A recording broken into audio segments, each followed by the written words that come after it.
Now we'll get underway. Nau mai haere mai ki tēnei hui o te kaunihero ngā roto o Rotorua.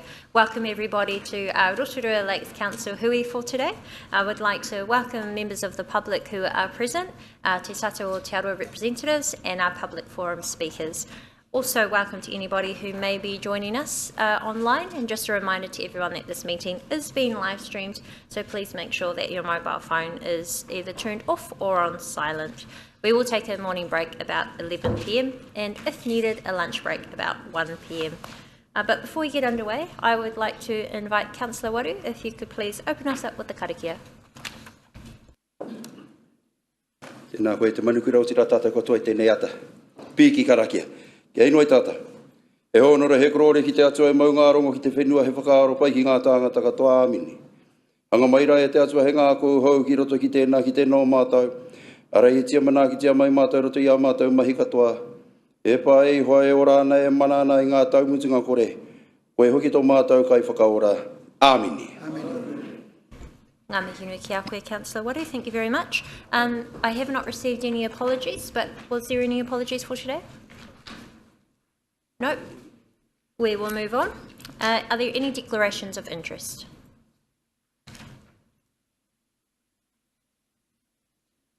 There are none declared. Are there any urgent items not on the agenda? And just a reminder that an urgent item requires immediate action or attention, and it is advised that you've raised this with the Chief Executive prior.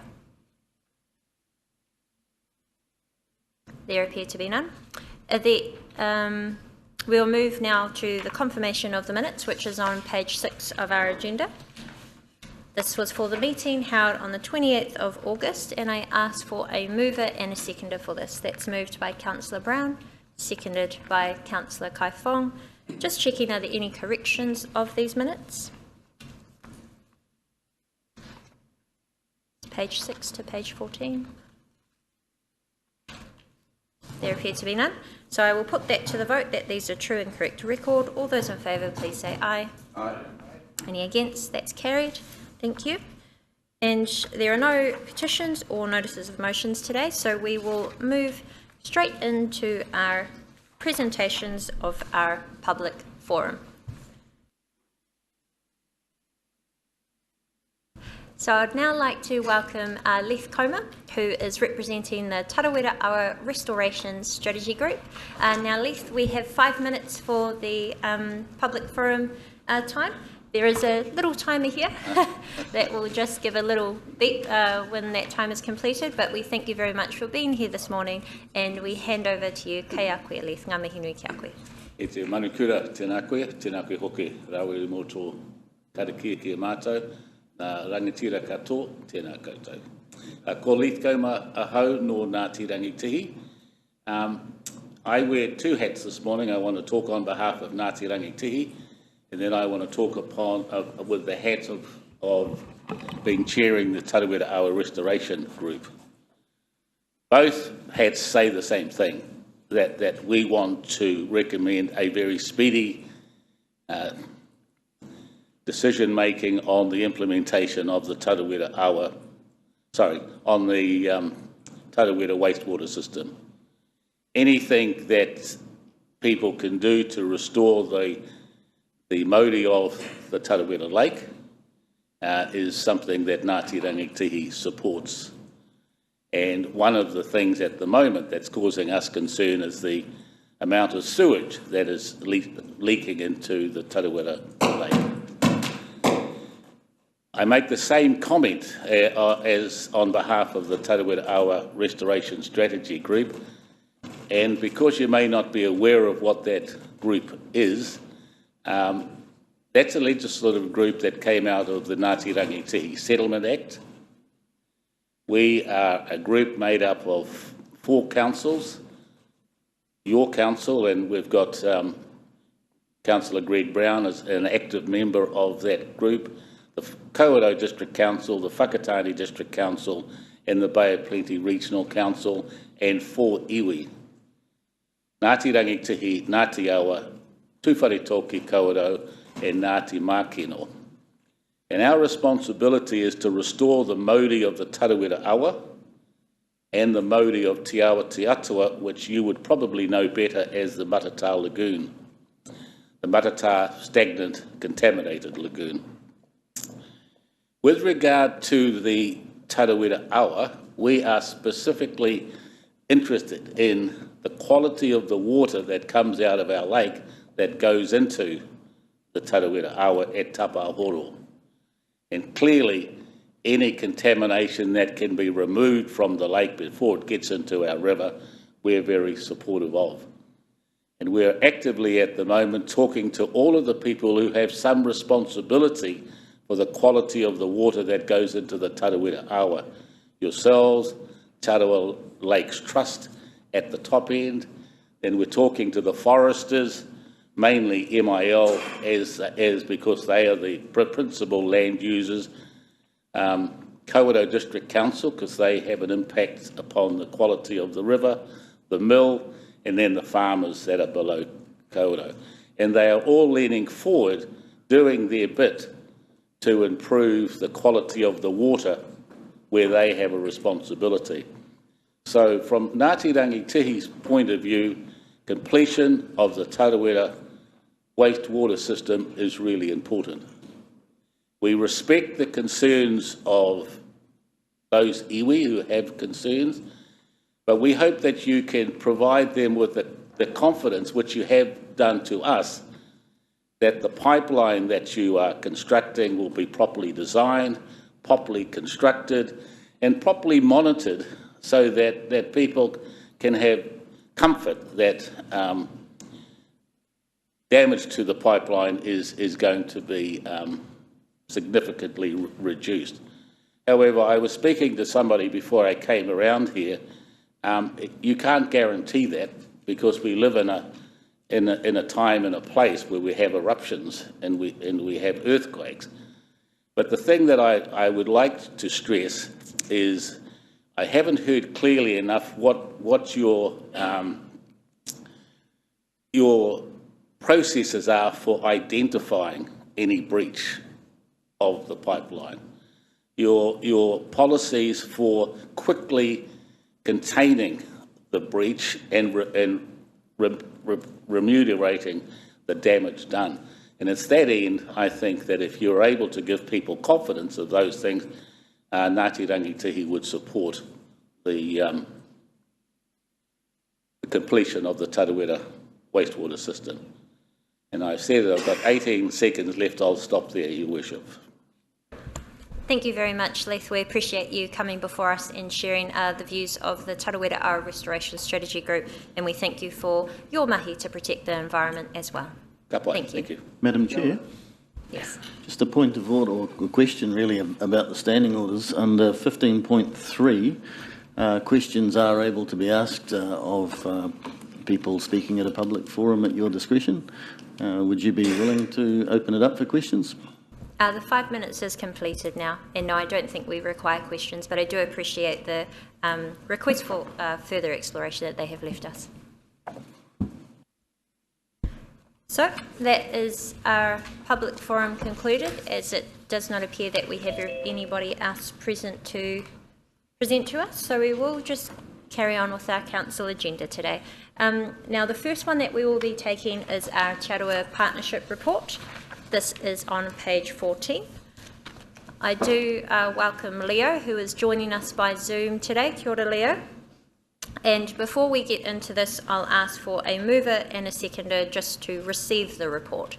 That's moved by Councillor Kaifong, seconded by Councillor Waru. All those in favour to receive the report, please say aye. Aye.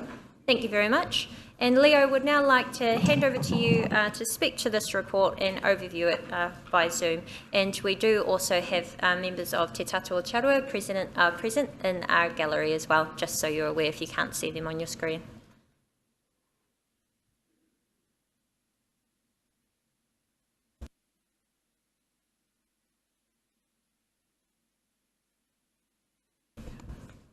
Just checking if you can hear us okay, Leo?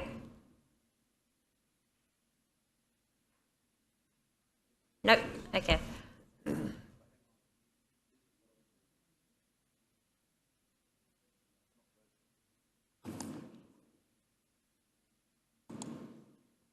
Kia ora. Leo, can you hear us?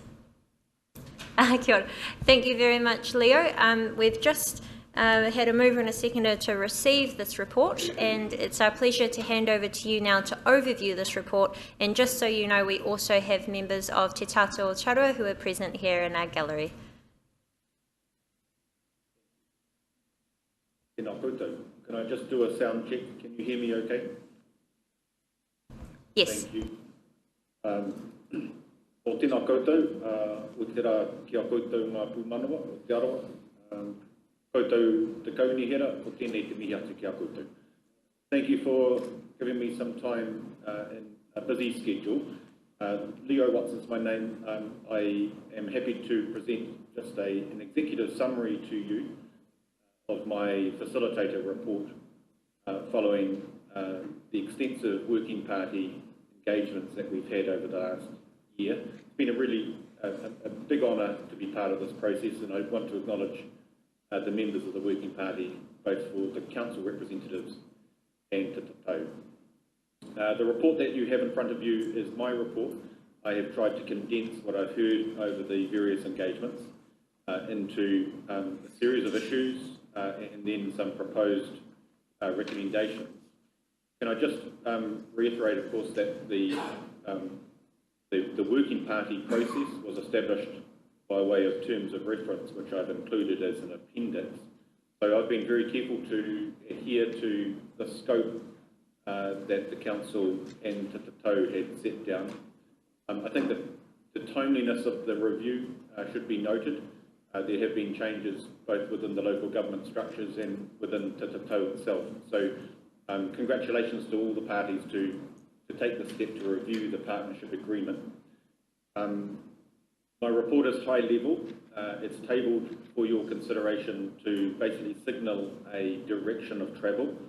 I'm very open and encouraging feedback, constructive and commentary on the ideas that are expressed in the report. There have been a series of considerable numbers of discussions and engagement at the working party level to dig deep. I tried to chart a way in which we could look at the background and some of the historical aspects of the relationship, not to dig over old situations, but to provide a reflection really on what can be better. And it's with that in mind that I had set out some of the summary and recommendations that I felt warranted most attention.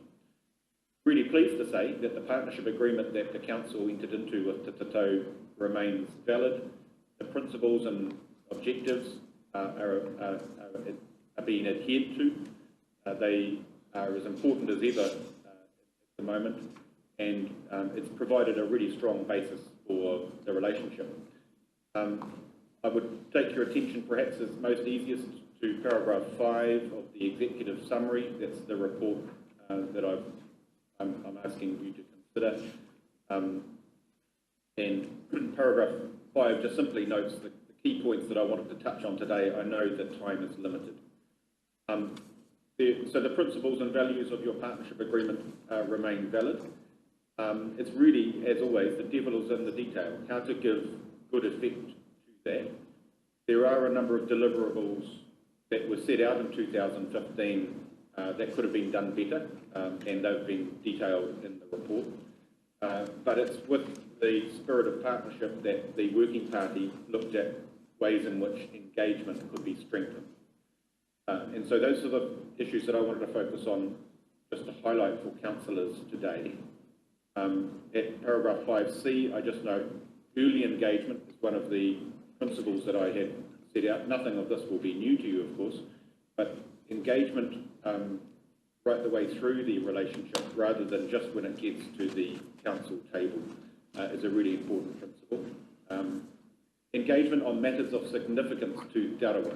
So Te Tātou were very keen to impress upon me that they did not see themselves as a substitute for the relationships that you have with existing hapu and iwi within Te Arawa, nor did they see themselves as a substitute for the Māori wards, but they were there with a clear mandate from Te Arawa in relation to matters of significance, particularly pertaining to local government. And so we started to work on that idea of how a threshold would be built into the system, and some attempts have been made already, I know, within the council documents, so that there is a trigger for when robust engagement is required by both parties. And I think that achieves a really good balance in terms of maintaining the role both of the council across all of the issues and the role of Te Tatau with its particular constituency. And I can see, and I would recommend to you, that a real win-win out of that better engagement. And at D, 5D, it really leads to a key recommendation that is of most relevance, I suppose, today to the Council's consideration, was the establishment of a Te Arawa Vision 2050 committee.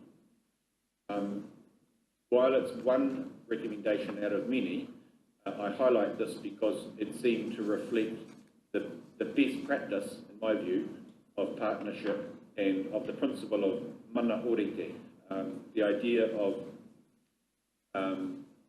balanced and equitable decision-making between treaty partners.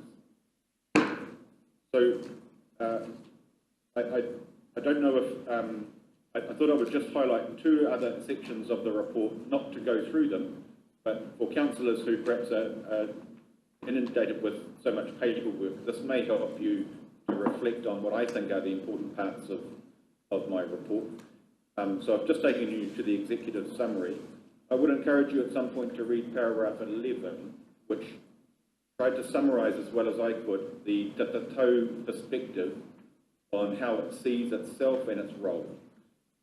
And I highlight this because I felt at times there was a risk of talking past each other, and I felt it was important that my report record as faithfully as I could what the Te Tatau perspective in relation to their role and their relationship with you as the council is. So it might be a useful paragraph to go back to check in on the way in which you as council understand the Te Tatau role. Obviously there is a similar paragraph about your council role, but I haven't taken you to that because you will know that very well. The other paragraph that I wanted to highlight was paragraph 17, if I may, and that really are the principles of good engagement which led to the recommendation. So early engagement is critical. Early engagement on matters of significance to Te Arawa, I'll talk about that shortly, and vertical engagement. The idea of vertical engagement being a really important principle that I could see arising out of our discussions, that there was great skill base in terms of the officials on both parties, and to have them working more closely and earlier on issues of significance would, I think, really enhance the decision-making by the time it gets up to any decision-making forum. So that vertical engagement is very operational, I know, and I'm pleased to be working closely and constructively with Andrew and with Paula, and look forward to those relationships continuing. So, if I can, time ticking, I thought I would just take you to the key recommendation in relation to the Te Arawa 2050 Vision Committee. The section of the report that sets this out goes into some detail around options. I would be interested in your feedback on those, but I didn't feel it was appropriate to spend a lot of time today on that, because my assessment was that the working party had reached a broad acceptance that this idea of a vision committee being established to deal with issues of significance to Te Arawa was a really appropriate and meaningful expression of the relationship. However, there's so much detail to consider how that might land safely and appropriately and lawfully within the local government parameters. And with that in mind, I took it upon myself to draft some terms of reference, and they are just that. It's my first draft, which I tabled with the members of the working party for consideration. I'll await their feedback in due course, but I have their support to at least table this from my perspective, in front of you all, and to welcome your feedback on that document. Your Honour,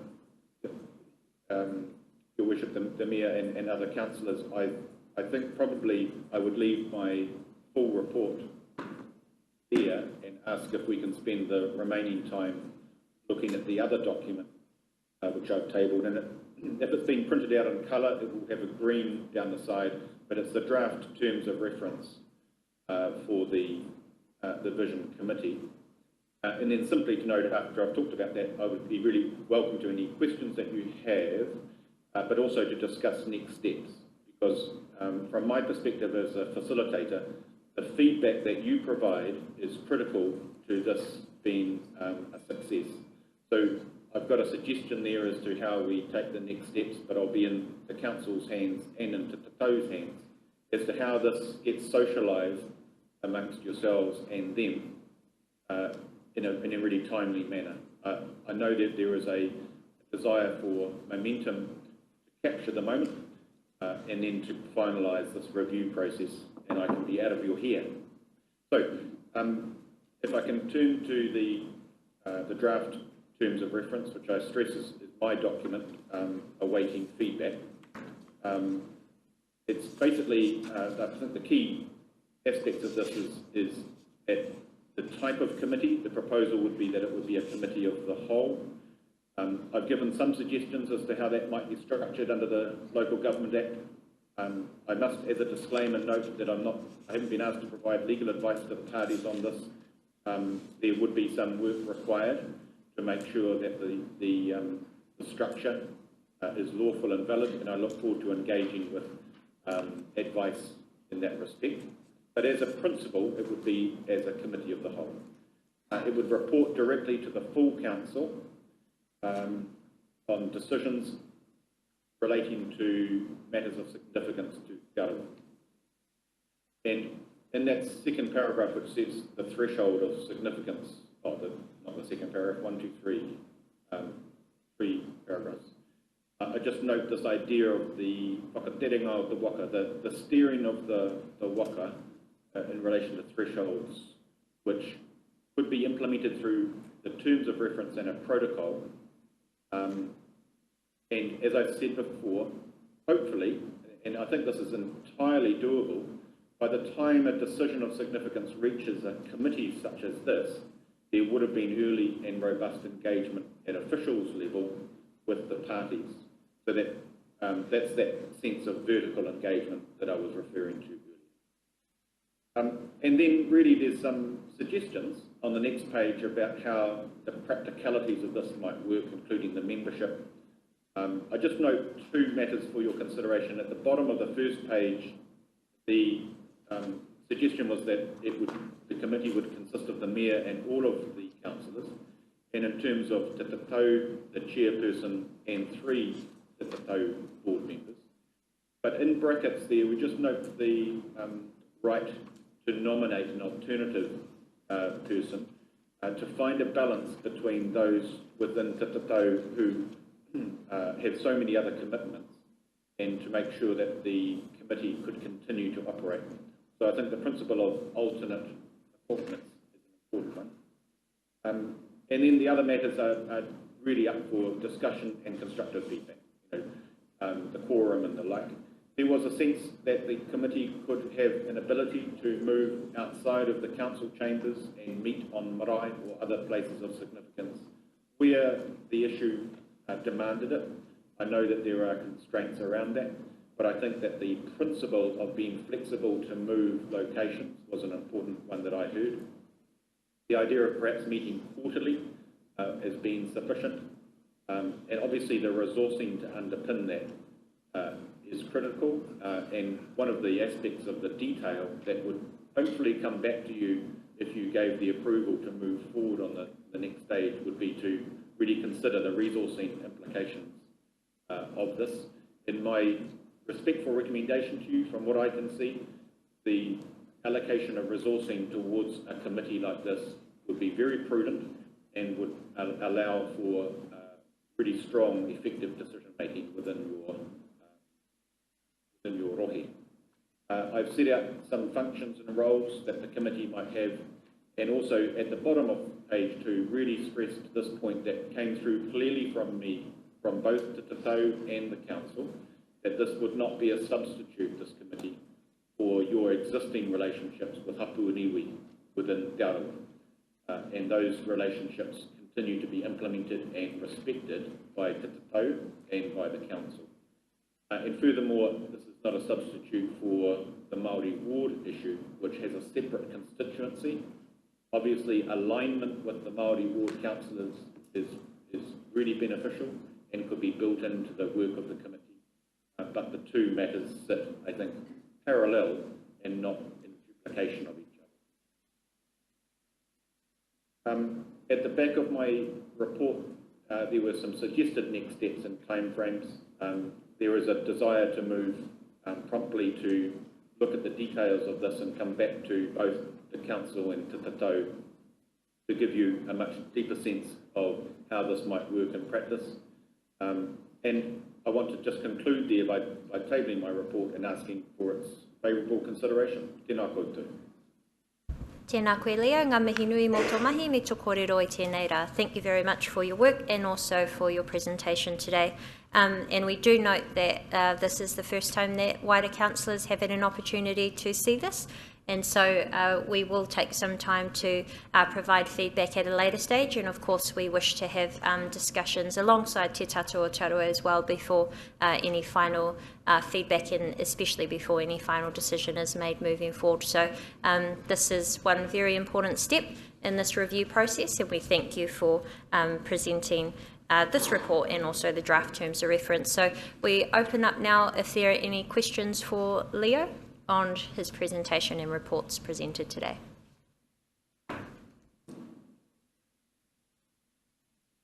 Or it may have been very straightforward. Councillor Lee. Thank you, Your Worship, and thank you for this rather comprehensive report. My first question is really directed, I think, at the Chief Executive. It says in the report here... Sorry, Councillor, I can't hear anything here. It's just really muffled. Okay, my first question is for the Chief Executive. This report says that in accordance with the Council's significance and engagement policy, the recommendations set out in this report do not carry a high level of significance. Public engagement has not occurred for the partnership agreement review and is not required. This is a proposal which proposes to significantly alter the governance arrangements of this council. I would have thought this was the most important item that has probably appeared before this council this term, and it's far from a variation on the original 2015 partnership. This is a significant rewrite, and I would submit is a matter of high significance and would need to be put out for public consultation. Thank you, Councillor Lee. Through you, Your Worship, the staff advice on this paper is related to the matter of the paper, which at this point is to receive the report. So the advice that you've seen in terms of the significance engagement is related to the matter that is the recommendation before the council at this point. So if we were to progress with some variation of what's before us, that would then presumably have to be put out for public consultation at that point before adoption? The establishment, I can answer this because you're asking a political question. The establishment of Te Tatu o Tarua was had significant community consultation undertaken at the time. What we are doing is consistent with that agreement, which is actually having a review. This is the first time that this council has done that, despite that partnership agreement being in place for quite some time. So it is consistent with what has already been consulted on, and if anything, may further enhance what the original intention was. Precisely my point, Madam Chair. This goes far beyond the original, and no, this isn't a political question. This is a matter of Section 82 of the Local Government Act, and we're talking about diminishing this council's autonomy and monopoly on governance in the city, the statutory governance. So it would have to be put out for public consultation just as a starter. in my view. Councillor Lee, through you, Your Worship, I wouldn't want to, at this point, prejudge what Council's decision and deliberations might be on the recommendation, and so I'd respectfully request that I might hold on to the opportunity to form that view once Council has completed discussions and deliberations. And as we are receiving this report and the draft terms of reference, and we thank Leo for being available, are there any further questions of him?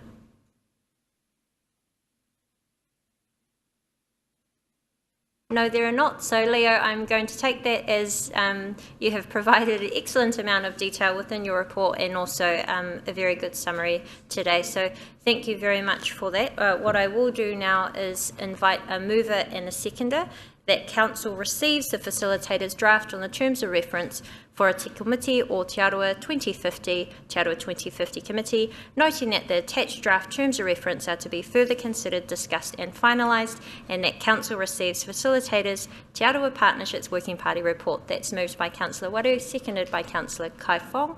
So we now open up if there are any discussion.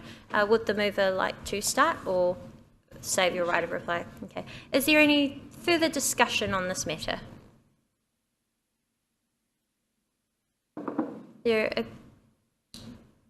Councillor Maxwell? First of all, I want to thank Mr. Watson Leo. Thank you very much for your report and the mahi that you've done with the Working Party. I see on the final page that you had hoping to look at next steps and time frames and a way going forward.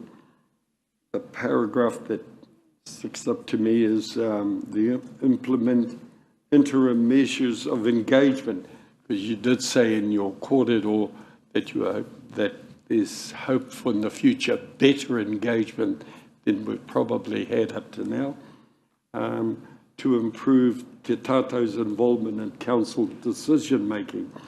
So immediate means when? This year? Next month? Next year? Thank you, Councillor. I will be led by the parties on that. I'm ready and available to move fast. The reference to immediate was also actually not necessarily the next steps for this paper, but just acknowledging that every day this relationship exists, and I know that there are opportunities that are being taken to strengthen it now, regardless of what might happen with these recommendations. But I know that there's energy from the Working Party members to move promptly towards giving this some flesh to bring back to the Council for further considerations. And I'd like to consider that could happen as promptly as possible within your other priorities. Thank you, Madam Mayor, and thank you, Leo, for that, because, it's no secret there's been some disappointment from our people out there that for a good long time awaiting all the reviews to be done, the meetings to be held, and it's almost 2 years when we've had real meaningful engagement with Te Tātou. Kia ora. Thank you. And I do just note that we anticipate the final review of this, as noted in the report, should be between October and November. But immediately following this, now that councillors have had an opportunity to see it, we will seek to establish a meeting alongside Te Tātou, as mentioned. So you can expect that to be confirmed as soon as possible. Councillor Patterson. Thank you, Your Worship, and through you. Thank you very much for the report, Mr. Watson. It's great to finally see it in front of us. It's been a long time coming. While I recognise it is still only a draft and there is much more mahi to be done, I just have to chip in and say that after attending last night's hui, I saw firsthand what happens when we don't do this process properly. Lack of engagement ends up with pretty serious consequences. So we all know that collaboration leads to community cohesion, and this is what we want for a better Rotorua for all. So it's great to see that we've got to this point. Thank you. Thank you. There appears to be no further. Councillor Lee. Thank you, Your Worship. I have to wonder whether some of my colleagues are afraid of being accused of being racist or something for dealing with this issue. But anyway, I will start with definition and terminology. I'm going to say straight away that I don't support this. And but in explaining why I don't support this, I'd like to start with some terminology definition that I learnt when I was invited to attend a Noho Marae event at the start of this term, and we were taught on that program that there are two kinds. Lee, I'll just remind you that we are discussing something very specific. This is the Rotorua Partnership Review and the draft terms of reference, not Noho Marae that you may have attended in the past. I just request that you keep your discussion relevant to this topic. Madam Chair, I will be keeping it relevant. It requires a little bit of attention span, which I request of you. This is very much about the Te Arawa Partnership Agreement, and I'm simply explaining my position. So at this marae, we were taught that there are two kinds of people in Rotorua. There's Kazi bros and there's other fellas. And the purpose of the Noho Marae, we were taught, was to turn us other fellas into Kazi bros. So that's the terminology that I'm going to be Point of order, Madam Chair. Had enough. I'll take a point of order for relevance. Had enough? That's not a point of order. Okay, councillors, please.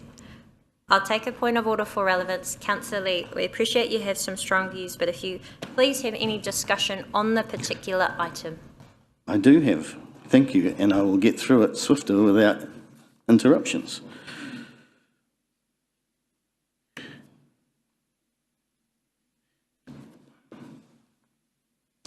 So page 9 of this report provides a chronology of how we got to this place.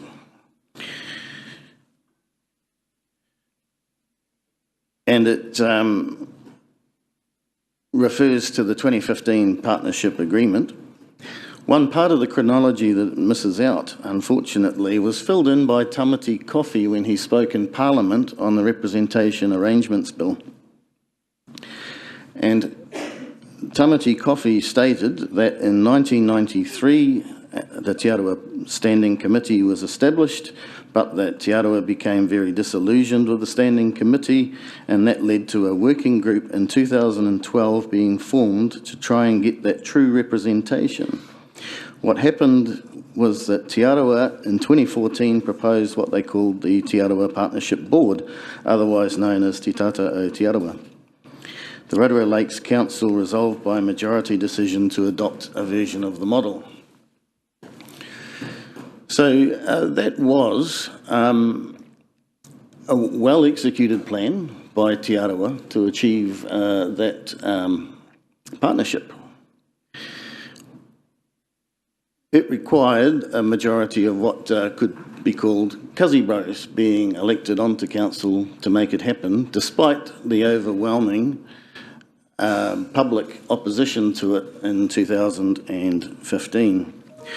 My objection to this arrangement essentially comes back to Section 10 of the Local Government Act, which sets out the purpose of the Act.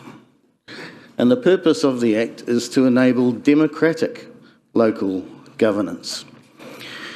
Now, when you give preferential treatment and privileges to a group of people because they own land or lots of land, that's no longer democracy, that's feudalism.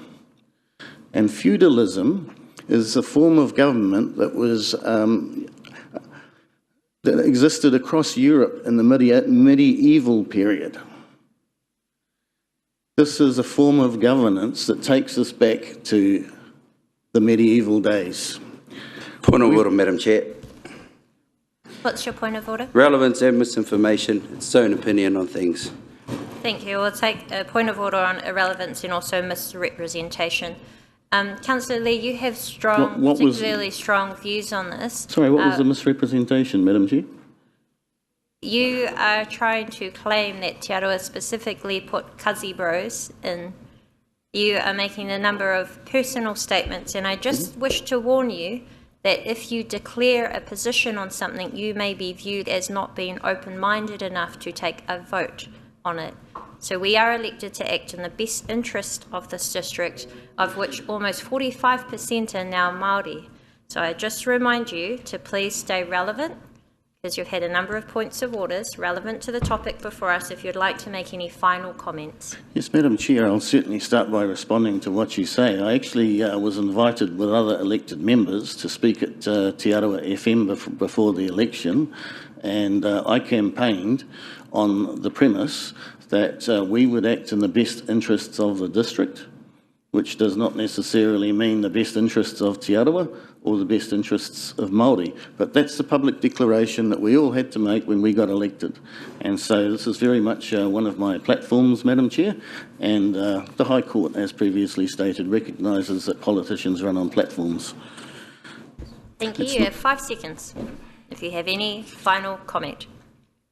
Yes, yes, this is an extension of co-governance, is what is proposed here. In fact, it goes beyond governance. It actually is something approaching a soft coup of this council. And I would remind everybody that this is not... Point of order. Councillor Lee, your 5 minutes has well and truly expired, and you've had a number of points of orders. We will now move on. If I may finish with one sentence, Madam Chair? No, you may not. It is very unfortunate, your personal views on this, and I do wish to declare that this is not the wider view at all of this council. So we will move on to other speakers. We'll take a quick question. Just a question, Madam Chair. And then Councillor O'Brien. This technical issue is getting very distracting, and I imagine people online are having the same thing coming down through the YouTube, which will be, you know, the people streaming will be even worse. Is there any way we can just adjourn and get this sorted out, please? Sorry for you, Madam Chair. The speaker above us is failing. We have a technician coming in at the tea break to have a look at it, to disconnect it. Our understanding is it's just in here. It's not flowing through into the live stream. So. Thank you. And apologise for the inconvenience for those who are here. So we've got Councillor O'Brien. Thank you, Te Manakura. Good morning. Could I just clarify, sorry, this is a question more of a discussion, but it had to wait till we'd heard from our speaker, our guest. Could I ask you, say that we could be looking at this further again in October, we're in late September, will we have an opportunity to hear at a council meeting from Te Tātou about what their concerns are, or, you know, pros or cons of what they see in the draft before the draft gets, shall we say, finessed? Yes, it would be most helpful to have a workshop to allow discussion between both of the parties instead of a formal council meeting. But yes, as mentioned, there definitely will be. We'll need to discuss when the most appropriate date and time is that works alongside our partners. And then we will let you know as soon as possible. It's just noted in the report that October, November is the desired time frame to have this all completed. Completely understand. Thank you. Thank you very much. Well, there appears to be no further discussion, so we'll hand over to Councillor Waru as the mover. Tēnā koe te manukura o tira tātou katoa. Leo, thank you. Thank you for the mahi you've done to put this all together. It's been a long journey, but we've gotten there, and we've got something here now, something tangible, something on paper that we're able to actually read and educate ourselves on. So thank you. Ka nui te mihi kia koe. O tira kia te tatau o te arawa, kua roa tēnei e rere ana, and I hope we get you know, a positive outcome, which I think we will. Hoi anō. I find it a bit rich as some make comments around preferential treatment and wanting the best for Te Arawa and not for the district. You tell me in history, when has Te Arawa ever done anything that's not been for the best of this district? This is absolute absurdity. Point of order, I can give one. Yep. The Rotorua District Council Representation Arrangements Bill. What is your point of order? I'm accepting his invitation to... No, that's not a point of order, sorry. Do you have It's a a valid point of misrepresentation. order? And what's the misrepresentation? Misrepresentation is that the Rotorua District Council Representation Arrangements Bill attempted to give non-Māori a vote that was... Sorry, that is not relevant to Te Aroha specifically. I don't take your point. Was that Te Aroha specific? No, We'll allow Councillor- do your homework. We will allow Councillor Waru to finish his comments. Thank you, Councillor Waru. Thank you. And I believe some of the comments that have been shared around this table in this very room, he mea takahi te mano Te Aroha. And it's not on. And I mean, we're at a draft stage. We haven't even got into this kaupapa in any depth yet, and already making these kind of comments is it's not on. I'm just saying, and look at the current situation. I believe Councillor Patterson touched on it. You know, perhaps if we had our partnership in here, we had a bit more of an open view of things, perhaps we wouldn't be in some of the situations we find ourselves in today. And I say that with aroha, you know, and I think this is where we've got to, and we need to work on that. And I reckon we've got this draft here that's there for all of us as councillors to look at and really digest and figure out whether or not it's a way forward, or might be some amendments. That's all Leo was asking for, is for us to have a good look at it, and we actually owe our partners that much. So let's get on to that. Also, I believe it's a great draft, and I think it's evolving from 2015, and it's evolved. But in reality, it's evolved since way back in 1993.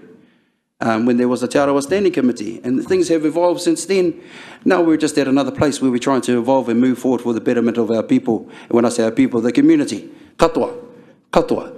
As I say, and I've referenced this saying, and it's in the Rotorua Township Agreement, hei paenga mō ngā iwi katoa o te ao, for the betterment of all people of the world.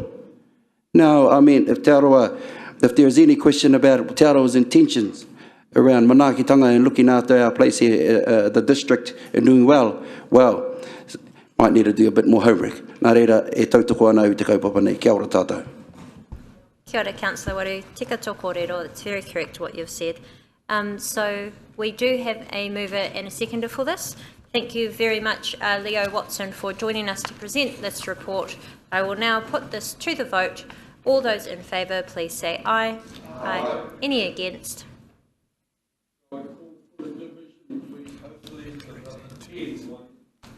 Okay, thank you. I had a division call, so I just ask you to vote again, but this time raise your hands and it will be formally recorded. All those in favour, please raise your hand.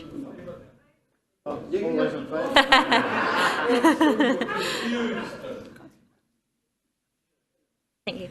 Okay, thank you very much. Any against, please raise your hand. That is carried. Thank you. And once again, we thank Leo Watson for the work that he's done to date, and also for joining us by Zoom to present this. And we also thank our members and our partners of Te Tatu o Te Aroha for your presence today, and we look forward to confirming a date as soon as possible to have further kōrero together and continue this journey together on partnership. Thank you very much. So we now move to our next report. And this is our new lease for the Springfield Golf Course, which is on page 18. May I please ask for a mover and a seconder to receive this item? It's moved by Councillor Barker, seconded by Councillor Brown. All those in favour to receive, please say aye. Aye. Thank you. And we'd now like to invite Thomas and also Rob to overview this report and speak to a presentation. Excuse me, Madam Chair, sorry, point of order. Yes. Under 26(2)(e), please. Breach of standing orders. The reason for my request is that at our last meeting, sorry, off the top of my head, the 24th or 25th of July, there were two options provided by staff. Option one was defeated, or sorry, not passed, however you want to say it. That left us with one other option presented by staff, option two. Now, for the sake of moving the process forward, I moved that we look at option two for the point of discussion, and it was seconded by you from memory. Then we received an amendment tabled by Councillor Patterson, and from memory seconded by Councillor Kiriopa. Now that amendment, which you read, says that we should receive a report on that option only. And I've been troubled since we first got the agenda with lots of other options. That's not what the motion states or requested. Thank you. I don't think that I have the correct standing order in front of me. Sorry, 26(2)E, breach of standing orders. So my request is if we received 2 options from staff in the original report in July, option 1 was defeated, option 2 was adopted with an motion and an amendment which was carried. That amendment was surrounding option 2. Today's report carries a lot of other options, and I raise this because during the July meeting, Councillor Lee tried to raise some other issues. He was told one was contradictory to the original motion, and then the second point that he couldn't raise it even after option 1. And if we're now introducing other options which haven't been allowed, even after option 1 was defeated, or sorry, not carried, surely option 2 must be the one that we at least address first, even if it's defeated, and then we could look at other options. Thank you. I want to make sure that we get this correct, and so we might just take a short 5-minute No problem. Thank you. break now, just to confirm Madam and Chair? address your concerns. I might be able to add a little more detail to help us get this right. At the previous meeting that Councillor O'Brien is referring to, a motion was defeated that directed the Chief Executive to negotiate with the golf club on the basis of a guillotine clause or whatever it's called here. That being defeated, I was prevented from moving a motion of engaging with the club without a guillotine clause. Okay, so we're not re-debating the previous meeting. Is this consistent? That was a breach of standing orders. Well, I think just a point was made by the then, governance advisor, was that it wasn't part of the options provided in the paper. And one, I think from memory, that originally when it was first moved as an amendment, with Councillor Lee's proposal, we were told it was a straight contradiction of the original motion, so because it couldn't be discussed or added as an amendment. Yes, it was referred to as a direct negative, even though there was no motion on the table for it to be a direct negative of, so that would be a contrary to standing orders, absolutely. Well, so I think we need to, the upshot is I think we need to start afresh with a fresh motion today, I think would be the best resolution. Okay, councillors think there are different interpretations of what occurred on that day. It certainly was a complex debate, but what we'll do is we'll take a 5-minute break now. We will return at 10:30 in 5 minutes, and we'll seek advice from our staff on the reasons why we have the recommended, the options proposed before us in the agenda. Thank you. We'll see you at 10:30.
And we'll just confirm that the live stream is going before we actually start, sorry.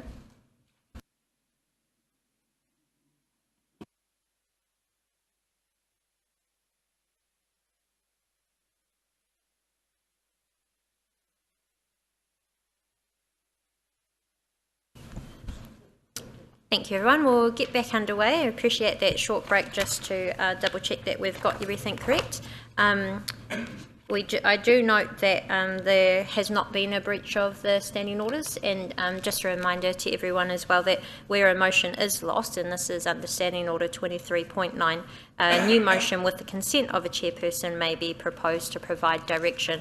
But in this case, I will just get our staff to confirm what the process was at the previous meeting, and then also our Chief Executive to respond, so we can make sure that everybody understands what has occurred and why we are proceeding in this direction with multiple options to consider. Thank you, Your Worship, and through you, thank you, Councillor O'Brien. Just going back to the 26th of June and just walking through the process from what happened, we had an original motion on the table on the 26th of June, which was then put through a procedural motion and brought back to the 24th of July. On 24th of July, there was a motion that was moved and seconded by Councillor O'Brien and Mayor Tapsell. That new motion then had an amendment from Councillor Patterson and Councillor Kiriopa. That amendment motion, or the substantive motion, was carried, and the item was not left on the table. That motion that was agreed and voted on was that the Council direct the Chief Executive to prepare a report to come back to Council offering a lease for a term of 10 years plus 2 rights of renewal for a total lease period of 30 years on the following terms and conditions. Inclusion of an alternative use clause in the lease, but that the alternative lease clause does not come into effect until after the 10-year term, that if that alternative use clause is not invoked, that progresses to the next 10 years, that the new lease does not come into effect until the expiration of the existing lease, and that the mutually agreed lease comes back to Council for final approval. We as a team have watched through this live streaming a number of times. There was a discussion around further options brought forward as well, and requested by a number of councillors, and the Chief Executive requested that he bring forward a complete comprehensive paper with a number of options, so that we do not end up in the position where motions may be brought forward by, or recommendations may be brought forward by yourselves that do not have the substantive information behind it. Thank you. Sorry, could I just respond, Madam Chair? I totally agree with everything Greg has said, but again, it doesn't address what the actual motion says. The motion directed a report based on the amendment, which was based on option 2, which was prepared, one of the 2 options prepared by staff. So it doesn't say anything about other options, or please bring blah, blah, blah. It states very clearly, direct a report based on the amendment based on option 2. Thank you. Thank you. I think Greg has given a very good overview of what happened and confirmed that staff did triple check by rewatching the live stream and the discussion that occurred, but I will invite the Chief Executive to also just respond to your concern. Thank you, Councillor O'Brien, and through you, Your Worship. Agreed that that was the motion to bring back that option as part of the requirements. No, sorry, correction, not an option. To bring back a report based on the amendment based on option 2. I understand that, Councillor. Yep. Section 77 of the Local Government Act still applies, where I'm required to bring all feasible options to Council. And in that case, the motion that was passed also was not actionable without public consultation, which is what we've covered in the report. So in order to comply with both the motion and the Local Government Act, I'm required to bring all of those options to the Council and look at, so that Council can look at all of those and make a decision. Hopefully that provides an explanation as to why we've got the other options as well. Sorry, I don't agree, but I've always respected the Chair and I don't intend to change now, so I'm happy with whatever ruling her worship makes. Thank you. Thank you. I think it's a positive thing that we do have a number of options, including that to consider, and it is helpful that those options have been part of a report and consideration, so that had we and if we choose an alternative option, we are able to confirm that today and not have to wait for a further report in future. So we do appreciate this has been a moving discussion, but we hope that we can conclude it today. So thank you very much for raising those concerns. So, Councillor. So, sorry, Your Worship, just on what you've said there. So is today a decision required? On what option? Yes. Is there a decision required today? Yes, that the council will have to make a decision on what option to proceed with, which, depending on the option, will then instruct the Chief Executive or staff on whatever the next steps will be. So can I also ask any options based on option 1, which was already defeated, 3 months ago? Oh, sorry, I presume we would take the July meeting is when it was defeated. The 6-month rule would come into play there?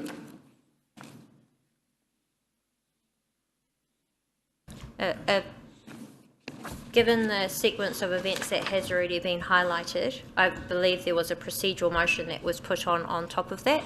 From my understanding, we are undertaking the correct process, and that has been checked from the staff as well. So we do note your concerns, but I think they have been adequately answered already. So if any option resembles option 1, which was already defeated, that can be brought up again? As has mentioned, and this is complex because the discussion became complex.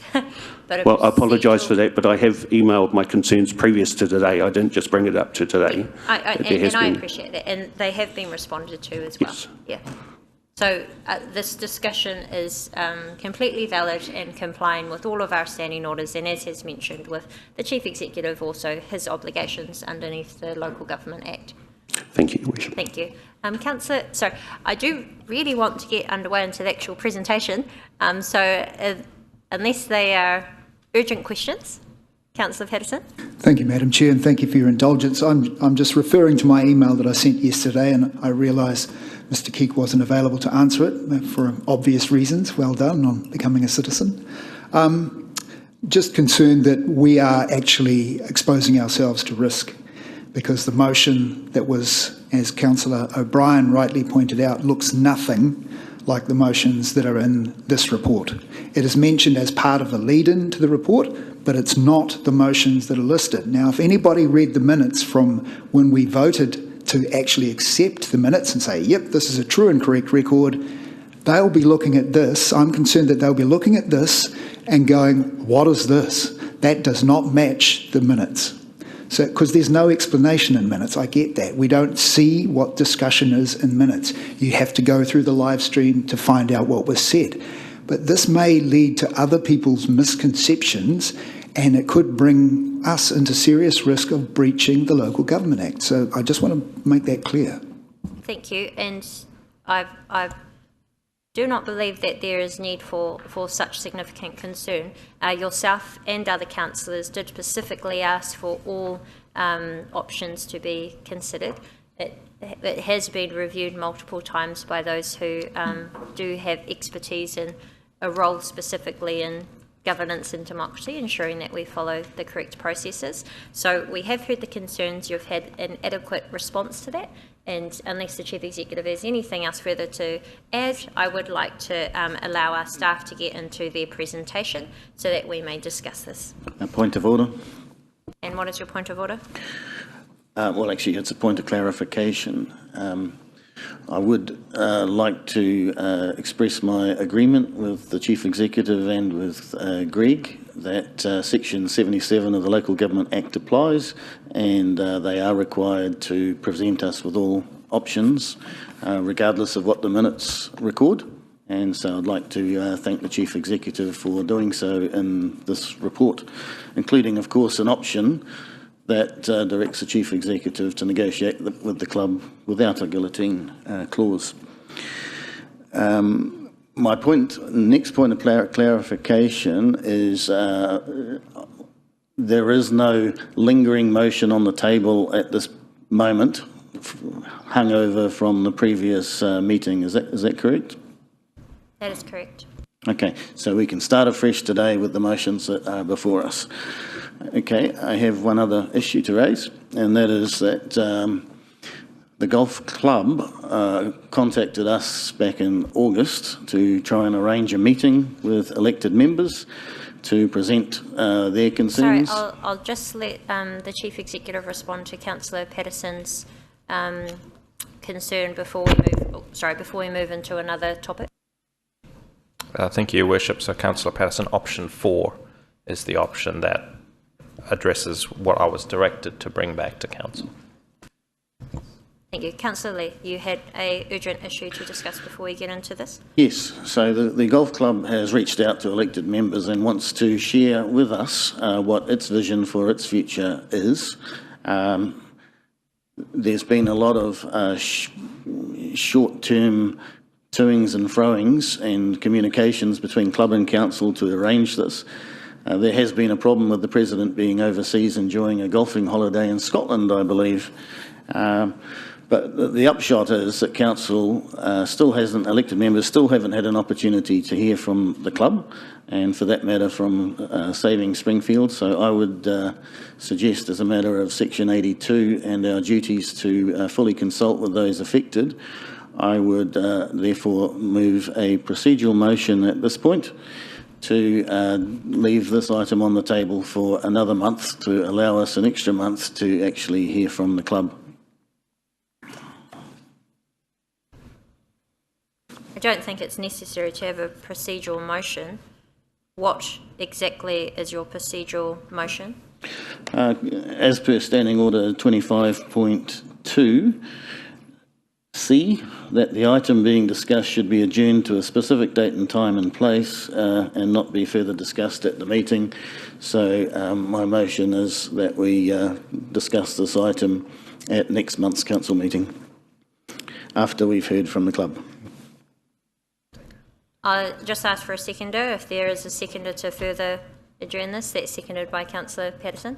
Point of clarification, Your Worship. As I understand it, under the standing orders to raise a procedural motion for a matter to lie on the table, the member may not speak to it, and there was quite a lot of discussion ahead of the procedural motion being put on the table, so I don't believe that the motion can be put.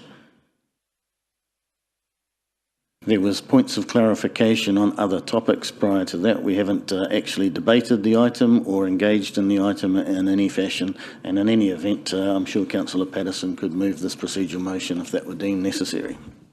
Okay, I'll ask for a short break while we double check this matter.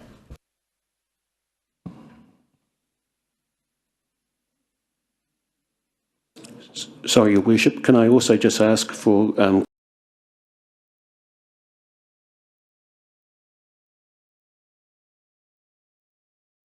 that, because then we're breaching, if it was part of a public forum, we'd be breaching our standing orders. So sorry, but I'm just bringing it up because it may be brought up at that time. It would have to either come as a committee meeting prior to a voting meeting. Would that be your understanding of our standing orders as far as public forums go? Point of order. I don't believe there's any restriction. Stop, Councillor Lee. Understanding orders, procedural motions, if they are put, which one has already in the past, it needs to be immediately put to the vote. So we do have a mover and a seconder. Mm-hmm. And what precisely was your procedural motion, if you could say it again? Sorry, Madam Chair, I'll have to just find it again.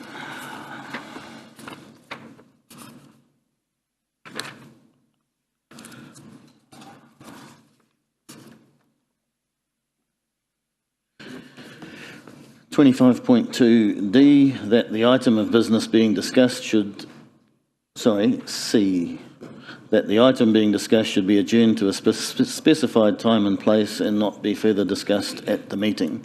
Further time and place being next council meeting in a month's time. Thank you. I've just checked the standing order again, and procedural motions, and I'll read it out. A procedural motion to close or adjourn debate can be taken after 2 speakers have spoken for the motion and 2 against, or in the chairperson's opinion, it is reasonable to accept the closure of the motion. We actually do not have a motion before us.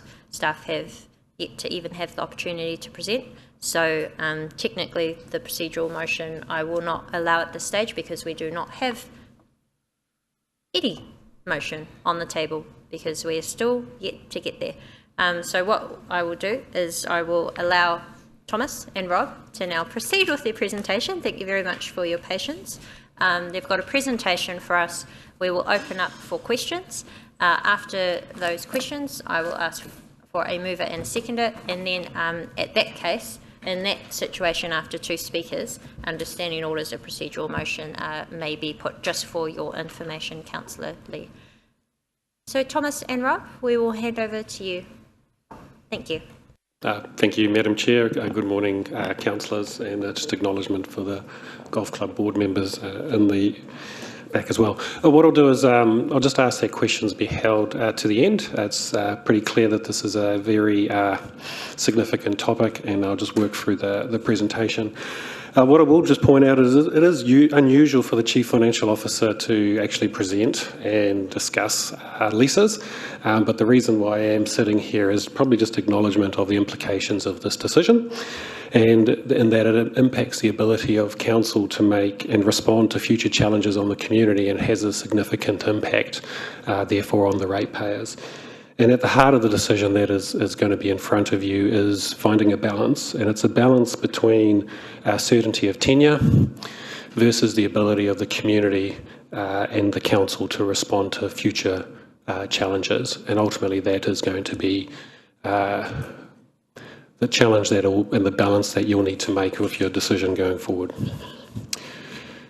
The golf course itself sits, I guess, in the heart of Springfield. It does border Rayboard Park and also the Westbrook precinct, and has a little bit of a history. It's 33 hectares in size. It was acquired for £44,000 back in 1965 and was leased to the golf course as well.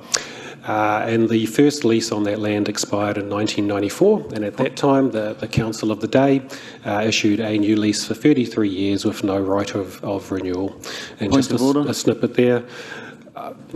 Sorry, we do not point of order. Point of order. I'm sorry to interrupt, but this is a recurring mistake that had been on council reports. The club has been in existence since 1948, 1958, and it's be good to have that information correct from the start and in future council reports. If we could please avoid interrupting our staff and letting them get through their presentation, please. Thank you, Madam Chair. The current lease, which is due to expire in a number of years, does provide the golf club with exclusive use of its members, and so therefore, from a council perspective, it is not considered public space because the community is actually not able to use that during the hours of operations of the golf course, because the lease does provide exclusive use only. The land status, this has been discussed a number of times. It is freehold land. So when council acquired it, it was freehold, and it has a reserve designation over it, but it is not gazetted. So therefore, we treat it as a reserve. With regards to how we make decisions on its use, but it actually is not legally gazetted as a reserve. One of the questions that has come up in the past is around the changing of the zoning underneath and why that was done. And that was part of our district plan back in the early 2010s, 11s and 12s. As part of that wider district plan across the reserves of all our district, the zones of our reserves were changed to match their surrounding neighbourhood and character, and that was done through a publicly notified process. And I think my colleague JP would be able to explain the technical reasons for that, but that wasn't just done for this course, the reserve, it was done for all our reserves across the district.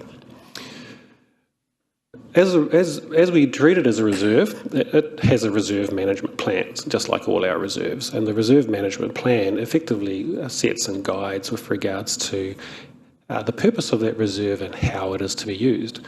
The current reserve management plan has it being used as a golf course. And there is no intention at the moment to change that. To change a reserve management plan, it needs to go through a public consultation process, and the public consultation process would require us to clearly articulate the purpose of the change, why we are changing, and the implications of that, and we would need to engage with not only the surrounding community of that reserve, but if it is of significance, the wider community as well. And the current plan there, we normally do update those every 10 years. This one hasn't been updated though since 2001.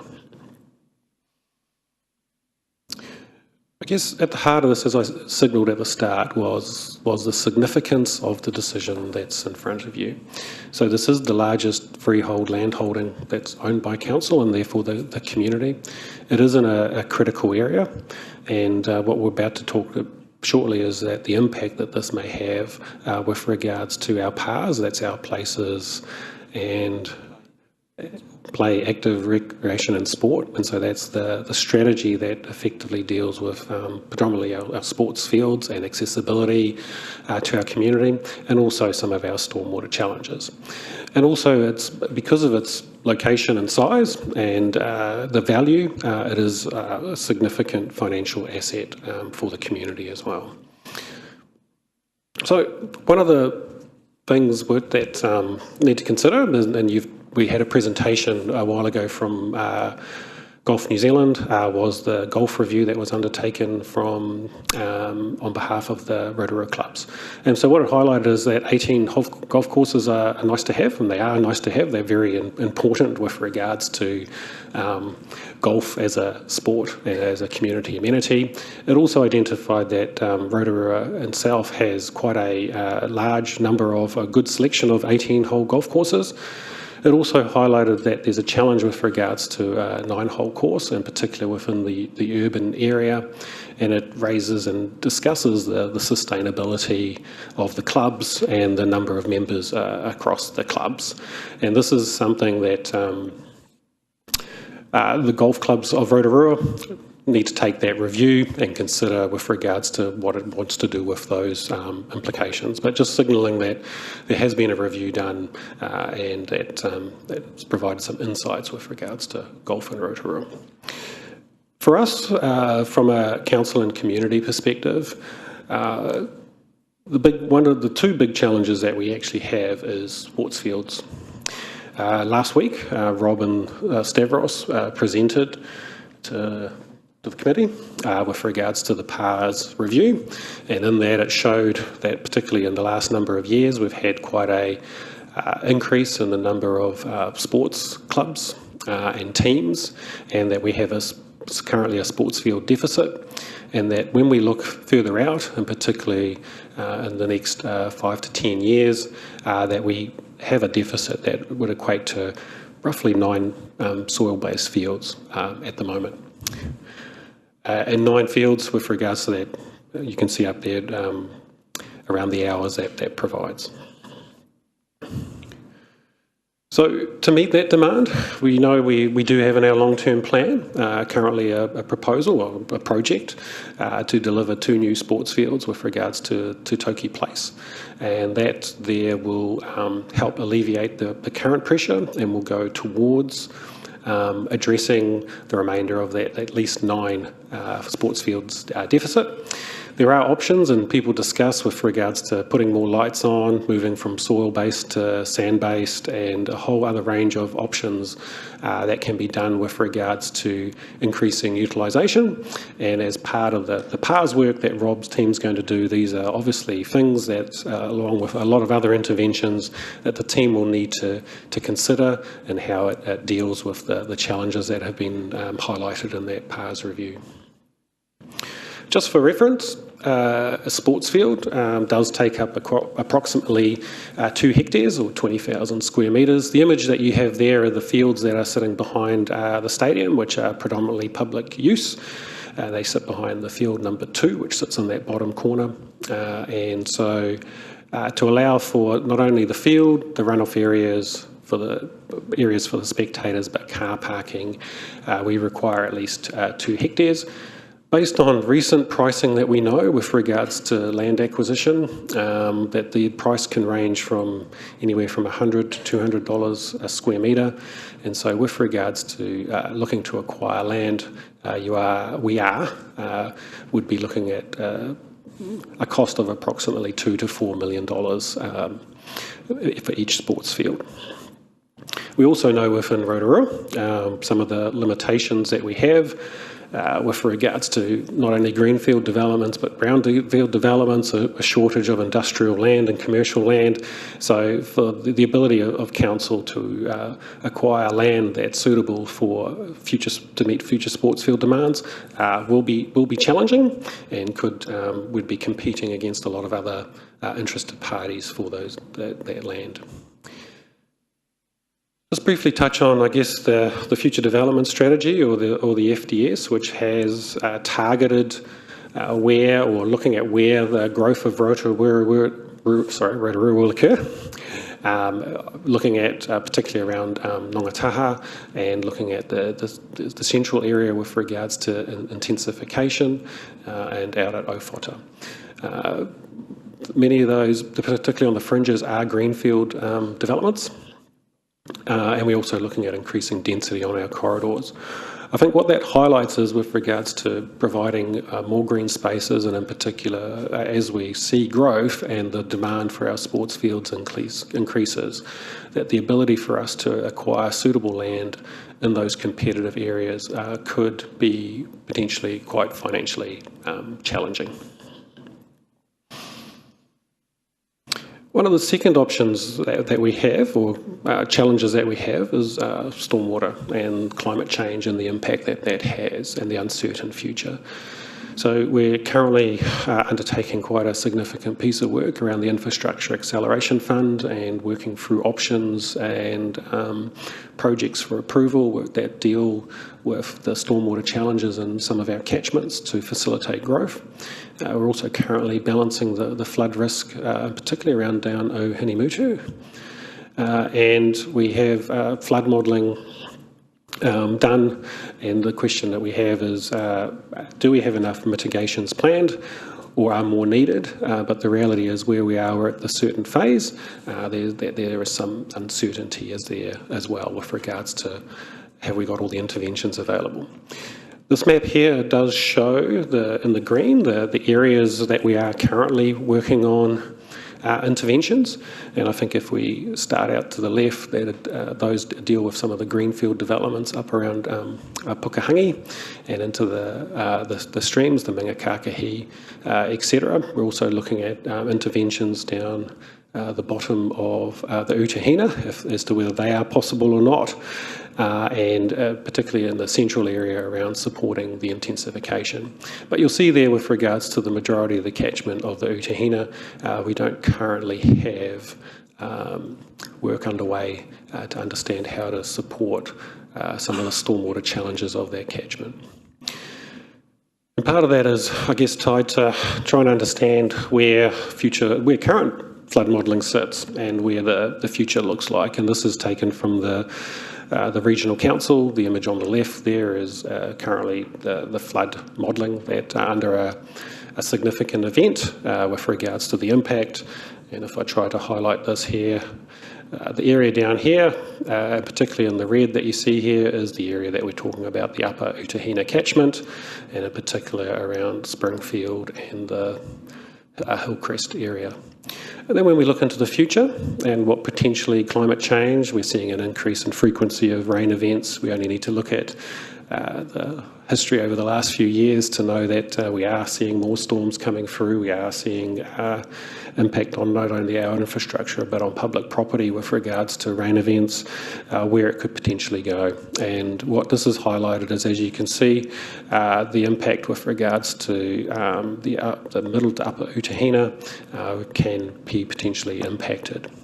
And if I come back to the previous slide, with regards to our IAF stormwater program, you'll see there that that's still one of the areas that we need to consider options on how best to address those challenges. So I guess what it means is, it recognises that we've got challenges with regards to our sports field provisions for our community into the future. We know that there's a current deficit, and we know that that deficit is going to grow. And we know that there are potentially a whole range of options that can potentially deal with that, but there are still options that need to be understood and worked through. From a stormwater perspective, we also know that there's a chunk there that we need to understand better with regards to how to respond as well. And there's a whole range of options that will need to be considered. And so what we're saying here is that the balances, and the scales haven't really shown up too well on that presentation, my apologies, is balancing the limited or the exclusive use of golf club members of a rather large green space and a long tenure against the council and the community's ability to access and leverage to respond to the challenges.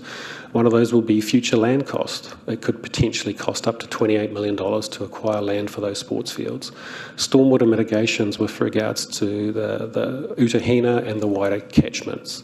The ability to respond to the PARs, but also other community priorities that may appear in the future that we may not see now, but the future community and the future council may see. And so with regards to the decision making, is taking that uncertainty that we have and the uncertainty of understanding the mitigations and how we deal with that, and understanding the risk, the financial consequences and the significance. So on one hand, providing no lease provides the community and the ratepayers lots of flexibility, but that's not probably a very good outcome with regards to the use of that space and the public amenity. A 33-year lease with no alternative use clause, no ability for the council and the community to exercise an alternative use with regards to that large, valuable land holding to respond to its challenges is a significant decision and would require public consultation. And so coming back to that balance, somewhere in there is for you to make a decision with regards to finding that balance between exclusive tenure, community use, and the ability for council, the community, to use that to respond to some of the challenges that we have, and in particular to limit and mitigate the financial impact on the ratepayers. So with that, we have drafted up 5 options for you to consider. You'll see that option 4 there is in line with the resolution that was previously passed. And with that, Rob and I are happy to take any questions that the elected members may have. Thank you very much. As it is now just after 11 a.m, what I suggest is we'll take a 20-minute morning tea break now so that we can come in and start afresh with the questions. Thank you very much, everyone. For those joining us by live stream, we will be back at 11:20 a.m.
As it is 11:20, we will get back underway with our meeting. Thank you for that short morning tea break. So we have just... Sorry, good question. We're just going to double check that the live stream is on.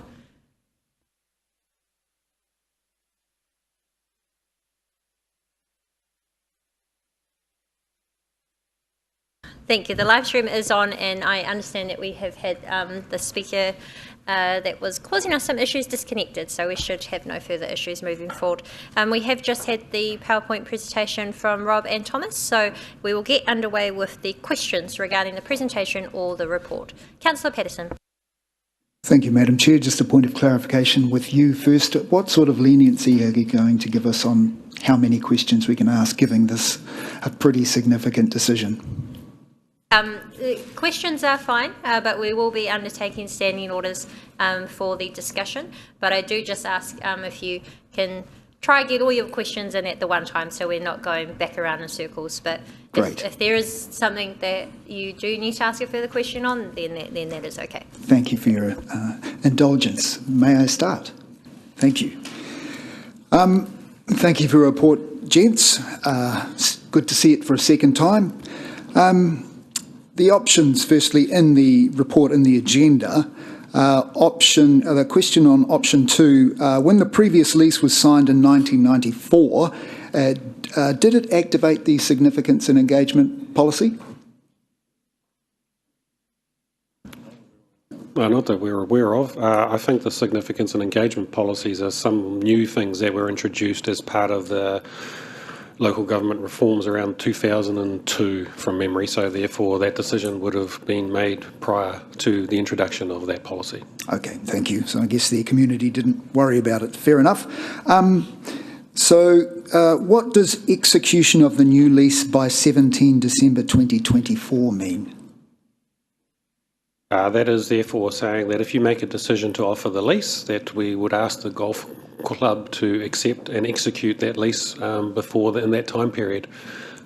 So does that mean that the lease would start from December 2024 or when the lease expires in 27? The lease would start on the agreed date that we would agree with. So what we're saying is just relates to if an offer is made, please consider that offer and either accept it or not within 2 months. Okay, thank you for clarifying that, because that leads me to your point about option 4 being the motion that we had before, Mr. CE, that it says in the original motion, one of the points included stated that the new lease take effect in 2027, and yet this one, option 4, it's not there. Is that just an error, or? Through your worship, it says it up there that it does starts on the expiration of the current lease. So I think the question around what you said is that what you don't want is to have a lease offered and have 2.5 years of waiting as to whether they'll accept, and that's the reason why we ask that any lease be offered, that they have 2 months to consider. It gives the golf club the opportunity to socialise it with their members and go through their committees and either accept it or decline it. Okay, no, that's great. Thanks for clarifying. And if I can add, through you, Your Worship, is that as we've advised, that option would require public consultation anyway, so there'd be plenty of time to work out with the golf club what would be the preferred option to then consult with the community on. Fair enough. So that leads me to my next question, which is, I guess, the how did we get here thing. So this will be our 3rd council meeting on this topic, along with the public excluded briefing on the 5th of September. So just get the background right for those who may be watching on live stream. How did things change from when the elected members were supposed to be informed of the contents of the lease, as per the email from Her Worship to staff on the 17th of November, to the email sent by Her Worship in response to the club's email in March, where they made it clear that the alternative use clause was unacceptable, and yet she also quite clearly explained that we were not to be involved in the negotiation. So just want to know some clarity between how what was the difference between that first email and what was sent in March, please. Do you want me to read it out? I can't comment on Her Worship's emails. Okay. I think from a staff perspective, with regards to our engagement and negotiations with the golf club, we've been very consistent with regards to what it is we're working to achieve. And that what we're working towards is A, providing tenure for the golf club, but B, giving flexibility for the community with regards to options and to respond to unknown challenges or known challenges. I understand that. My question is around, I guess you could say, the democracy angle of this, the governance angle of this, because it says here, FYI, councillors would like a copy of the lease distributed to them in confidence when it's also sent to the club. This is so they know what's in it, which I agree with. So that was sent from you to Thomas, and then in March... Excuse me, Councillor Patterson, I'm not really sure. Well, my question is, how did that change? To be reading out emails. Well, Madam Chair, that's part of a Lagoima request, which is publicly available on our website. So everybody in Rotorua can see these emails. Yes, but what so is how the how do we get relevance to or this? the point to the presentation that the staff have just provided you on our most strategic asset? So the question is, we were supposed to be involved in this lease negotiation from the start, and we weren't, which is why we've ended up in this going round and round in circles, because we weren't kept informed. Okay, I'll move on from that. I'd just like to clarify, we've been very clear from day one that elected members shouldn't get involved with regards to lease negotiations. You do not get involved in any negotiations, but we do ask you to make a decision. Part of the challenge that we have had as officers is that elected members have been trying to get involved, and that has caused us difficulty with regards to our engagement with the golf club. Okay, no, I'll move on. Point of order. Also confirm that I have also been consistent that elected members should not be involved or attempting to influence those negotiations. I was happy for elected members to see what the contents of the lease was, but it would be entirely inappropriate to have been involved in those discussions, which is why myself and all elected members should have refrained from doing so. Okay, I'll move on. Point of order. What is your point of order? Misrepresentation. The council has a policy that enables staff to negotiate leases of up to 10 years.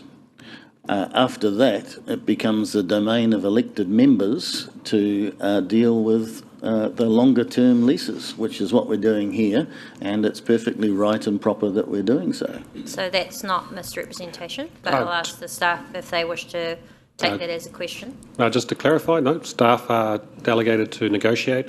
The Chief Executive has delegation to approve up to 10 years, and anything over 10 years requires a council decision to approve, not to negotiate. May I continue? Thank you. So my next one goes to the alternative use clause. So this was a very interesting thing that cropped up. I think the first time I heard about it was in 2021 in one of the council meetings then. So then it became more apparent as things moved on in July leading up to the meeting then. So my question is, can you just remind me where this came from? Where did the idea come from? Somebody talked about Tauranga Golf Club lease or something? This is a staff recommendation with regards to providing the community with the optionality. And what we did do is we did reach out to a neighbouring council that has recently negotiated a lease, and they did share their alternative use clause that was specific to their circumstances and as a reference point. The way that it is worded is now is what we're trying to attempt, as I keep saying, is to provide a tenure for the golf club and providing the community and the ratepayers flexibility into the future. Thank you for clarifying that. So I think that was back in 15th of July, which is only 9 days before our council meeting. Termination clause can be initiated at any time during the lease, and this is a council decision and doesn't have to necessarily go through public consultation, according to this email from Rob Pitkethly. Now, that was Tauranga. I get that, but that's fine. So then I actually reached out to Tauranga Golf Course, and they told me they don't have one. So what's the deal? Where did it come from? Is this their new lease that they're currently going? Okay, right, thank you. So then, as part of my due diligence, I did some research. Can you tell me how many other golf clubs did you look into that have alternative use clauses? So, councillors, I think it's important that we're not modelling on what other golf clubs and what other districts are doing. What I presented to you was the challenges that this community has around PARs and sports and the importance and the significance of this land, and therefore we're talking about this specific issue. Right. Okay, thank you for that. Last question, I promise, Your Worship. And this goes to do with sports fields, and I really do appreciate, Rob, you supplying me with that breakdown of our current network. That was really helpful. So my understanding is from the PARS workshop is that we are short of 9 soil-based sports fields. So Titoki Place, if that comes to pass, will take that number down to 7. So that information that you provided me showed me that we have about 8 disused sports fields in our network at the moment. What would be the cost of building those up to a decent standard compared to, let's say, creating 7 new sports fields at the Springfield Golf Course in 2021 that was estimated at a cost of 20 million. So between fixing what we've got and spending 20 million, what's the difference? I might, Councillor, through you, Your Worship, I might just respond to say that the purpose of this discussion is not to delve into the details of solving our sports field challenges. The purpose of the PARS report identified that there are a whole lot of questions and a whole lot of work for us to do before we arrive at a conclusion and a recommendation. The relationship to this topic is that the recommendation has mechanisms to preserve optionality for councils to be able to solve those problems in this manner, if that is a council decision, subject to public consultation, if that is the solution. So we don't have the answers, and that's the reason why the optionality is preserved through the clauses proposed, also known as the alternative use clauses. Thank you. Any further questions? Councillor Lee, followed by Councillor. Thank you, Madam Chair. Through you. Gentlemen, are you aware that the golf course is a sports field?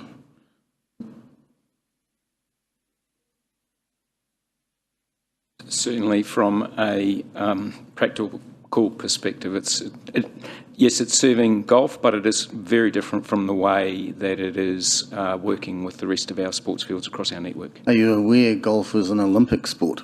Yes, I am aware of that. Right. Why haven't we considered Rotorua Park for the shortage of young persons' sports fields? I'll ask the Chief Executive to respond, but again, this is relevant to Springfield Golf Course and providing certainty in a lease that it may continue as a golf course. But perhaps if the Chief Executive could just answer your question. Mm-hmm. We haven't considered any of the solutions at this point, because as the PARS report identified, we have a whole lot of questions, we have a whole lot of work to do to provide you with possible options to answer those questions. See, this is where the community and some of us struggle to maintain confidence in council, because there's a field sitting there which is capable, I think, of somewhere between 6 and 8 sports fields. And what you're trying to create among the elected members is uncertainty. Point of order, Madam Chair. And there is no uncertainty. Point of order.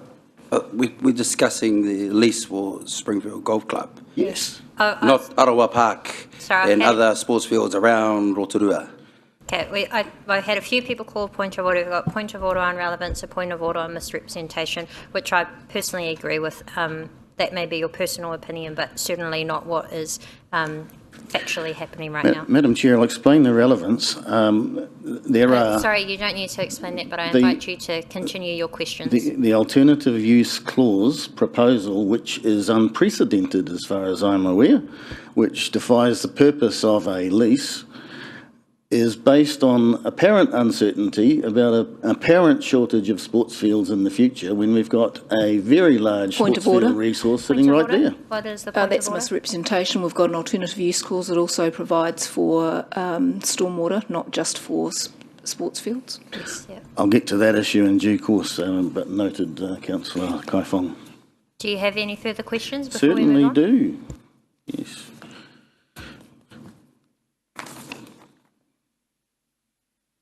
So in providing sports fields that are able to withstand use, there's fertilising issues.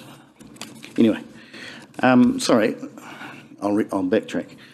You said in your presentation that Springfield wasn't gazetted as a reserve. Could you explain what that means, please?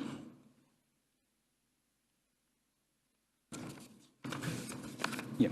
When something is gazetted, it actually formalises the legal status of it, so it's legally therefore a reserve. Because it hasn't been gazetted, it is not technically therefore a reserve, but because we treat it as a reserve, therefore we have the reserve management plan. Right, so gazetted means under the Reserves Management Act, is that correct? I think gazetted is a Reserves Act, and it's a legal terminology with regards to how central government deals with these things. I'm not a law expert on that, sorry. So if it was a gazetted reserve, then you'd need to seek permission of the Environment Minister to use it for an alternative purpose, is that right? Councillor Lee, the staff have already expressed the view that they're not experts in this matter, so could I maybe just ask them to stick to that point? Thank you. That's okay. So going back to our secret, no, it wasn't actually in secret. The PARS workshop that we had last week.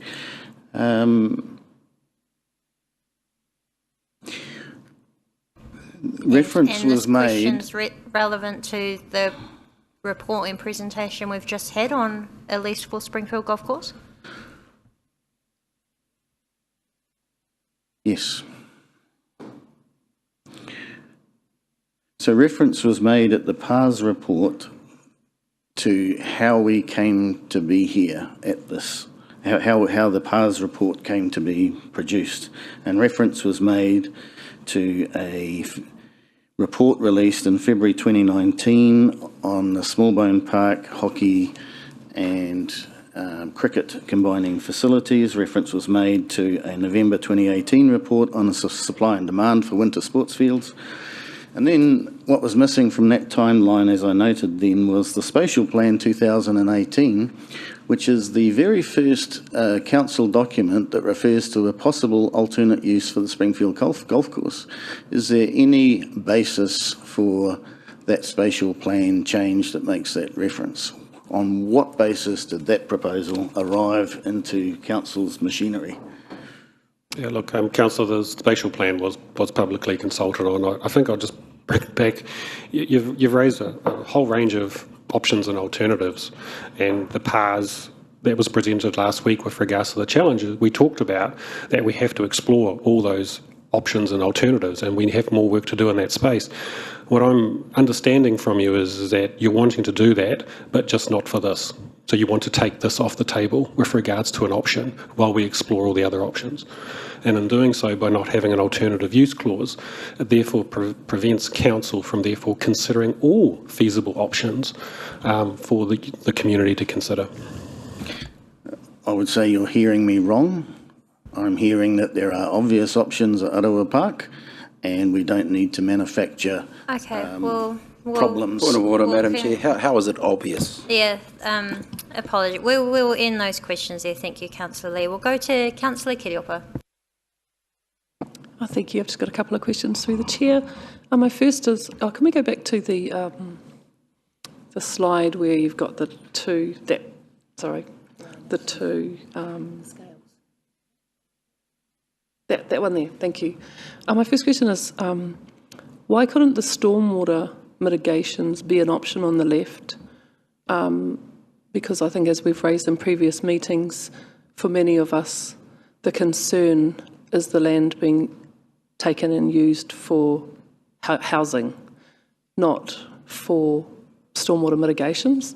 So why is it only on that side when I don't think anyone's ever raised any concerns about the golf club staying as a golf club but being used for stormwater mitigations when necessary? Yep.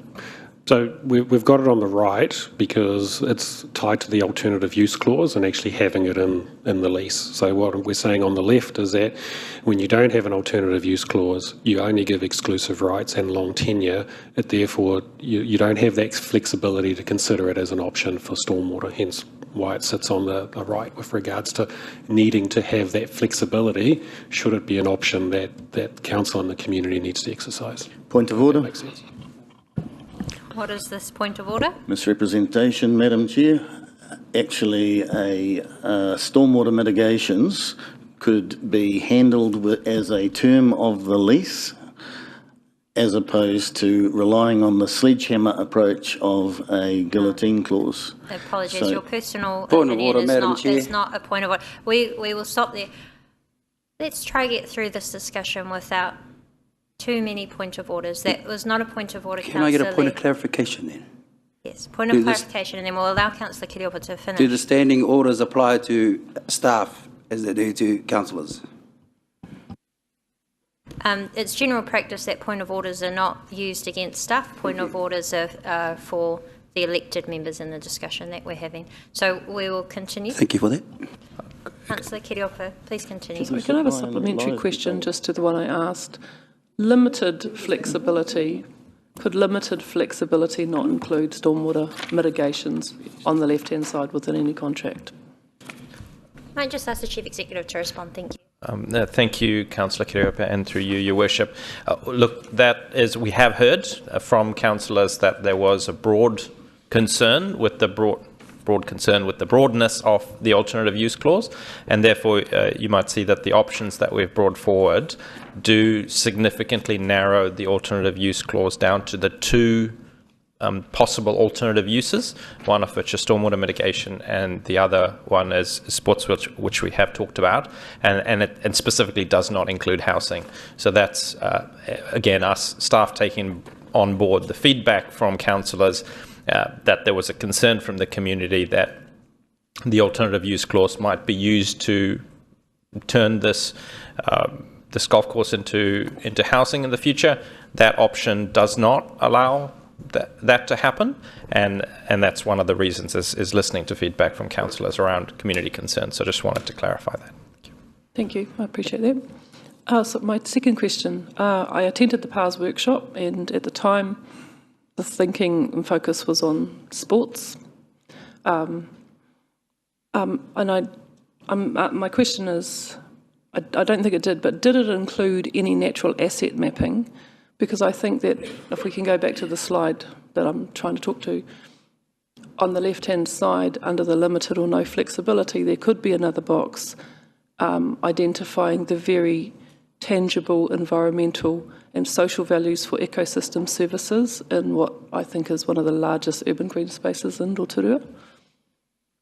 Yeah, and that does take it into account. I think the challenge there is what we talked about in the presentation is around exclusive use. And so while it is a large space, the public actually to have very limited to no access on it unless you're a golf club member. Yes, you can walk your dog in the morning and before the golf club, and so that's a bit of the challenge. What we've tried to do in the proposed lease is actually trying to open up that public element of it and trying to find that balance. But yeah, that is one of the considerations. And I think as well, coming back to what the Chief Executive said with regards to the alternative use clause, the intention therefore is that whatever the community challenges are in the future, that it will always be a green space, whether that's a golf course, whether it's stormwater, or whether it's sports fields provision.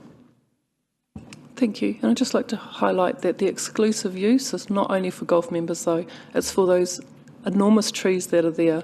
It's also for the birds, for the insects that are really good for our environment. Thank you. Thank you. Councillor Maxwell. Point of order.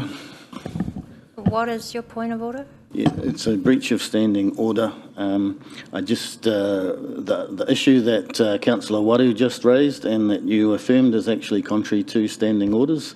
So I'd refer the chair to Standing Order 26.2D. Misrepresentation is to alert the chair of a misrepresentation in a statement made by a... Point of order, alerting the chair and making a point of order on a staff member, two different things. Kia ora. An interruption is not a point of order. Or you use it.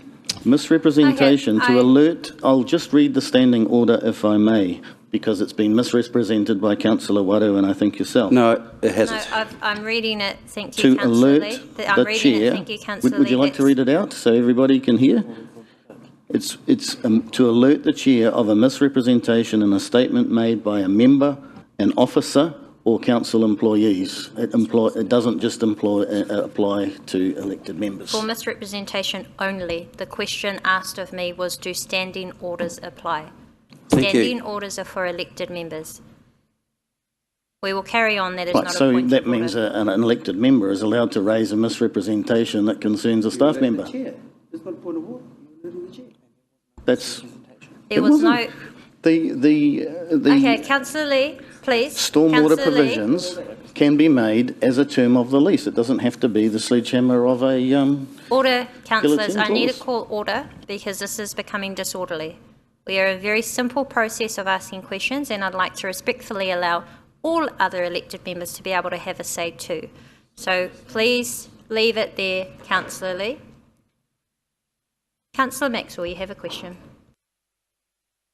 Question time. Thank you, Madam Chair. Actually, listening to everything and seeing the reports before us, I'm actually wondering why we actually have this very important thing on our agenda today when you've not had the discussion with the Springfield Golf Executive Committee.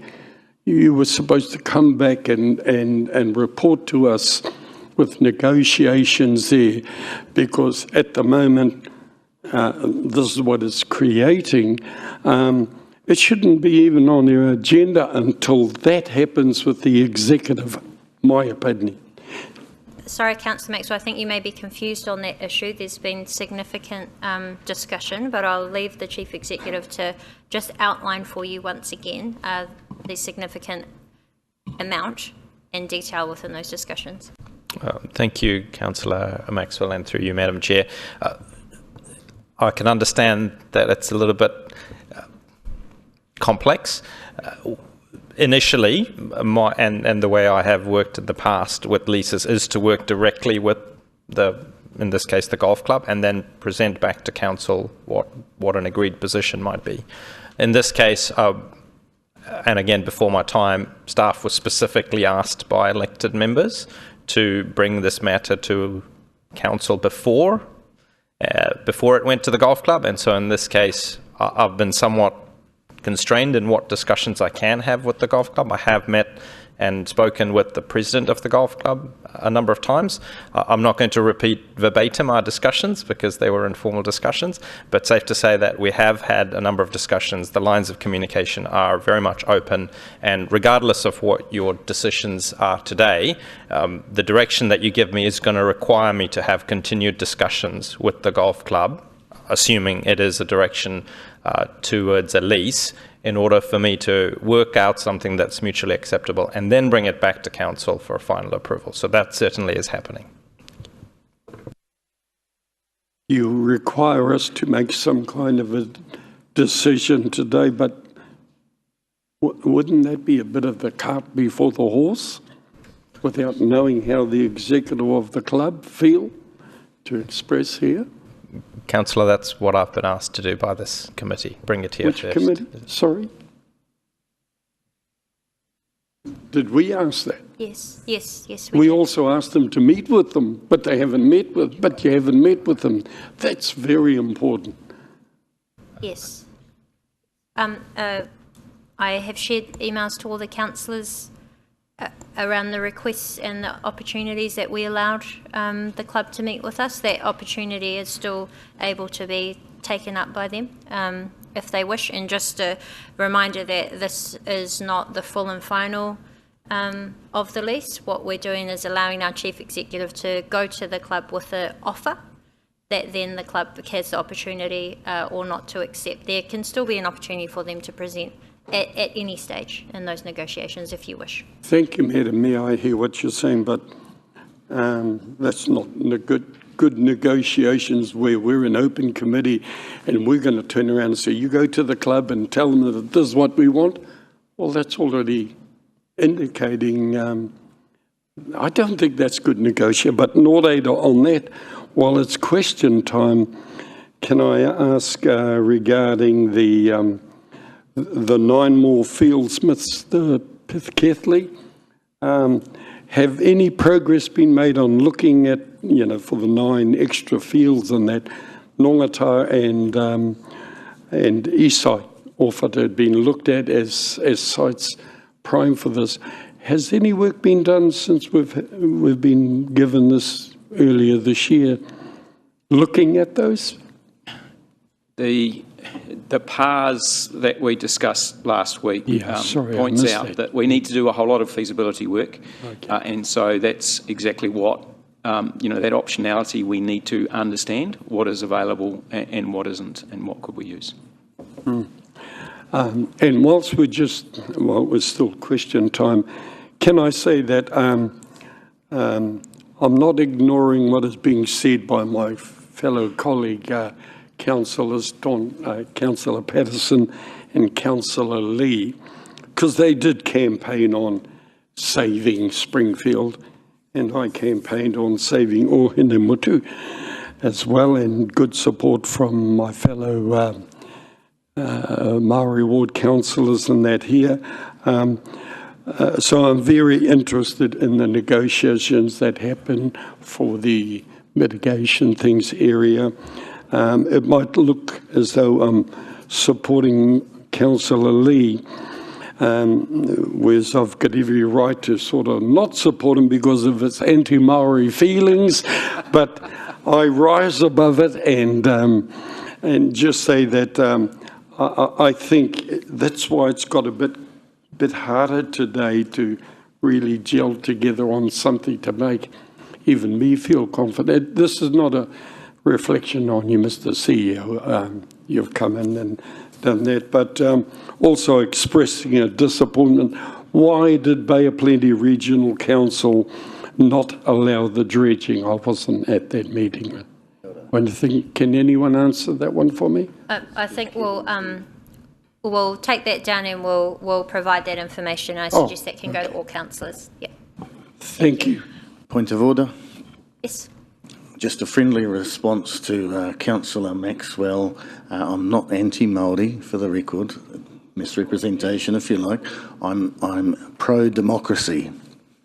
Pro-democracy, as per the Local Government Act. Councillor Brown, followed by Councillor Wood. Thank you, Madam Chair. Is it a possibility 10 years down the track or whenever we invoke the alternative use for consultation that includes playing golf, some sports fields, picking up on Councillor Kiriopa's points around enhanced environment, the restoration of wetlands, no housing, some tracks for the kids, some bike facilities for the kids to play on. So multiple variations of the current use is one possibility that could be looked at, but it would be potentially 10 years in the future. And retaining golf on the land. Yep, that's definitely an option that could be formed, and I think it's important to recognise that changing a reserve management plan and and consulting on the change of a reserve is a very high threshold and requires significant consultation, and so you would see the level of consultation with regards to the rationale and the options very similar to the threshold that we need to have with regards to when we do our long-term plan. So it's a very high threshold. And Councillor Brown, if I could add to you, Your Worship, is that is option 3. Thank you. That's all I had. Thank you. Councillor Waru. Kia ora, te tiamana, te manukura. This might be, thank you gents for the report. It's clear, and we're moving forward there. Just wanted to get some clarification really, maybe from you, Andrew, our CEO.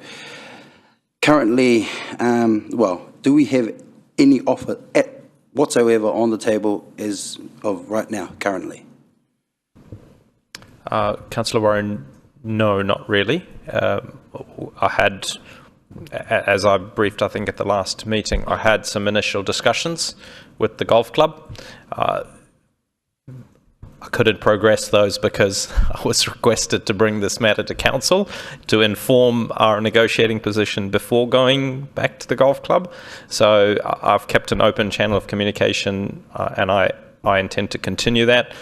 Whatever direction you give me, that's going to involve a collaborative discussion with the golf club.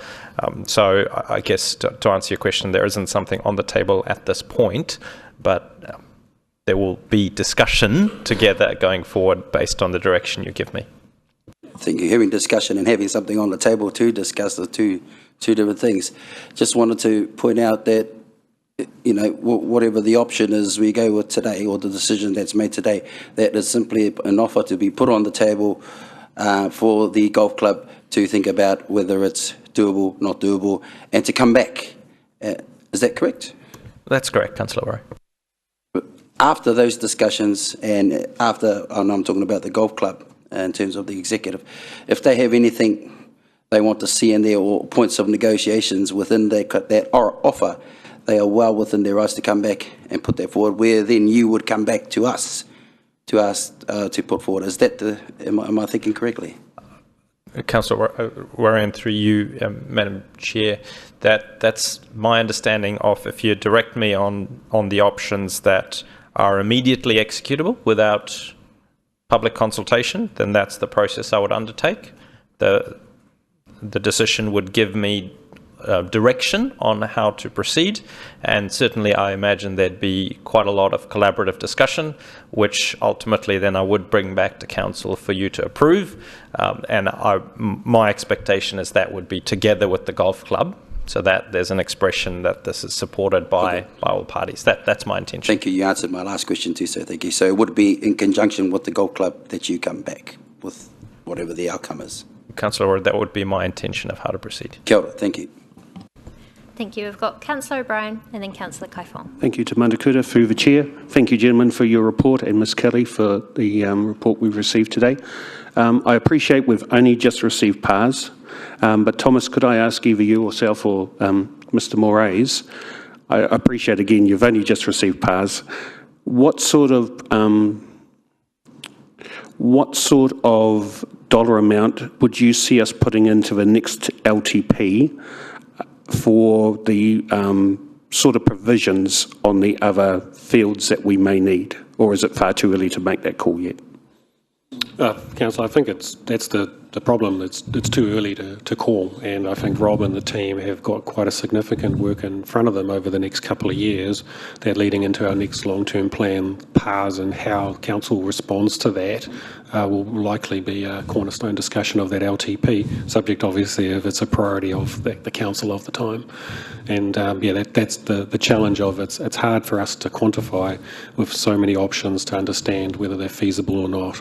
And for us, it's keeping that optionality open across the board to allow council to be flexible and therefore not potentially incur significant costs due to maybe having to acquire land. Thank you. I don't want to put words into your mouth, but would it be fair to say that on the challenges provided in the information in PARS, that we face at least significant stretching of resources on our current resources, and which would almost certainly mean other land required? Would that be fair? Yep, 7 sports fields that I think I signalled $2 to $4 million as we're looking at potentially up to $28 million, potentially, subject to whether that land is actually available. Yep. Thank you. And could I ask, are you or anyone else aware of any significant council-owned land that also could be fitted into the equation apart from Springfield? That's not already being used for sports fields. Very, very limited, yeah. Thank you.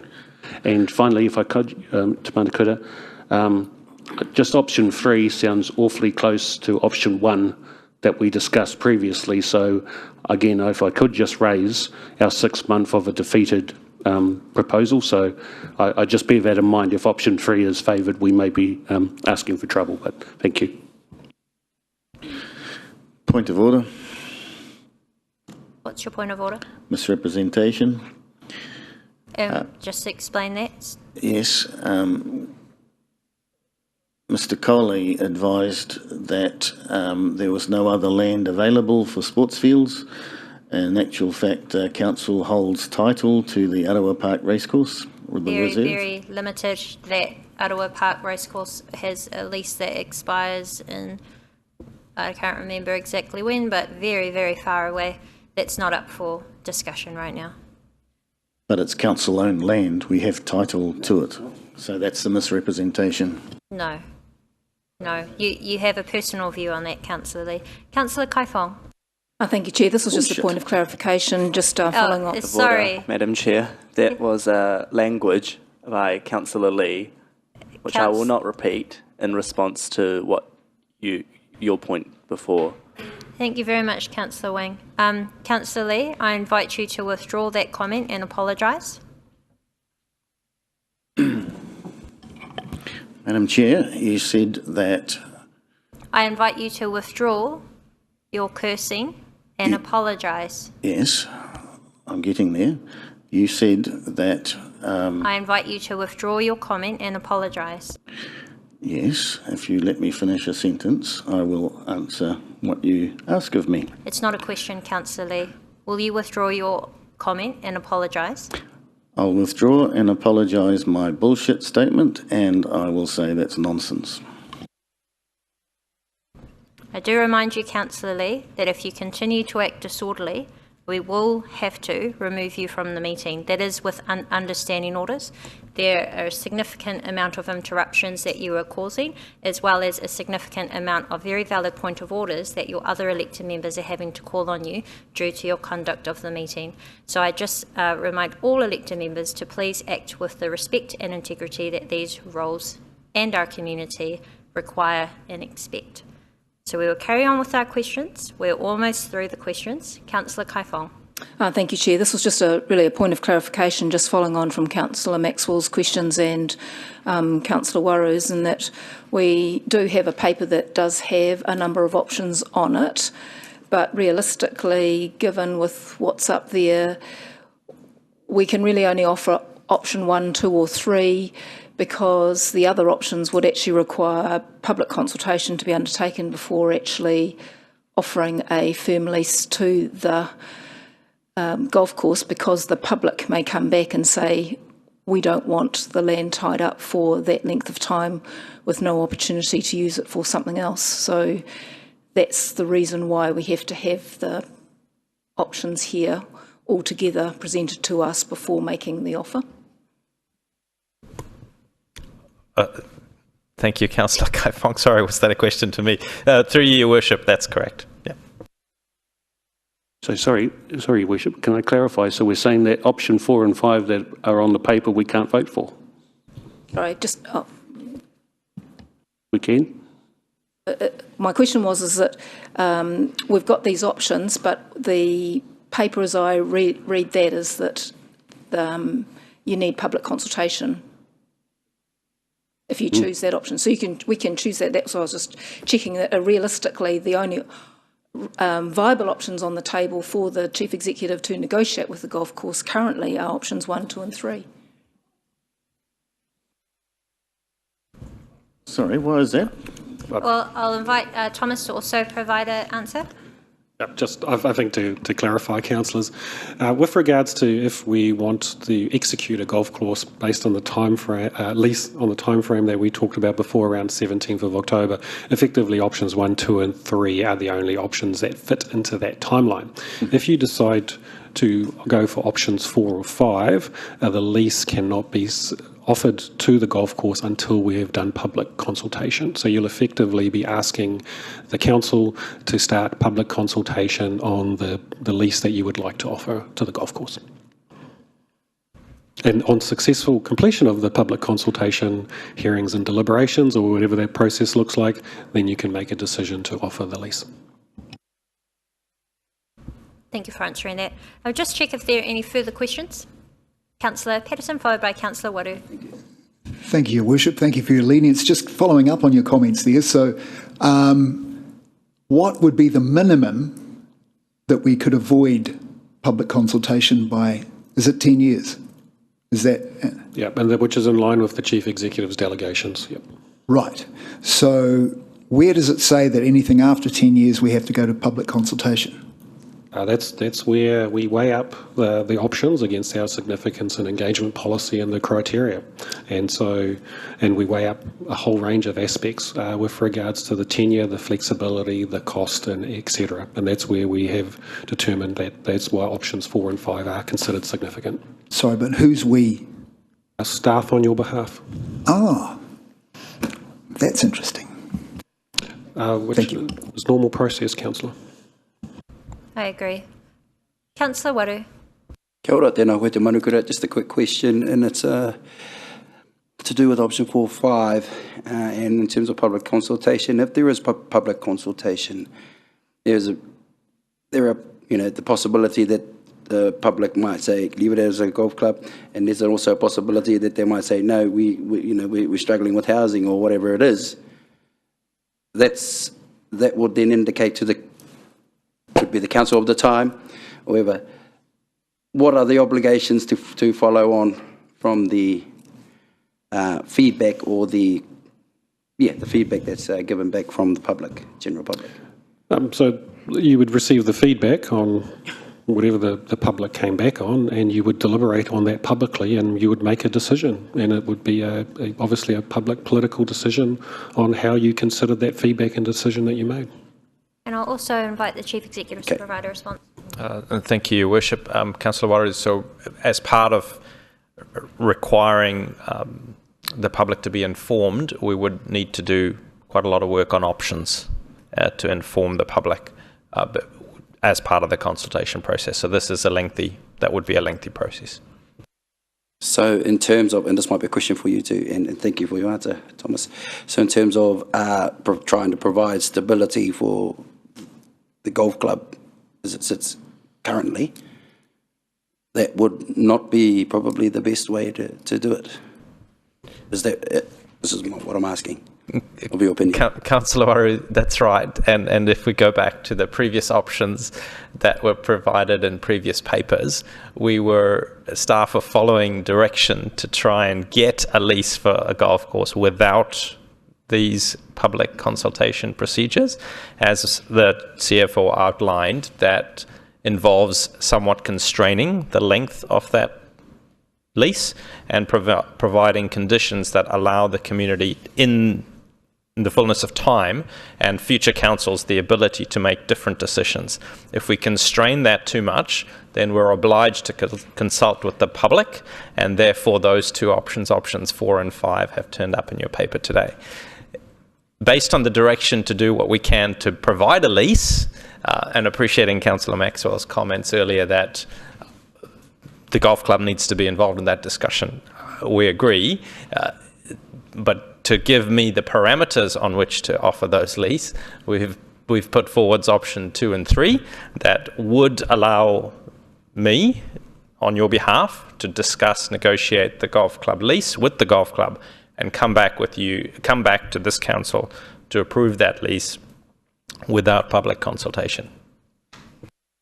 Thank you. And my last question is just around the, if you could provide me again with a reminder as to why we are discussing the lease terms now and not closer to the end of the expiry of the lease as it currently sits. That is because the golf club approached us and asked to renew the lease. Oh, that's right. Thank you. And then as a follow-up, myself and other elected members had requested of the previous Chief Executive to start undertaking work to pursue offering a new lease, of which our new Chief Executive has also taken on board that challenge. Thank you. Okay, there appear to be no further questions. So there are 5 options that are available to us. I would like to move. I move that option 5. 3. is put forward. I move option 5. That's seconded by Councillor Kaifo. What a shame. We have heard, excuse me, Councillor Lee? Would you like to apologise and withdraw your comment again? Should I apologise for calling this process a sham? As you wish, Madam Chair.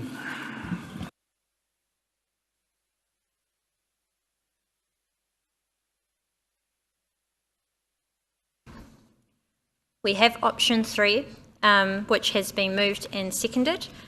We will open up for discussion, but perhaps I will take this opportunity to start that discussion just so that I may explain why I propose that option 3 is the best option moving forward. Option 3, I believe, will be a significant win for Springfield because it provides certainty that it will remain a green space for the next 30 years. The current starting point that we have is in 2027, their existing lease ends with no right of renewal. This has caused significant concern for not only the Springfield Golf Club members, but also the Springfield Golf Club residents and the wider community that enjoy and recognise green spaces. I think that this council has had significant discussion on this, but the most important thing is that this council has already heard the significant amount of feedback from the community, whether it was through people signing petitions or participating in consultation on this matter prior, where they said we wish it to remain a golf course.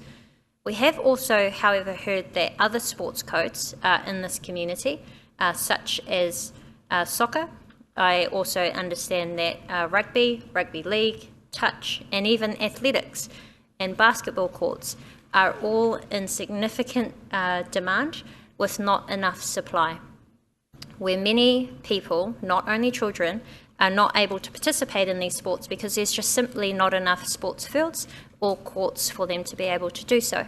So in fairness, for all of our community moving forward, I do support option 3 because it allows the opportunity after public consultation for our community to once again tell us what they need. It has been mentioned this is an incredibly strategic asset. Affordability is also something that we must consider, and it makes absolutely no sense to be buying sports fields in future to cater for the already current but the increasing need in our community to be able to participate in sports and recreation. I also want to acknowledge that the cost of that, as identified as a risk in this report, is potentially $18 to $36 million. And I also want to note the environmental concerns of flooding, and in particular the concern for Ohenimutu. So I do support option 3 because it only will allow that alternative to use to be for stormwater mitigation purposes, of which would not interfere with the usual use of a golf course. And I did take the opportunity to visit the golf course in person with some other elected members, and I thank the golf course for providing that invitation, and of course Stavros, where it was explained how that flooding mitigation will only impact until the water is able to go down, so very limited risk of removing the ability to use the golf course. Most importantly, at one of the first meetings of this council, we demonstrated to our community how important green space is and that we wish to protect green space from housing. So the most significant win for Springfield in this decision is that, as I mentioned, for the next 30 years, they can guarantee that this land will not be used for housing. So Point of order. That's what I wish to put forward. That has been seconded, and we will now open up for further discussion. You had a point of order? Yes, Madam Chair. Misrepresentation. You've proposed or moved option 3, which includes in paragraph 8 that the council agreed to the inclusion of an alternative use clause in the lease that would allow the lease to be terminated with 2 years written notice. That does not therefore guarantee that the golf course will be used as a golf club for the next 30 years. That's not it's not what I said at all, Councillor Lee. That's not a point of order. If you continue reading, what I was reiterating is the following line, it's still within the same sentence, if it is determined that the land is required for an alternative recreation use or for stormwater mitigation purposes. That is exactly the point that I've laboured. So we are now open up for discussion. Does anybody wish to speak to this matter? Councillor Lee. Thank you, Your Worship. For this option, I shall be focusing specifically on the so-called alternative use clause. As a founding president of Saving Springfield, I have been dealing with the issue that Council began or predetermined back in 2018 or earlier that the destruction of the golf course would come. I'm going to put it as simply as I can. A vote for a guillotine clause is a vote to erect a structure over the golf club that will be triggered by a future council and will end with the demise of the golf club. So therefore I am unable to support any lease agreement that has a guillotine clause in it. And I would add that, to give some context, we were told by staff that the Tauranga Golf Club had a guillotine clause in it. We have heard from the golf club it does not. We are unaware of any other golf club that has a guillotine clause, and I have in front of me a list circulated by Councillor Patterson, including golf clubs. There's about 15 clubs here, I think: Clark's Beach, Omaha, Waitemata, Redwood Park. The leases for per annum that they're playing, by the way, are $1, $1, $1, $5 per year, $10, $1,000. The terms are 30 years, or 10 by 10 by 10s, or 11 by 11s. The whole idea of an alternate use clause is contrary to the whole purpose of a lease. I would therefore not call it a lease agreement if it has a termination clause in it. The purpose of a lease is to give a club security of tenure. Without security of tenure, the club can't make long-term plans, as it has successfully done for the last 75 years. In 1966, when this council first gave the club a 33-year lease, the club was able to take out a mortgage with the bank and build itself a clubhouse, which it was able to pay off over 25 years, without impact on the ratepayers, I might add. Without security of tenure, we don't have a lease. And my recommendation to the golf club, if it was offered such a lease, would be to decline it. Madam Chair, you referred to the last election. You referred to the fact that we reversed the previous council's decision of 10 reserves. The first thing we did, and that tells you what the public think of their reserves. And make no mistake, the public think of Springfield Golf Course as a reserve. Council might have done some fancy footwork behind the backs of the residents of Springfield and didn't consult and tell the people what was happening there. Point of order, Madam Chair. But That's as far as misrepresentation.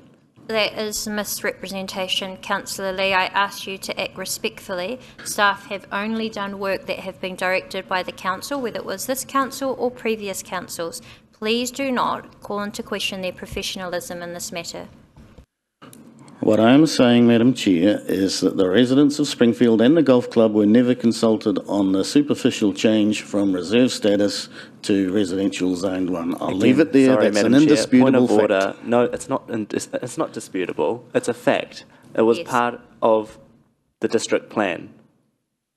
That would be contrary to section 82, which requires anybody affected by a particular decision to be specifically consulted, not putting an advert in the Daily Post and not telling everybody about the details. You have raised that particular concern before, Councillor Lee, and I believe you have had an adequate answer from staff. All due diligence and correct processes were followed in that matter. So the people of Springfield need to take notice to what happens today. The people who support the saving of Springfield, a vote in support of a guillotine clause is a vote for the destruction of the golf course. The people of Springfield and the people of Rotorua have previously indicated what they think of the disposal of reserves, and we're coming up to an election next year, and I'm sure they will take note of how this is going. But as I said, a vote for a guillotine clause is a vote for the destruction of the golf course. So we've had 1 for, 1 against. Any further people who wish to speak to this? Councillor Wang. Thank you, Your Worship. I find it quite unbelievable how the previous comments that I've just heard, when that a vote for this is somehow a vote not to offer a lease to Springfield Golf Course, when literally the first point 7 up there is that Council approved the Chief Executive to offer the Springfield Golf Club a new lease. That's the wording. We are offering a new lease based off the request from the golf club that we engage in these processes to renew a lease. And I think what is really important here is, again, I think it's been reiterated so many times, we are here to operate, to make decisions for the whole district, for the future of our district, and not for any organisations or movements that we are either involved with now or have been involved with in the past. We're here for everyone, and in order to be here for everyone, we acknowledge the need for certainty for the golf club. That is why there is the guaranteed 10 years with no alternative use clause coming into effect until after that. And so I think in line with the values of good decision making and good governance, we really need to ensure that we do not take away the ability for future councils and future communities to be able to make decisions based off of their needs of their day. We don't know what that's going to be like. We don't know what severe weather events are going to hit in the future that will require them to have to engage and do much more work in stormwater. We do actually know we have a shortage in sports fields for the majority of our community that play many different other sports. And so I think, you know, some of the conduct, some of the words that I've heard is just really concerning for something like this. Earlier on in the meeting, Councillor Lee said to me that I stunk of predetermination. Point of order. I did not say that to Councillor Wang. I said that the organisation stunk of predetermination and goes back to 2018. What is your point that of wasn't order? a personal attack on you at any stage. Through the chair, what is your point of order?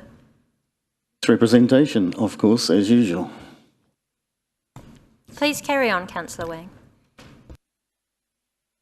To carry on, again, I would say the values of good decision making, of good governance, has to be the priority here. And we have come to the table. We have we have operated very much in good faith in these discussions into offering a 10-year, a 30-year lease with a 10-year clause with no alternative use until after that. And so I think, again, I would urge the other members, we have been through this process again and again and again. Let's not delay it. We are making this decision to authorise, to approve the Chief Executive to offer this lease based off these terms. We're not making that final decision. And so I would urge the other members to support this, not to bring chaos and more uncertainty to the golf club and to our community by not offering these terms, by not offering a new lease to the golf course. And so with support for good governance, for flexibility for our future generations to make decisions based off their needs, I am in support of option 3 in your motion. Thank you. Thank you. Councillor Patterson, followed by Councillor Waru. Thank you, Te Manukura. Given the significance of this to the council, the golf course and to the public, where I sit is that we should be striving for an agreement that is fair and reasonable. Now, let's take a look at some of the things we've been exposed to over the last 3 months. The golf facilities review. Now, we were told at a recent meeting that we have an overcapacity in Rotorua. Now, the fact is that golf as a sport is growing massively in the last 12 months. It's gone from 136,571 in 23 to 142,880. That's paid up members. That's an increase of over 100,000 people. Not many sports can say that. Numbers of non-members, so these are just your average Joe Blow or Joanne Blow who turns up to a golf course and has a round, up to 203,460. So that's 21.89% increase. That's pretty substantial. So Rotorua has 3 unique courses, not 4. We only have 3. Apparently Reparoa's and Taupo, apparently. Hotels, other fantastic activities. So we should be getting a slice of that market. That's a massive market to be taking advantage of for our community, for our economic benefit. One of our aspirations, as we've talked about regularly, is Rotorua to become the home of Māori sport. Now, we could be home for the New Zealand Māori Golf Tournament. That could become an anchor event for that, because at the moment they can only operate on 2 golf courses wherever they go. Coming here, they could have 3. So effectively, they could grow their participation by 33%. That would be a massive event for us. So let's have a look at our competitors, shall we? Our 2 other high-profile visitor destinations, Queenstown, they have 5 18-hole golf clubs and 1 36-hole golf club. Hey, they're the #1 visitor destination. We could argue that. But what about our mates down the road in Taupo? They have 4 18-hole golf clubs, 1 36-hole golf club and 1 10-hole golf club. Their population's only 24,500 people. Another comment that made with regards to the number of 18-hole golf courses and the lack of a 9-hole golf course in the urban area. Well, it's quite funny because there's no need for a standalone 9-hole golf course when you can simply choose to play 9 on an 18-hole and pay accordingly. You don't need a 9-hole golf course. And in fact, Mark Webb from New Zealand Golf dropped me a little line to say, this letter is in support of the Springfield Golf Club to reinforce the position of Golf New Zealand and Bay of Plenty Golf and its ongoing commitment to the importance of 3 18-hole golf courses located within the vicinity of central Rotorua. Then the other thing that we've got to bear in mind here is, as I believe Councillor Lee alluded to, is that any lease has to be sustainably responsible. That is, it must allow a club to show long-term leases to funders for any investment. 10 years is not acceptable. I've had a friend who works at the Kiwi Bank as a manager in Tauranga. She said we would never lend to anything less than 15. So you've got to have at least 15 years or you can forget it. Now, just alluding to the average length of those leases that Councillor Lee talked about, so this all came from Golf New Zealand, these stats, and I was very pleased with that. So the average length of lease across those 13 clubs is 22 years, so that's average. Average annual lease is $2,300, and clubs that have an alternative use clause, nil. So other things to bear in mind, we've never had any information on the potential impact of the removal of the 500 heritage trees, home to our most endangered bird, the kārearea, along with tui, kereru and many others. There's been no discussion about the stress and anguish caused to the community since this project was first mooted in 2020. There are people out there who are beside themselves, not knowing what is going to happen. No consideration, and this is a real passion for me, no consideration has been given to the burgeoning population of over 65s expected to experience the greatest growth, increasing to 28.3%, and they deserve to be included. They deserve opportunities to maintain their social connections. Golf clubs, bowling clubs, tennis clubs, squash, they all provide opportunity to be together for people in the over 65 age group. And it also keeps them fit and healthy and out of hospital. Taking away this golf course would be a terrible step backwards. Once it's gone, it's gone. I urge you to rethink and think about at least a 15-year lease, maybe 20. That would be the average that is across the country. So I won't be supporting that. Thank you.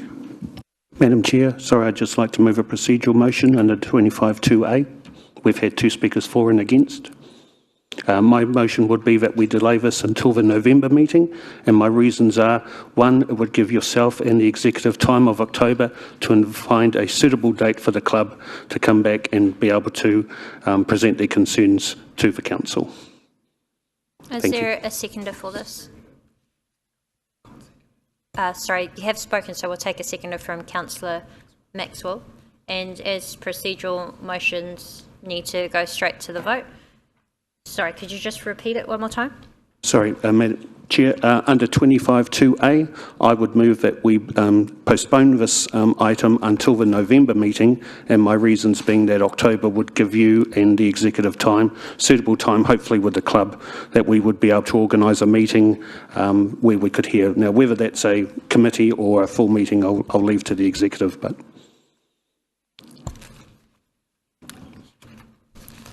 And I haven't spoken on the... 25.2C? Let me just double check.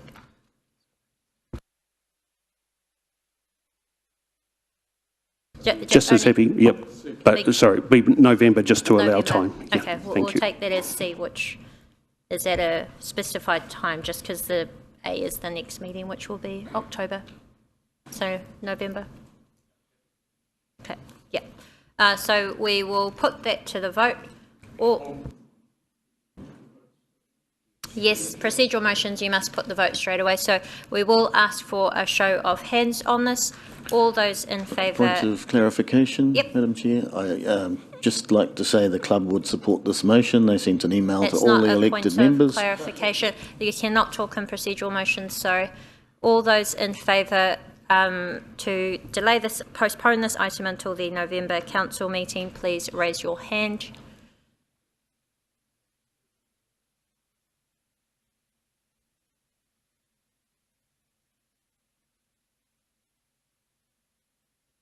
Sorry, we're just noting that down. And all those against, please raise your hands. That is lost.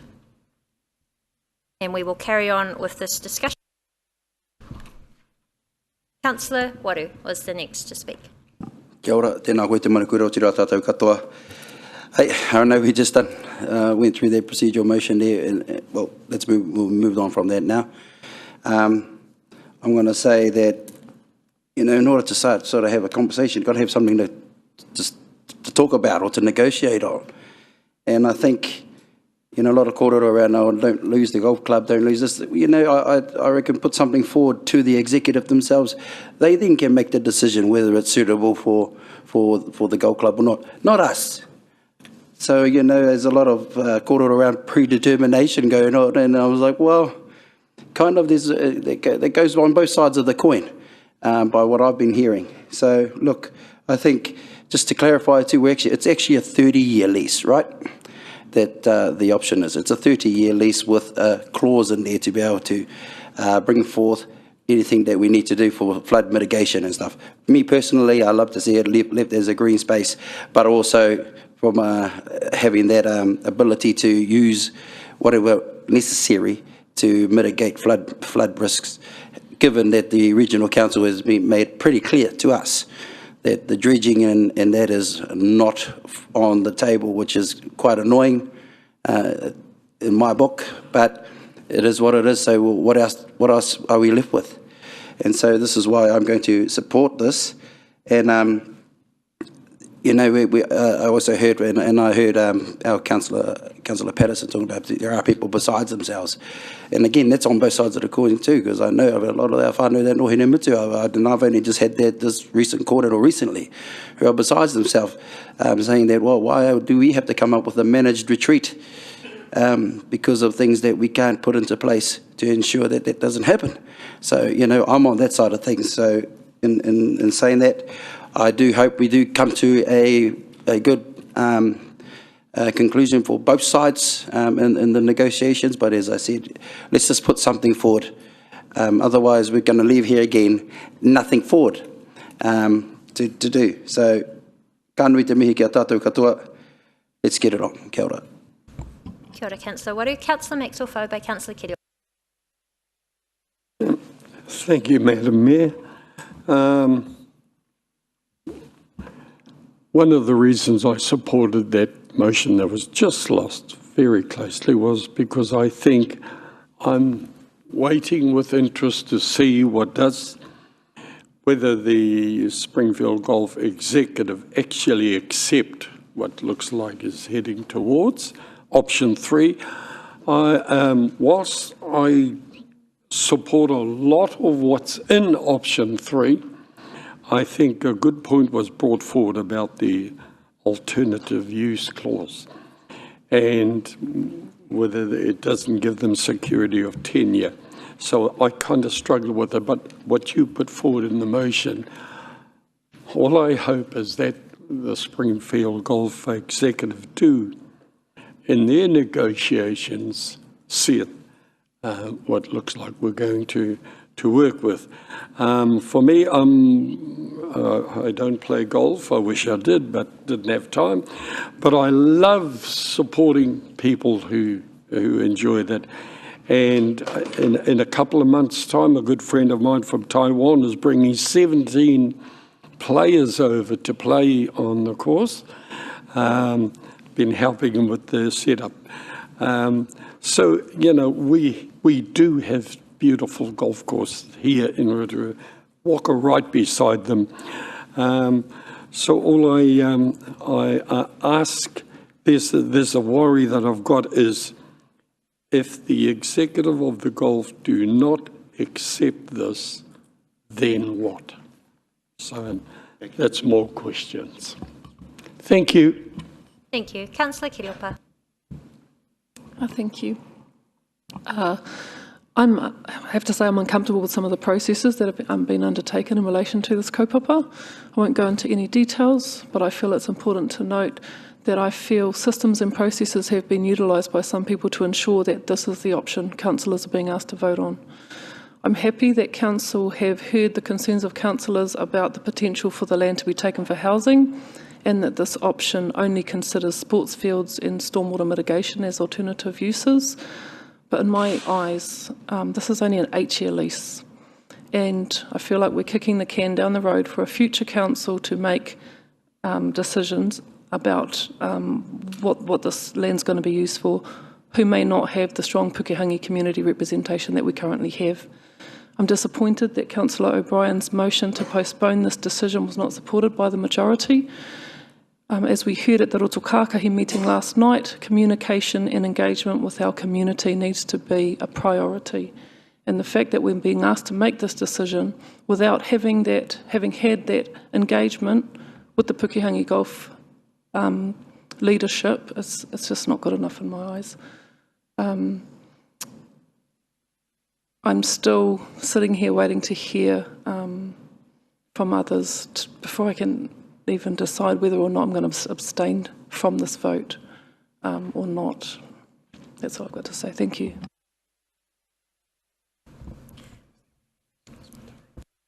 Thank you. Councillor O'Brien. Thank you, Te Manukura. I wonder if and when the story of this council's ever written over this term, I wonder what the chapter on Springfield Golf Course is going to be titled. Double bogey? in the bunker, out of bounds, I don't know. There's probably people more creative than me to do that. My whole concern with this entire process has been from day one that I don't think that we've failed the community across the board. And it's been a question of leadership. And when I say leadership, that's not directed at you. That's across all of us. Maybe the club as well as the community as well. But I feel that there was a real opportunity for just some common sense, for some practicality, for some sit-downs, and for some talking straight. I don't know, I can't foresee the future. Sadly, my TOB account shows that. But I would suspect very strongly that in 10 to 15 years' time, there will be significant change required of Springfield. I can't say what that would look like, whether it's a 9-hole, 12-hole, 14-hole, something along those lines. We also have to weigh up the fact that we are a very financially stretched region. And as someone who's been very conservative on rates rises and spending, I'd be a hypocrite to say, well, I'll just use that when it suits me, but then don't use it when it doesn't. So I can't foresee what the future would look like. My gut says that there will be substantial pressure put on the land holdings that we own. Now, I'll leave that alone, but let's say, where do we move from here? I think the best thing for us would have been to hear from the club. I cannot see what the speed or necessity to get this underway so fast when it's already been so far beyond, plus the expiry date isn't until 27. It's taken us this long just to get here. So, clearly speed is not of the essence, as usual. So for me, I'm sorry, again, I still have concerns over this option. Is very similar, including in wording, to option 1 that was defeated last time. So in good conscience, and I'm sorry because of the lack of consultation that we've so far been able to just hear the concerns of the club, I'm sorry I will not be able to support today, but thank you. Thank you. Are there any further speakers? Councillor Brown. Thank you, Madam Chair. In terms of communications and addressing Councillor Kiriopa's concerns around that, this is the starting point for communication. This is not a decision that will be laid on the club. The club has the right to negotiate and communicate their desires. Let's hear back. I don't want to go through this again. I'm voting for this today as a starting point for the CEO to have communication. I think that's a good thing. In terms of the alarmist approach that Councillor Patterson has put forward, that we will be destroying Springfield, I just don't get it. I'm sorry. I cannot see the amenity values of Springfield somehow going down the gurgler through this decision. In my mind, the vision includes golf, includes improved amenity values for those that live on Springfield, improved environmental outcomes for those that are interested in that. I can only see it being better, potentially, if the club agrees and the public agrees. We're going to go round in circles for this. I just can't do it again. Sorry, fellas. I think this is a starting point for negotiation and communication, and see what the club comes back with. We'll be back here again if the club doesn't agree, but they have the choice. The downside of one of the other options is that we crack it open and then we tell the public how much it's costing us to own this thing and how much the club is paying in the lease. I get the benefits. That's kind of a moot point for me. Retain the amenity values, let the club operate for another 10 years at least. It's not 8, it's 10. And let's see what the club can develop over that period of time to take on the events that perhaps Councillor Patterson puts forward. Let's see them, bring them, make that club worth a lot more to the community as a golf course than what it currently is, because I think it's in decline personally. I'd like to see it succeed, but let's move ahead. Let's give the CEO the opportunity to have this conversation and communicate with the club. Thank you. Thank you very much. I'll just ask if there are any further speakers, or we will put this to the vote. Councillor Barker. Thank you, Your Worship. I won't add much because a lot has been said already. I'm going to speak for this today, and I know that it's been said that we'll be judged by our vote today. We will. We'll be judged by the whole community, not just by the Springfield community. We need to keep a balance in amongst this picture somewhere, and this clause that allows alternative use does that to some extent. It allows us to give some certainty and the possibility of more certainty to some of the people that live in other parts of the district and the community as well. I see that this is not kicking the can down the road. We are, like Councillor Brown says, offering an opportunity to have dialogue with the golf club. They are more than welcome to feedback exactly what they think, and it takes us on to the next stage in the journey, but we need to start the conversation formally, and this is the place that we're going to do that. We can't predict the future. That's one thing is certain, and the only thing that's certain really is change. And so we do not know what's going to be ahead of this council and this community in the next 8-10 years. And for us to enter into something or to suggest something that doesn't allow flexibility to future decision makers is actually short-sighted in my view. So that is why I'll be supporting this today. Thank you. Thank you, Councillor Barker. And Councillor Kaifong. Thank you, Chair. I think we've had a really good debate today. I was happy to support motion 3, and I think if we go back to the presentation that Thomas did when we had a seesaw there, and really that's what this decision is about. It's about getting that seesaw back on balance, because we don't have a crystal ball to know what the future holds, but we're trying to get a compromise to make a decision that is for both today and for the future. And so the recommendation there gives at least a tenure of 10 years. And also, it's not necessarily just 10 years. It could be 11, 12, 13. It could be up to 30 years.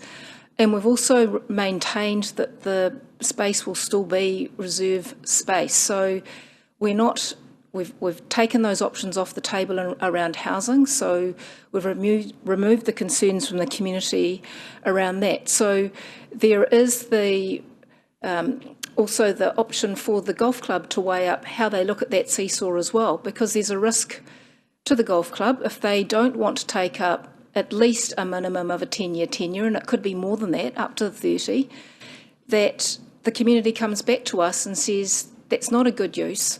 I don't want to move out of my home in Ohinimutu. I don't want to have a limb on my house at Ohinimutu, along the Utahina because there's a flood risk.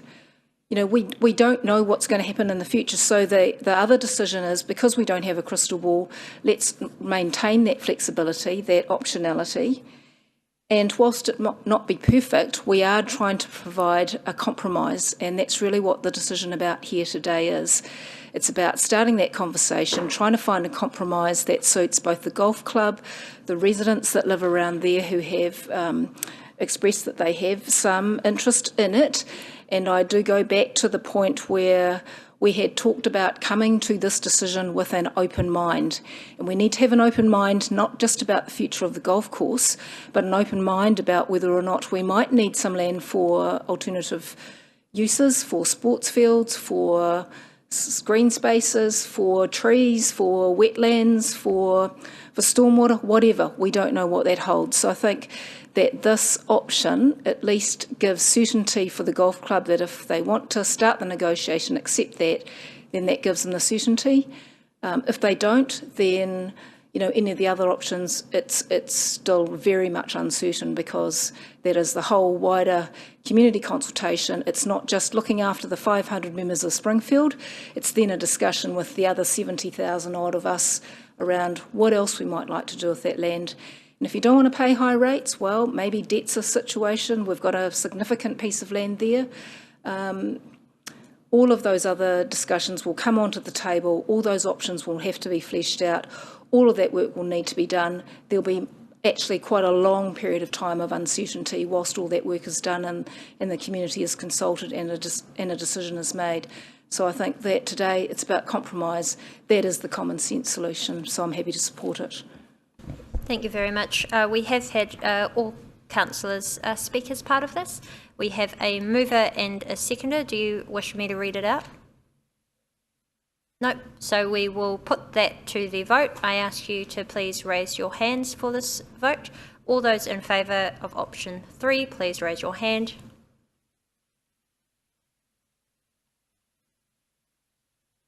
Thank you. All those against, please raise your hand. That is carried. That is, yep, I've asked to raise the hand, so that will be noted. Thank you very much. That is carried, and we will allow our Chief Executive to carry on with his work to offer the Springfield Golf Club a new lease for the land comprising the Springfield Golf Course for a term of 30 years with no right of renewal. And just want to reassure elected members, councillors who raised the concern regarding having an opportunity for the Springfield Club to present to us. There were a number of different dates and options that were provided to them. Unfortunately, it did not work out. However, I do reassure you that we will continue to find an opportunity for them to come and present to us in person if you wish. So what I actually suggest now, as we are 10 minutes to 1 o'clock, is we'll take our lunch break now. And when we return, we will be into the discussion around reallocation of remaining 3 waters, Be Better Off funding. So I suggest that we return in, is half an hour okay? Or do you want to do 4? Yeah. I suggest we return at 1:30. Yeah. Okay, thank you. We'll see everyone at 1:30.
Welcome back, everybody. Thank you very much for that short lunch break. We will get back underway with our council meeting. We are on page 25 of our agenda. May I please have a mover and a seconder that the report reallocation of remaining Three Waters Better Off funding be received. That's moved by Councillor Waru, seconded by Councillor Wang. All those in favour to receive this, please say aye. Aye. Any against? It's carried. I'd now like to invite Thomas to overview the report and also speak to a presentation. Thank you once again, Your Worship, and good afternoon, councillors. Unfortunately, when I sent the presentation through, the first 3 slides I've accidentally cut off. Those actually covered the items that are in the paper that talks about how the Better Off funding was created by the previous government and that there were 2 tranches. The tranche that we been able to draw down on has been tranche 1, which was part of the Three Waters funding package. And it was designed to ensure that at that time, when the proposals, well, it wasn't the proposal, it was happening, legislation was passed, that all the Three Waters infrastructure was coming out of council and going into those 5 entities from memory, that this funding was made available to council to ensure that they were no worse off and that the funds were targeted towards community projects. The whole range of criteria. Rotorua was allocated 8.05 million, and what we went through was a process of deciding how to allocate those funds, and that was all done July, I think, 2022. And on the 14th of July 2022, the council of the day selected to apply the funding to the aquatic centre. Of that $8 million, and that's the assessment criteria that we used, and so forth. And so, of the $8 million, we divided it or split it across stage 2 and stage 3 of the aquatic centre. I guess I'll just remind the councillors and anyone listening, stage 1 was the refurbishment of the outdoor 50-metre pool. Stage 2 was the refurbishment of the indoor pools, the plant room, the roof, and all those other changing rooms. And stage 3 was to be determined following consultation with regards to multiple options around spas, manu pools, water slide JVs, learn to swim, etc., etc. And so stage 2 is now complete, and the aquatic centre is opened, and so forth. As part of your LTP deliberations, you did ask the question as to whether the funds could be redeployed.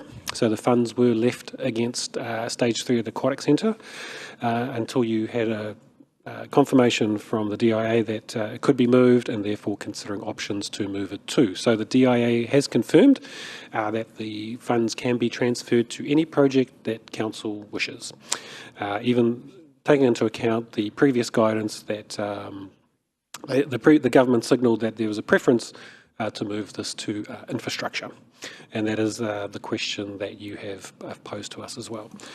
So before we go into exploring what those options are, just to, I guess, put a bit of context to it, redeploying the $2 million to an existing project would save $2 million of external borrowings against that project.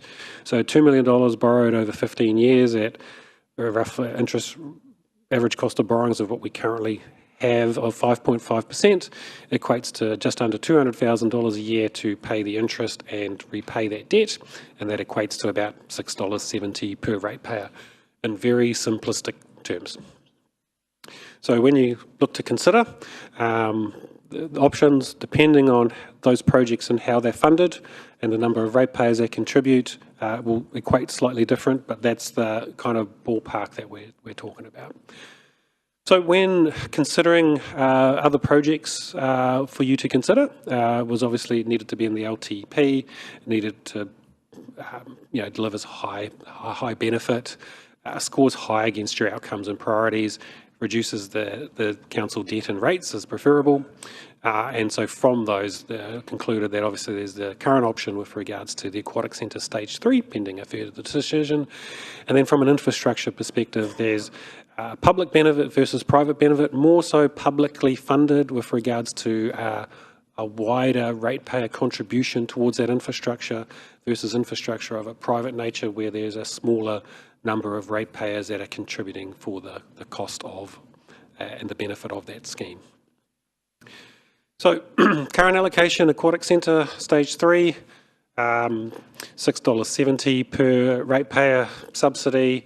And it's just noting, and it's not something that we talked about during the LTP, but as Rob and his team have pointed out, that was targeting the spas, and historically the spas have generated additional revenue that helps support CLM.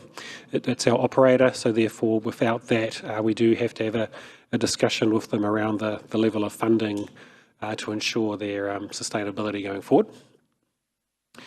With regards to infrastructure public benefit, we've identified 4 for your consideration. So there's the wider wastewater treatment plant and the discharge point with regards to that. It's about $100 million budgeted, and moving the funds against that would impact against the debt that project incurs, but is funded through the sewerage targeted rate. And so there's 22,000 ratepayers there.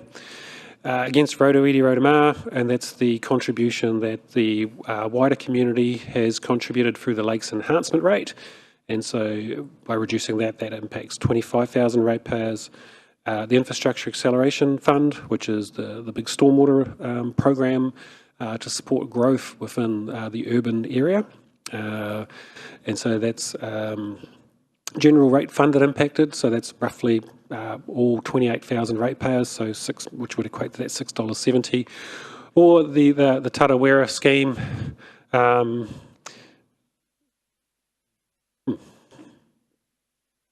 with regards to any potential funding from the Lakes Enhancement rate.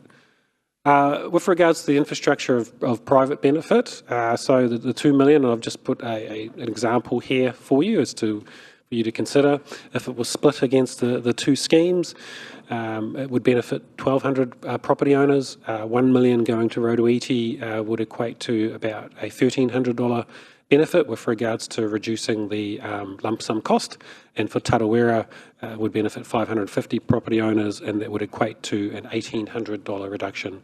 Bearing in mind that I've split it, so if it was to go $2 million to one scheme or the other, then obviously the impact would double what I'm indicating on this slide. And so what we've just got here in front of you is the options for you to consider. So on the left-hand side is the status quo. General rate funded activity equates to about $6.70 on average per ratepayer. Infrastructure public benefit in the middle. And my slide, unfortunately, I didn't update the traffic lights Eastgate. So wastewater treatment plant, the Rotorua indirect, the IF and the traffic lights with regards to Eastgate, and on the far hand side the infrastructure private with regards to reducing the lump sum contribution, which ultimately therefore reduces the targeted rates on that community as well. And so happy to clarify and answer any questions the elected members may have. Thank you very much. Councillor Brown. Thank you to Manukura for you. Thank you very much, Thomas. Thomas, this question's to you, but if the Chief Executive would like to, I'm more than happy, whoever wants to take this on. Given the, overall what you put up there, if we allocated to a particular fund, and sorry, if I could just use Tarawera just as an example, Rotorua just as well, but I'll just use Tarawera. Are we able to say something like, do we have to allocate it as per like $2 million done and dusted, or are we legally able to say that we peg it towards, say, people that sign up for the scheme? Is that possible? Yes, and we'd have to look at the mechanics of how we would deliver that, but we could look at offering a rebate with regards to those properties that signed up and moved at a certain pace, yep. So could I ask, would you require a legal opinion on that, or are you happy that we could peg that, like even today? Could we? Thank you, Councillor Bryan, and through you, Your Worship. Just to recap, the reason we're bringing this to you now is the original resolution had a time frame within which to bring you back some options. You're absolutely right. Some of these destinations of those funds would need more work and probably would bring you back some options on how that would actually hit these these schemes. So, for example, if it were the wastewater treatment plant, that doesn't need any more work. There's a budgeted program that's got a governance in place, and that will operate. Aquatic centre, similar, but for example, to take your example, Tarawera sewage scheme, we haven't quite worked out at this stage how that, if you were to allocate it to there, how it would alleviate the cost to ratepayers and what the mechanics would be. So in that example, I would definitely bring back to this council options for how those funds would impact ratepayers. So including your suggestion is absolutely Could I just right. have a quick supplementary? So thank you. So what you would seek, if that was an option that we decided to even propose, we would indicate it, but ask you to come back, you and the team to come back with what effects that would have, blah, blah, blah, etc. like that. Absolutely. Okay, thank you. But sorry, we could also then change it if, say, we put conditions, i.e. signing up for the scheme. Is that possible, or? So my advice would be you wouldn't need to, because I would bring you back all options, as I'm trying to do to a number of these topics. So Thank you very much. Thank you, Te Manukura. Councillor Patterson. Thank you, Your Worship. Thank you very much for the report. Just carrying on, but on a different tack from Councillor O'Brien's question regarding the Tarawera scheme, and the fact that I think you mentioned that its infrastructure was one of the general favoured options for using this money, rather than a nice to have.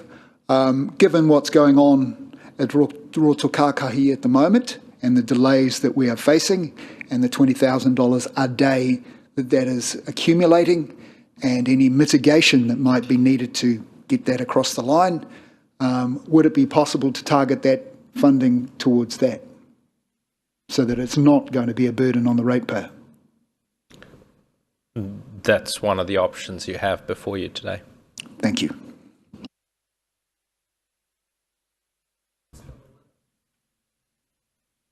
I'll just ask the question. Let me know if anybody else has any questions. Just regarding the aquatic centre, is that the only option that provides a return on the investment? I think we've taken the direction from Council in the long-term plan that you didn't want to consider other community projects. You wanted to consider options around infrastructure, which is why we've only looked at these projects. Yeah. And just a question as well, as part of the long-term plan, we set some money aside regarding the aquatic centre to see whether within the budget of $2 million a kids splash pad and spa pools could be delivered.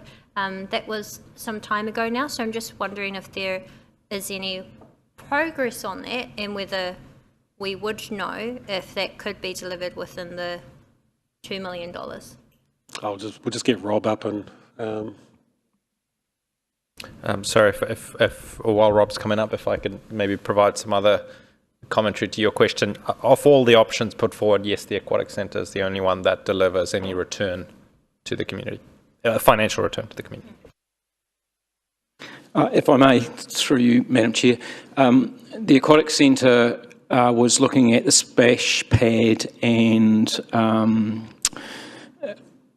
and the spa pools in a $3 million, sorry, a $2.5 million envelope, which was $2 million are better off and $500 of council contribution. So design work has been done on that with those parameters, but the design's just paused until this decision. Thank you. And I suppose the basis of that question, I just wanted to double check if it was to remain with the aquatic centre, whether that there wouldn't be, and now we need another $2 million to finish that we were able to deliver something for the community within that budget. I just asked if there are any further questions. Councillor Lee. Thank you, Your Worship. Through you, Thomas, we used to have spa pools, and we used to have a children's water area. Was it stage 1 or stage 2 that we decided to get rid of those facilities? Stage 2 actually removed the spa pools, and so it was always intended that those would be brought back as an option under stage 3. Why would we take them away before we're ready to? Because they were quite old and dilapidated and needed significant refurbishment, which was done as part of the redesign of the whole aquatic centre to what we have now. Anyway, we'll leave that aside. I'm having a little trouble with the wording, public funding or private funding. I don't think the delineation is quite that black and white. For example, the Rotorua people at the long-term plan faced a $45,000 bill, and council managed to pull a couple of rabbits out of the hat, including a $10 million fund facilitated by central government, and we also took some of their reticulation scheme costs and applied that to all ratepayers in Rotorua. So that may well form a part of what happens for the Tarawera people as well. So by applying it to the Rotorua and or the Tarawera schemes, that would potentially be effectively public funding, wouldn't it? And I think I need to clarify your last point around where you may well decide to do that for the Tarawera scheme. It's very important to note that we've gone out and consulted with the community on the funding of that scheme. And what we've said is, and we've started the build based on that consultation. Now, if you were to decide as to whether to fund that differently, you need to consider how you consult with the community with regards to the rationale of moving those costs onto another set of ratepayers. So I'll just signal that with regards to what you said. Oh, so are you suggesting that whereas we could reduce the cost to the Rotorua residents from 45k to 22k, we couldn't do that for the Tarawera residents?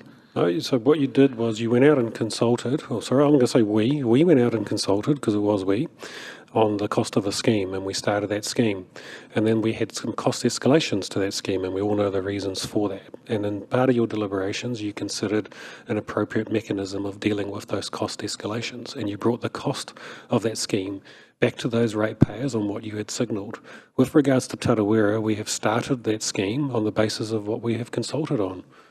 And so, therefore, if you are wanting to consider different options of it, we've got to understand the rationale and how we engage with the community on that change. Because at the moment, that scheme has progressed on the basis of the external funding we've received, a $2,700 contribution from the wider ratepayer per property, with the balance of the scheme paid for by the private owners. And if you're going to make a decision on changing that, we will need to consult on that. Okay, thank you. And just to add, Councillor Lee, through you, Your Worship, the difference between the two schemes and explains why Rotorua is on both columns and Tarawera is only in one. At the moment, there isn't a significant Rotorua Lakes Council funding component for the Tarawera sewage scheme, which this $2 million could go to offset. So therefore, any contribution towards the scheme, and as the CFO has pointed out, it does pose some complexities because of the way the scheme was originally consulted and proceeded on the basis of that consultation, and progress is reasonably consistent with the original plan consulted. The opportunities for deviating from there are less than if the execution significantly deviates from the original consultation, which was the case for Rotorua.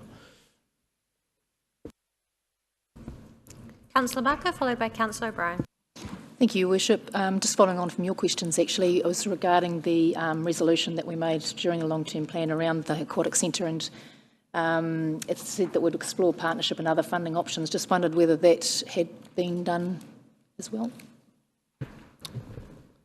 We definitely explored joint venture with regards to the waterslide component. That's probably an investment above and beyond what the $2 million is indicated.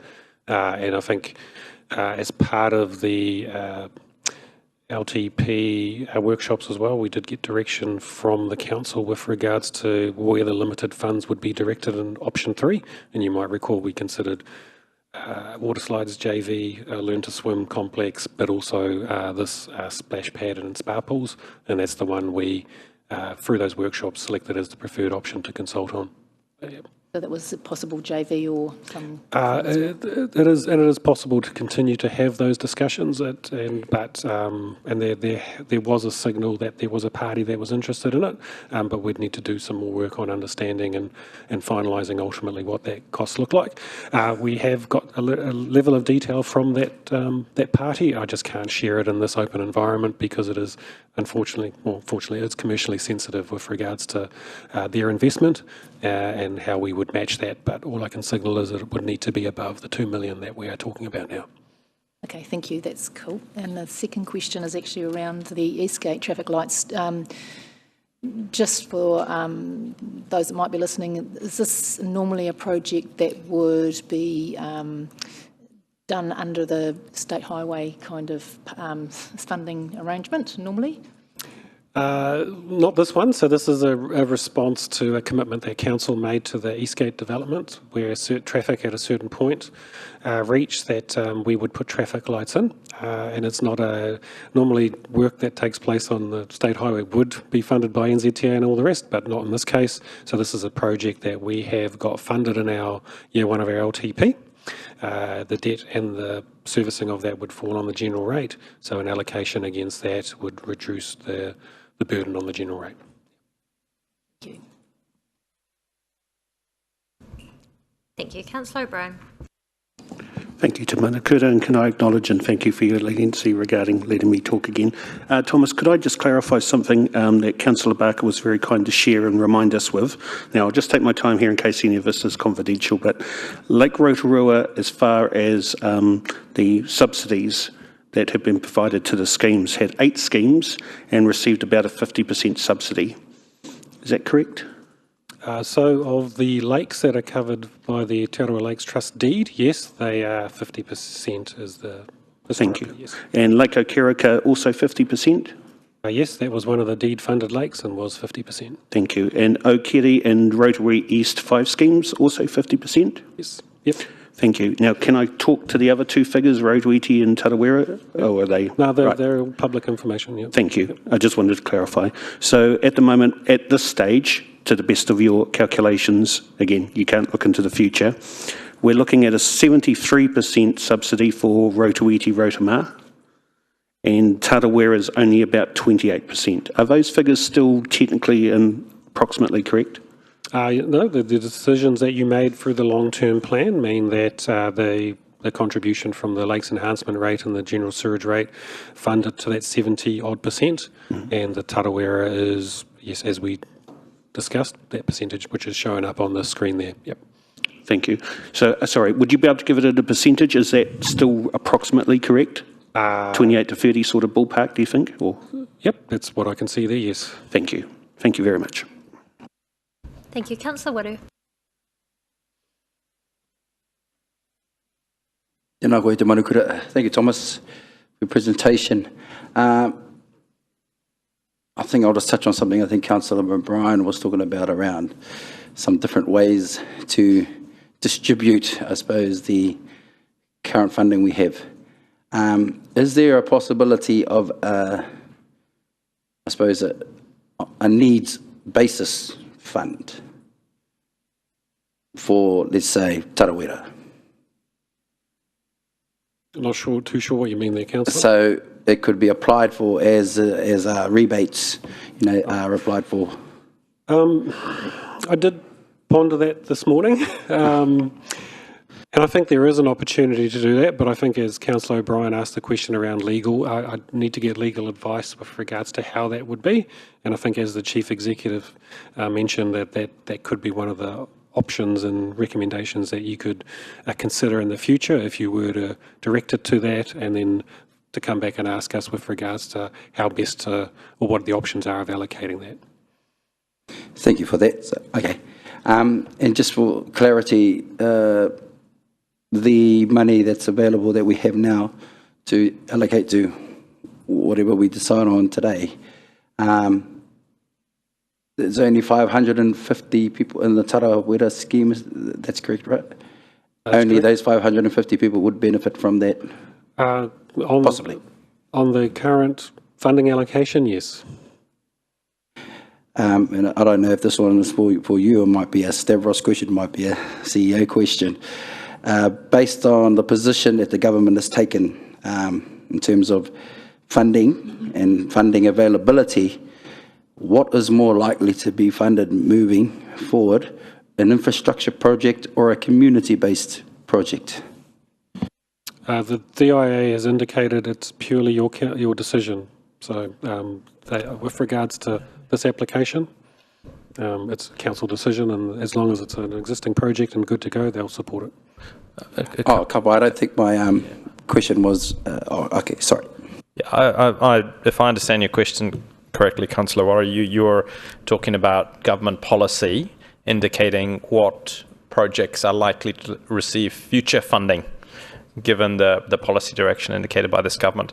Certainly, it's likely from government policy direction that it's infrastructure that would receive any funding.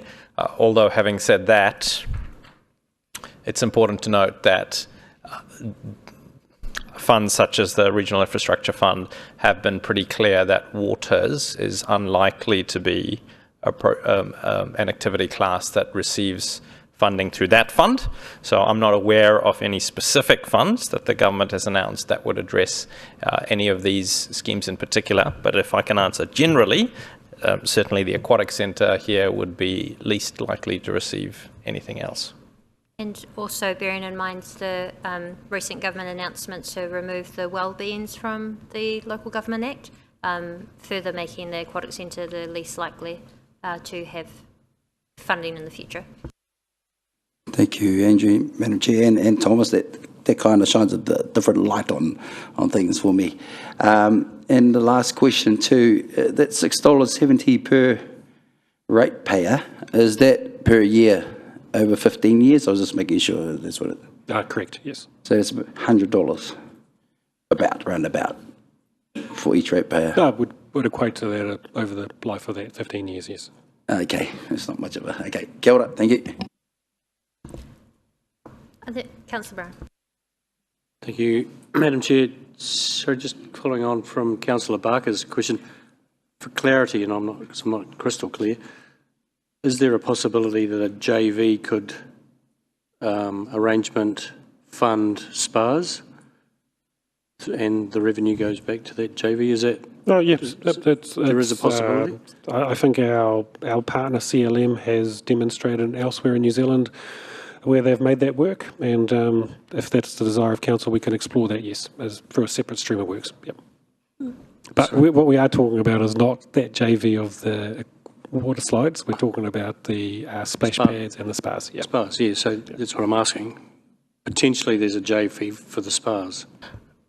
So, Councillor Brown, maybe I can try and explain what Thomas is trying to say without saying, is that whatever the opportunities are for JV that we're aware of won't be achievable for this sum.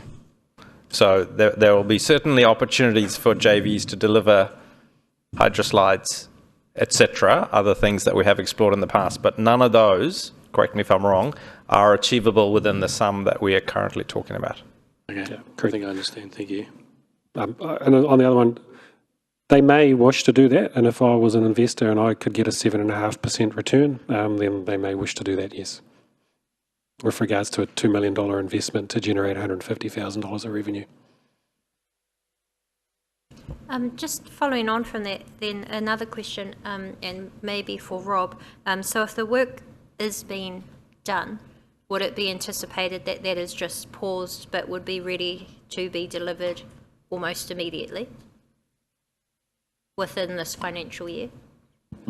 Through you, Madam Chair, the work is probably about 80% done to get to the necessary design phase for actually initiating procurement. So yeah, we are quite close, but it has been paused and just seeing where it ends up. And it will sit on the shelf, and it can be, the intention is that it can be brought off the shelf anytime. Thank you very much. Just checking if there were any further questions. There appear to be none. You will see that there is a point 2 and a point 3. So what I suggest is we we'll take those potentially together because you have the either aquatic centre, infrastructure public funding or infrastructure private funding. To start us off, I'd like to suggest that given it's currently within the allocated to the aquatic centre, and it is something that I have felt very passionately about, I'd like to move for the first item for discussion and then the vote be point 2A, Aquatic Centre Redevelopment Stage 3, and 3A, Aquatic Centre Redevelopment Stage 3. And just to explain that process, if I am successful in getting a seconder, and we'll open up for discussion. If that is lost, then that will open up the floor for anybody else to recommend alternative recommendations, which will then seek a seconder, discuss and put to the vote. Are we clear on that process? Thank you. So I have moved that. Do I have a seconder to support? That's seconded by Councillor Wang. And I will happy to start as the mover of the discussion on this. I appreciate that in the long-term plan deliberations we heard from our community, in particular around Rotoiti, Rotorua and Tarawera, around the costs of sewage schemes for them personally. We also heard from our community, in particular from our families and our children, about the importance of the aquatic centre as a public facility. And in recent visits that I have had to schools, even the high school children have reminded me about the importance of the aquatic centre. And so I was quite surprised actually that these high school students are saying, oh, when are we going to get hydro slides? I said, well, we really want to do this, but we also need to manage affordability. So that might come in future. But what the high school students, and I remind you it's that age group, not just the young children, were saying, and when can we get the splash pad? And I thought, oh, wow. And all of these memories that the students have was of the buckets that were tipping over, and they were telling me how there was one button that you try push and it didn't even work, and when are we going to fix that? And it just amazed me how much what to some people was just a small part of the aquatic centre was their childhood memory. Just as for me, when I grew up, it was in Quito Park with the blue fountain that just had one little fountain, but we had a hell of a time in that free fountain in Quito Park. And so I just think to myself, I appreciate that so many different areas of our community have such high needs and affordability is an issue for all. But if this funding is already currently allocated to the aquatic centre, which is a public facility accessible to all, that is very affordable to all, but provides a very valuable, not only service and experience, but valuable memories, I feel very strongly that for this $2 million, that splash pad and also the spa pools will bring value, as well as the spa pools actually bringing some additional revenue and income. And I know that it has been raised by councillors, and it was quite a concern to the community, as Councillor Lee has mentioned about when the spa pools were removed. And there was an expectation that the spa pools will be delivered. And for many in our community, as Councillor Kiriopa has mentioned in the past, it's the only affordable option for spas, in particular for our elderly who may wish to swim in there after they've finished their aqua jogging or enjoying the gym there. So that is why I wish to move that this $2 million stay within the aquatic centre, because I would feel quite confident that within a year we could have that open and available, because currently the only offering in particular for our young children is the 2 metal slides in a small part of the inside pool. And if you get more than 10 kids going up and down that, it's not very, I mean, it's a tiny metal slide compared to the big slide we used to have out at the Blue Lake. But I think that it would just bring such strong value. So I know that we are all under a lot of pressure to be able to fulfil the affordability needs of all areas of the community, but that is what I wish to put forward for us to consider first. Again, if it is voted down, we will move on to the next item, and I will be happy to reconsider the next best option. But certainly from a logical perspective, from my mind, but also from a value perspective from my heart, I feel very strongly about that aquatic centre. So I'm happy to open it up for discussion now. Councillor Patterson. Thank you, Your Worship. As much as I would love to have lots of nice-to-haves, we're in a situation where we've got a $29 million project at risk, at $20,000 a day. We've got $2 million worth of funding that has not come from our ratepayers' pockets. That's as much as I believe you made a very good point that we would like to do other projects with that money. We can't. If this carries on for another week, that's another 100 grand. Tick, tick, tick, up goes the costs, and the likelihood is it will. So as much as I would love to support seeing our people get to have more fun after everything that we've been through with COVID, it would be wonderful to have that new facility at the Aquatic Centre competing with the likes of Splash Planet, etc.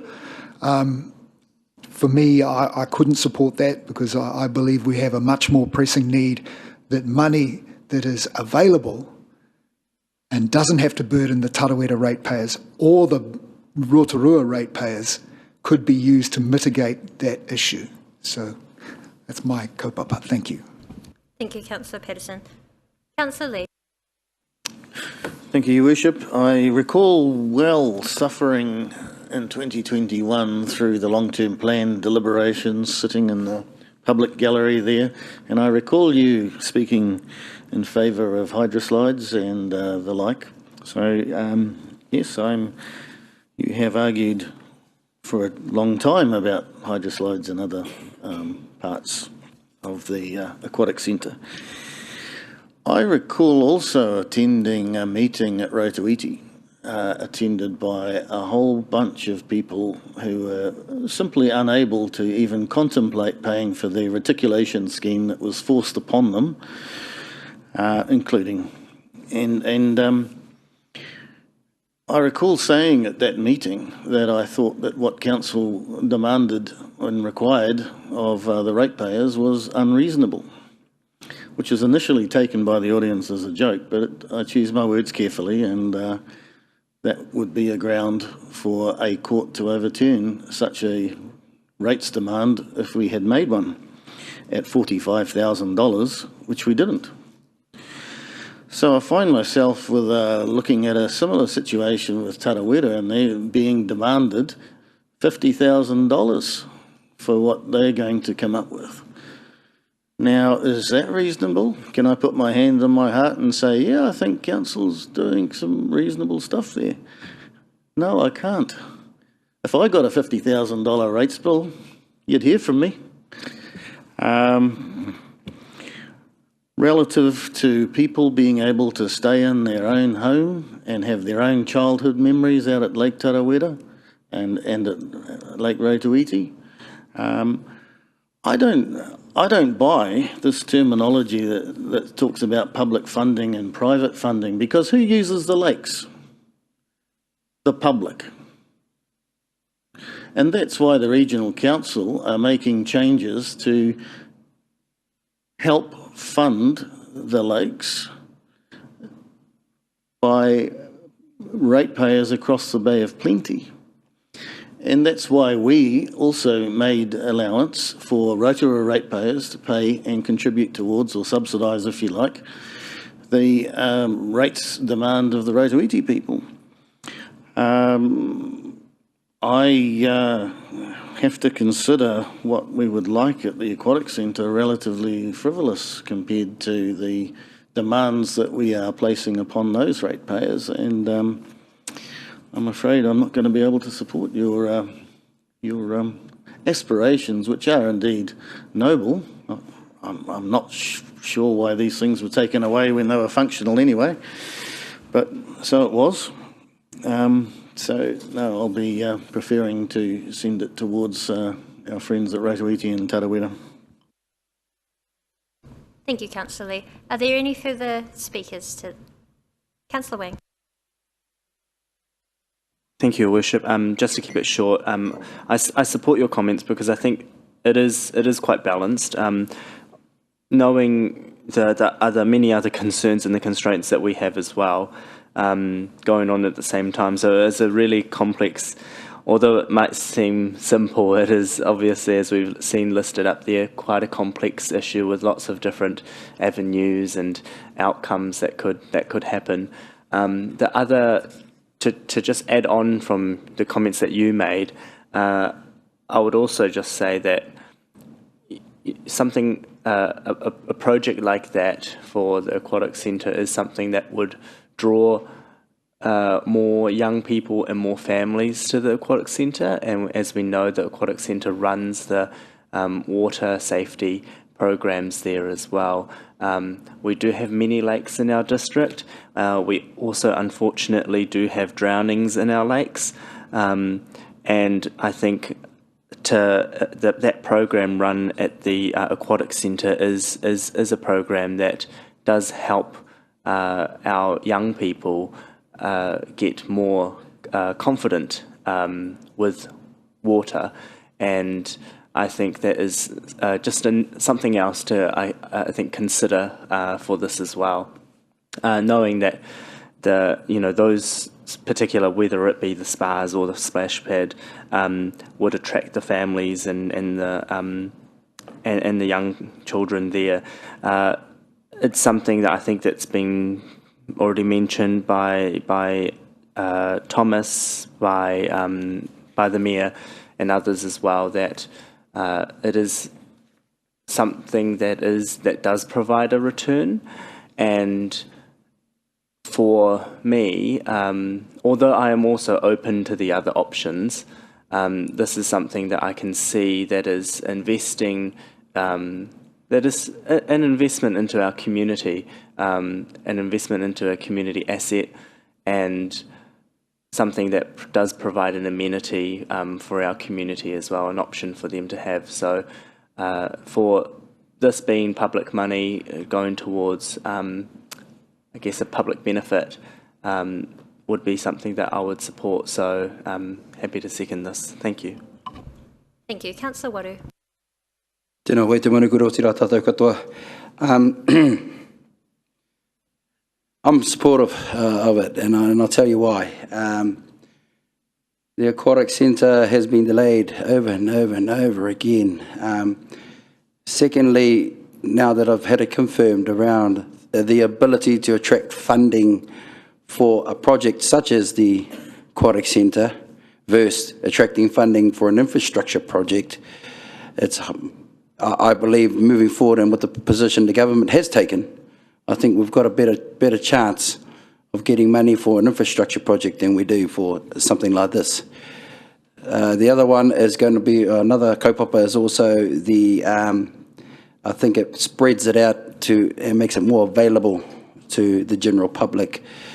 I think we still got to work on the other stuff when it comes to the infrastructure. I am supportive of it, don't get me wrong, but this one gives us a revenue back which we perhaps could use to re-inject, I don't know, make cheaper rates or something like that. And just in response to a quarter, I think I just only heard around the regional council wanting us doing certain things to bring revenue in.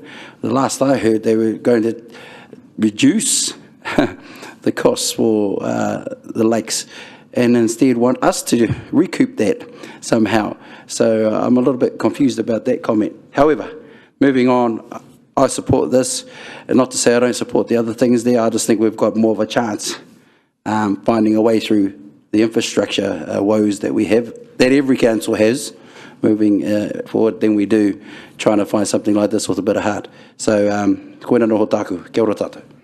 Kia ora. Councillor Brown. Thank you, Your Worship.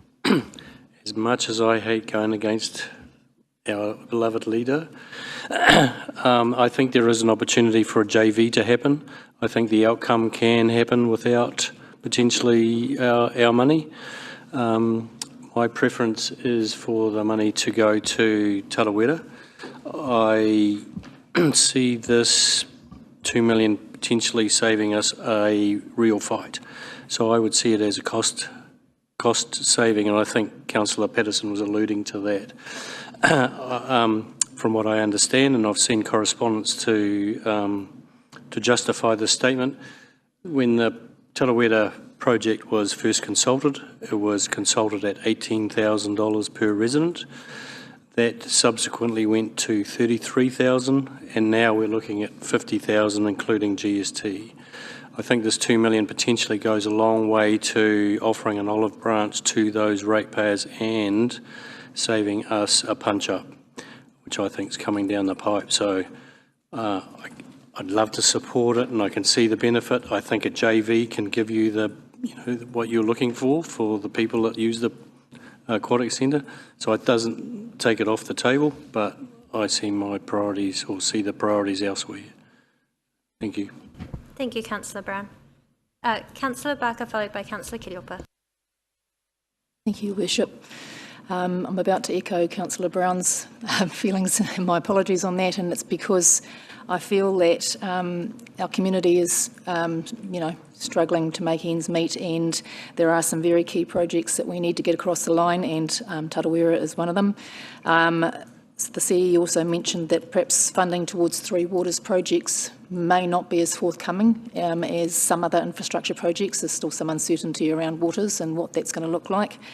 This is an opportunity to put government funding towards a key infrastructure project that benefits both Tarawera and the wider community as well. It is consistent with our council outcomes, resilient infrastructure, protecting the environment. It's got high community benefit. It's not just Tarawera people who use this lake, as was described earlier. It's used by those across the region and the country, and indeed the world. We have tourists coming to visit this lake every year. It would be a return for us on our investment that we have a lake with pristine quality.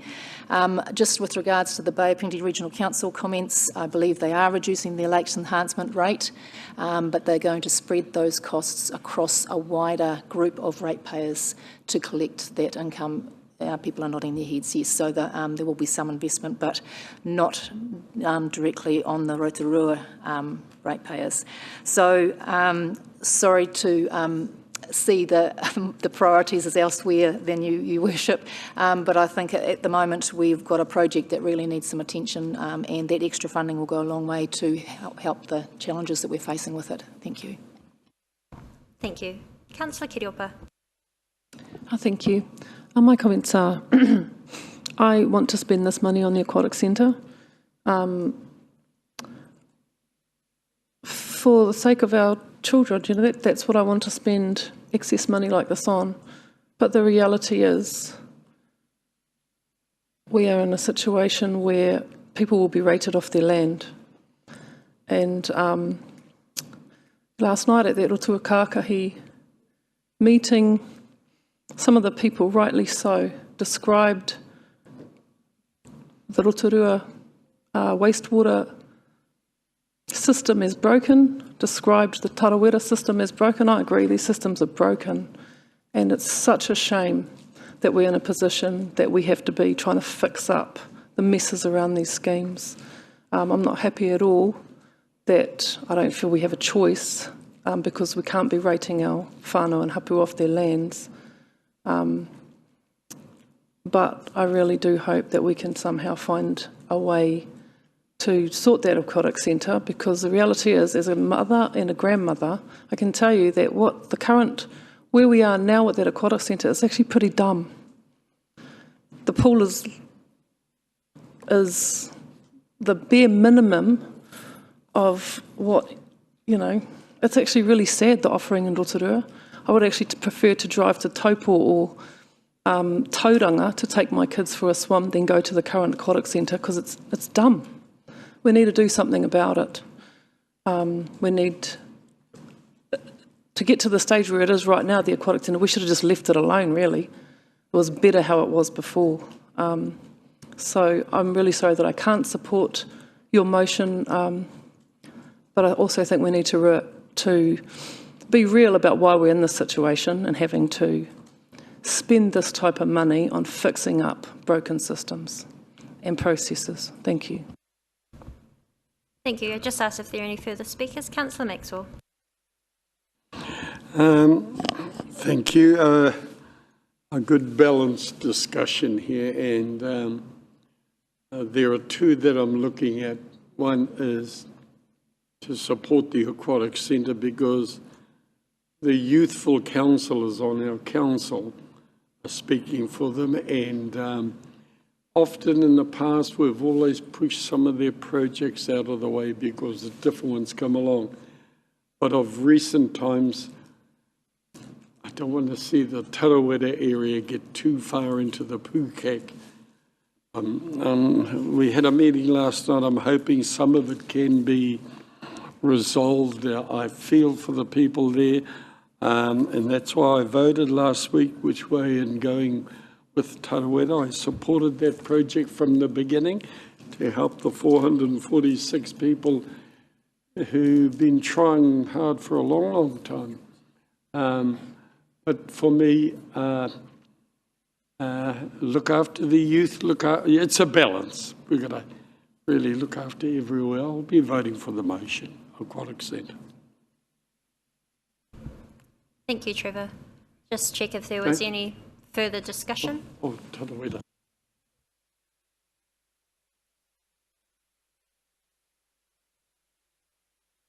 So the two that I gave, until the Tarawera thing turned to cake in recent weeks, it's just getting out of hand there. We've got to really put some money towards that Tarawera thing, otherwise it'll get away from us. So I'm just indicating I'm supporting the Tarawera sewage scheme one.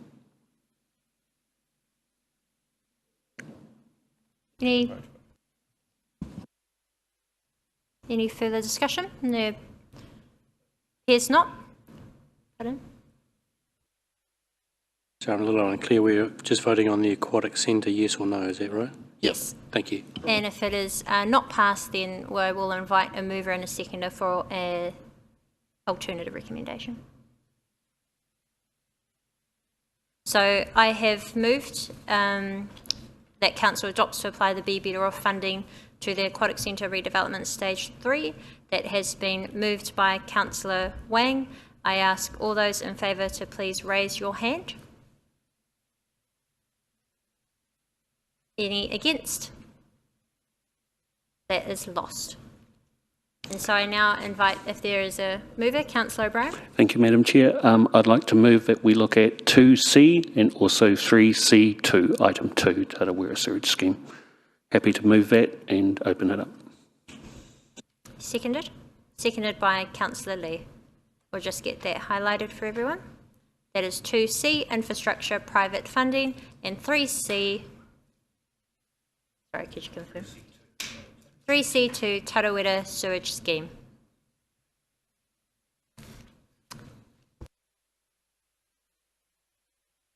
We have already had discussion on this recommendation as a whole, so unless there are any further comments, I can just put this to the vote. Just a question, thank you, Madam Chair. If I may, do we need to amend this if we want to, picking up on Councillor O'Brien's comments around encouraging people to, I'm not sure of the words. Incentivise. Through use this money to incentivise. Through Your Worship, as I assured Councillor O'Brien, I will bring all those options to you. It's not necessary to amend this motion at this point. I will bring those options to you.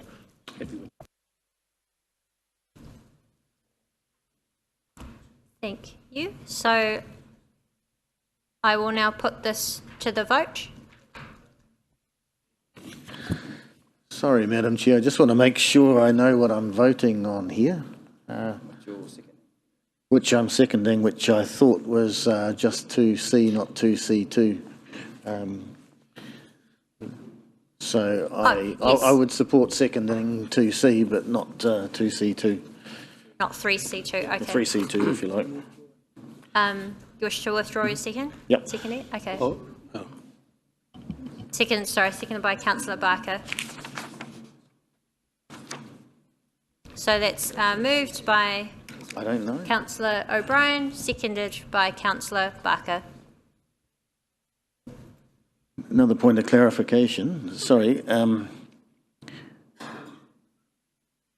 Where do we go? Sorry, you're going to come back to us with a report which will... through you, Your Worship. What I assured Councillor O'Brien and Councillor Brown of is that, as I mentioned during the questions, this option, if councillors were to vote for this, would require me to bring you some options of how that actually works, because at the moment there isn't a mechanism for council to provide council funding directly to that project. So subsequent to this would be for me to bring you some options as to how those funds are deployed, how they go towards at the moment, the predominantly private cost of those schemes, of that scheme, and for you to make a final decision on how it's allocated. So that would be the next step if this motion is passed. Right, so this option would be excluding the people of Rotorua from benefiting.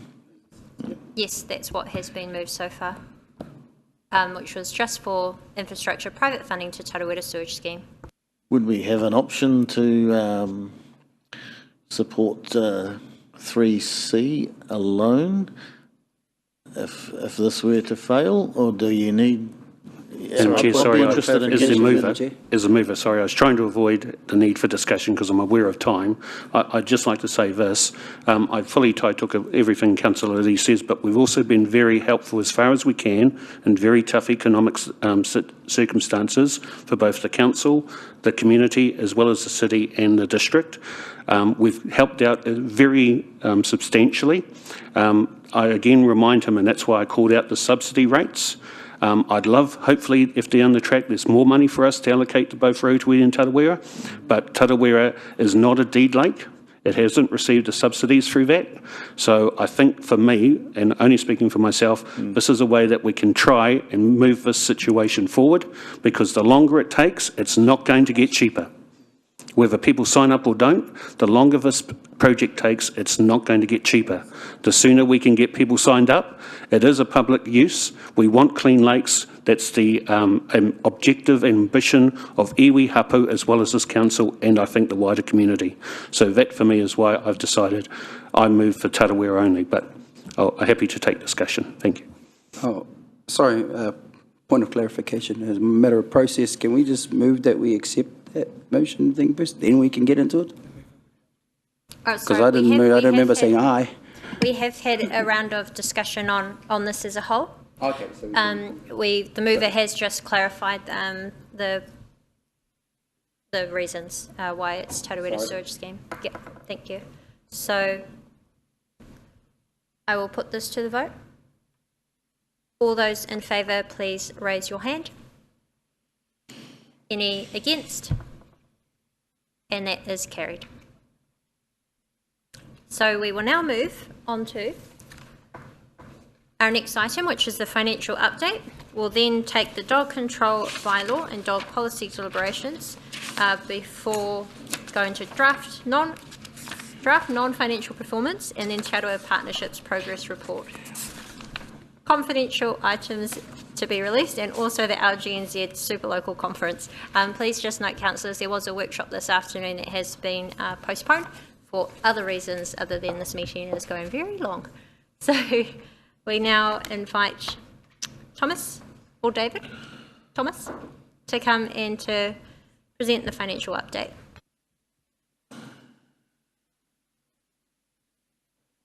Good afternoon again. Apologies, I asked for a mover and a seconder to receive this. That's moved by Councillor O'Brien, seconded by Councillor Brown. All those in favour to receive, please say aye.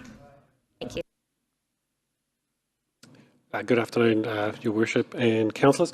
Unfortunately, David just had to leave about 5 minutes ago with a prior engagement, so I will do my best to present the financial performance. The report you have in front of you is for the 2 months ended August, so obviously 2 months into the new financial year, being year one of the LTP. Overall, so far, we're tracking about 2.2 million ahead of budget, or better than budget, which is quite pleasing.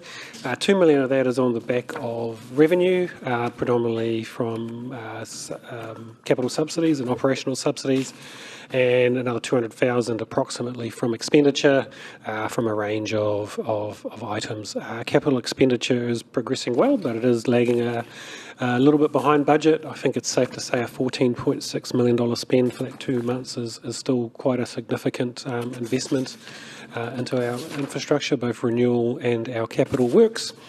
And our net debt sitting at about 418 million.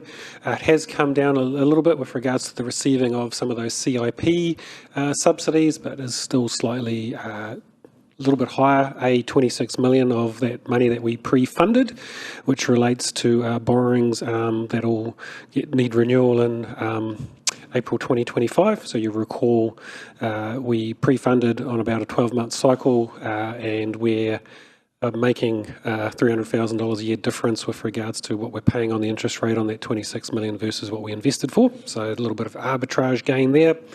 And we're still working with the MFE with regards to receiving the $10 million that will go towards the Rotorua scheme, which is all included into the numbers that we've been discussing today and previously.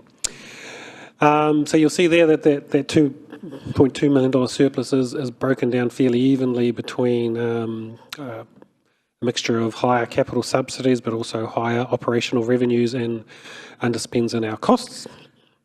But signalling that while it's very pleasing to be 2.2 million better than budget at this stage, we will have a challenging year ahead of us, and in particular, there's some uncertainty, which we've all known about with regards to bringing Infracore back in-house and understanding some of the support that we'll need once that takes place and transitional costs.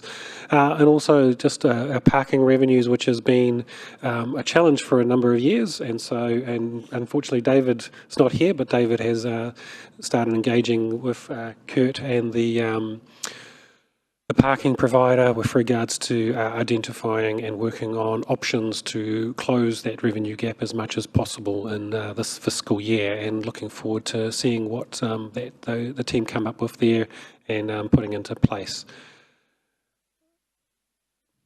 With that, happy to answer any questions the members may have. Thank you, Thomas. Councillor Brown. Thank you, Madam Chair. Thank you, Thomas. I've seen in social media the iPark app has been failing. I know I've raised it with JP. Is that related to revenue loss? A lot of people just can't get their app to work at all. It may be. Yes, I too experienced that the other day, and it is something that the team has raised with them as well with regards to the performance of that app. Yes. We're dealing with that. Yep. Thank you. Councillor Patterson. Thank you, Your Worship. Thank you for your report, Thomas. Just getting back to the CapEx, the 14.6 million versus the budget of 22.1. Can we expect that that gap to close with the more work that's being done on the museum at present? There's certainly been a lot. All going well, we should be on track to spend our full budget this year. If you think about the makeup of our capital works program this year, the museum is a big portion of that. That's well underway. The wastewater treatment plant upgrade is another large portion of it. That's underway. Tarawera is another portion of that. We're working on progressing that, and then the renewal program and the spend on the renewal as well. As we enter into what we call the construction period, you can't really do road seals and those sorts of things in the winter period where things are cold. So as the weather has now warmed up, we're able to actually start doing a lot of our renewal work as well. So we should be able to achieve the majority of the projects that we've set out to do in this year. Thank you. If I might just add, Councillor Patterson, through you, Your Worship, is that forecasting a capital works program when it's the size and complexity of ours on a month-by-month basis is quite challenging. So what typically happens, and what's probably happened in this case, is we've straight-lined it. And so as Thomas says, as you get into a construction season and get into cycles of larger phases of construction, you'll see that probably go ahead and then possibly come back down again. But as Thomas mentioned, by the end of the year, you expect those two numbers to converge. Thank you. Councillor Waru. Thank you, Thomas, for the financial report. Now, given the conversation and the decision we've just made previous to coming on to this, does that change, in your mind, our financial position, or is it already accounted for now? That won't change our current financial position, no. Thank you. Thank you. Councillor Barker. Thank you, Worship. Thank you, Thomas. Just asking about the utilities costs. They've gone up 36k over the last couple of months. Is there a specific reason for that? Is it just a blip, or is that going to be an ongoing pattern for the rest of the year? Not aware of it being an issue. Might just be related to how the budgets have been phased, and I think 36,000 against an annual budget of well over $2 to $3 million is probably an acceptable variance at the moment. Yeah. For clarity, we have fixed our pricing of electricity. We did that some time ago as well. So for us, the variation comes from generally weather patterns, which means we have to pump more, and so drier weather leads to less pumping and less electricity charges. Wetter periods generally lead to further expense. So that's the volatility we're exposed to in that space. Thank you. Thank you. That appears to be all of the questions. Thank you very much, Thomas. So we will now move to the Dog Control Bylaw 2005 and Dog Policy Deliberations Report. This has been distributed separately in your Stella. And I'd like to invite Greg to overview this report and also speak to the presentation. May I please have a mover and a seconder to receive? Thanks. That's moved by Councillor O'Brien, seconded by Councillor Wang. All those in favour to receive this report, please say aye. Any against? That's carried. Thank you. And we'll now hand over to them both to overview. Or do you need a moment? I think we're okay. Thanks, Your Worship. Kia ora, councillors.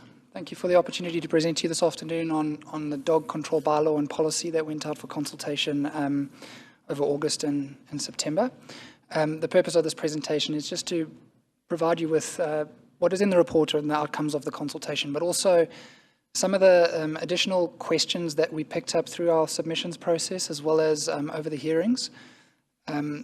You have seen this slide before. As part of JP's sort of safety stage 2, the levers that we have to pull sit within the policies and bylaws space, and the dog control policy and bylaw is one of those.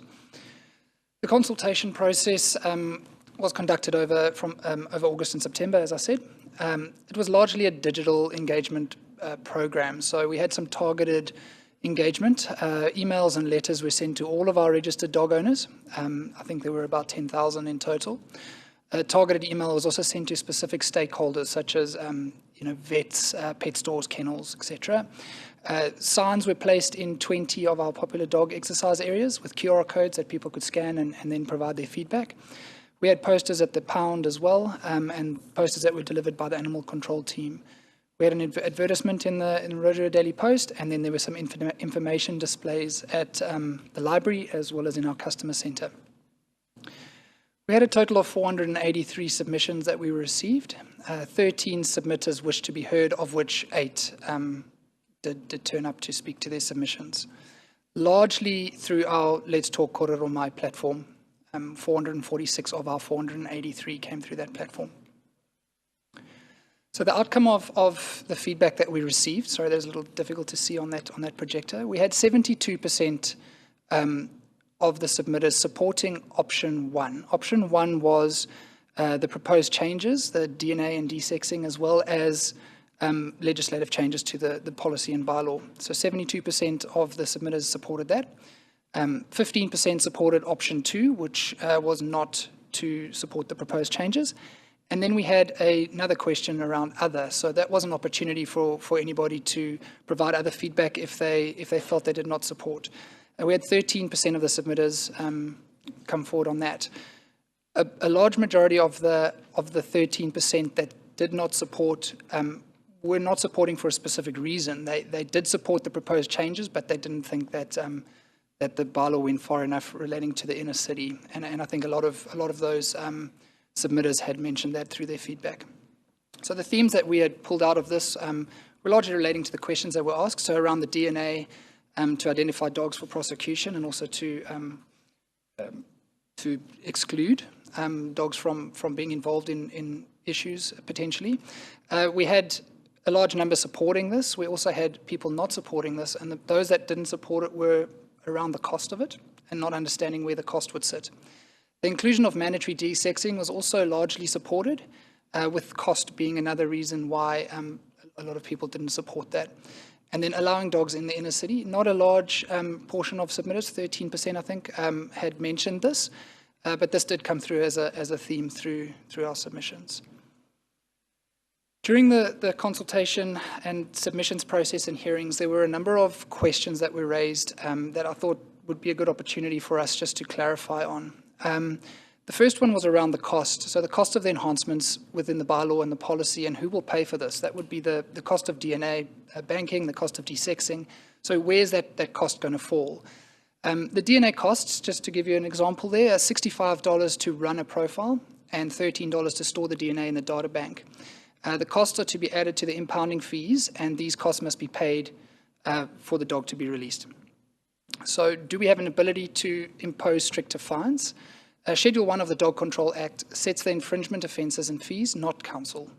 So the recovery is via the reminder notice period and through the court if it's unsuccessful. I've put a note there that fines are statutory and may require court action, so additional costs of these activities could be carried by rates or dog registration fees. And we do have a funding policy in line with this activity as well, and so that generally is how that is recovered, either through rates or through additional costs on the dog registration fees. So why would we require DNA if we are already using microchipping? Microchipping has a very specific purpose. That's to easily identify who the owner of that dog is, and can be easily used by animal control and the like. DNA is used evidentially to prove or disprove a dog's involvement in an attack on people or animals. So they do serve two very different purposes.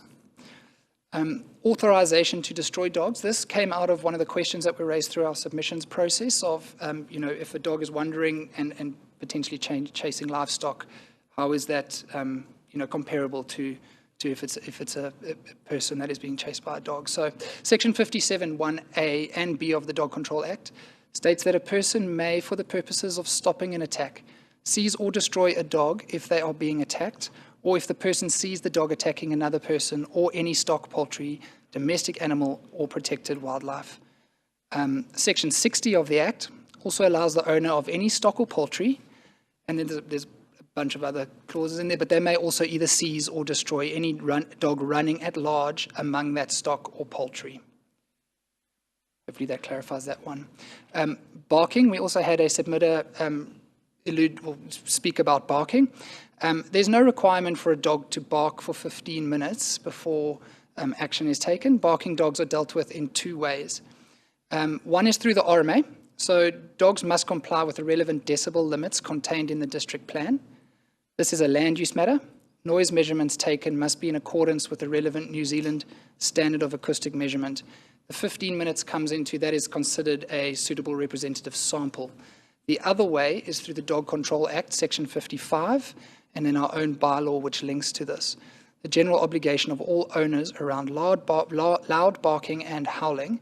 An officer who has a reasonable grounds for believing that a nuisance is being created by the persistent and loud barking or howling may take action, including written notice, abatement, infringement, or not complying with abatement or removal from the premises.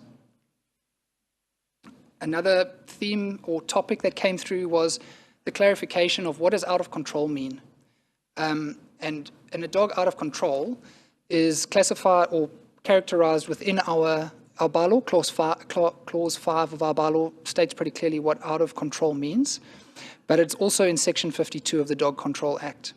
So found at large on any land or premises other than a public place without the consent of the occupier or person in charge of that land, or if you as an owner permit any dog kept by them to enter or remain in any public place unless the dog is kept under control by the way of a leash not greater than 2 meters in length held by that person, unless that dog is in an area that is already categorized within our bylaw as being able to be at large. Our recommendation today is that we adopt the revised dog control bylaw and dog policy with the proposed amendments as consulted. Thank you, Your Worship. Thank you very much. We open up for any questions. Councillor Brown. Thank you, Your Worship. On the desexing, can I find that? So the inclusion of mandatory desexing for dogs impounded more than once in a 12-month period. If by chance that dog's a breeding dog and worth thousands of dollars, I don't know what they're worth, I'm not a breeder, and we desex it, back it up. How do we notify the owner or that we're going to desex it, and is there a way to mitigate the potential loss of value of a dog that's desexed inadvertently? How do we deal with that? Thank you, Councillor. So we notify them by putting that in writing to them. So we give them notice that the dog must be desexed. Typically, your normal situation that is within, they've usually got a month to organise desexing and bring a certificate back to council from a veterinary practitioner confirming that it has been done. The breeding side of things, definitely I can see why that is important to some owners. It's really, in this situation though, we are really talking about the desexing because of a lack of, or sustained lack of control, or repeated lack of control. And then of course on top of that there are certain breeds of dogs under Schedule 1 of the Dog Control Act that actually do need to be desexed. So there's a few different variants to that. So you're satisfied the system won't allow a dog to be desexed without the owner's? Yes, 100%. Okay, thank you. That's all I had. Thank you. Any further questions? Councillor Patterson. Thank you, Your Worship. Thank you for the report. Just one thing regarding there was a slide there that had referred to a person may. Now, is that an officer or just general person may intervene to save a person's life? How is that clarified?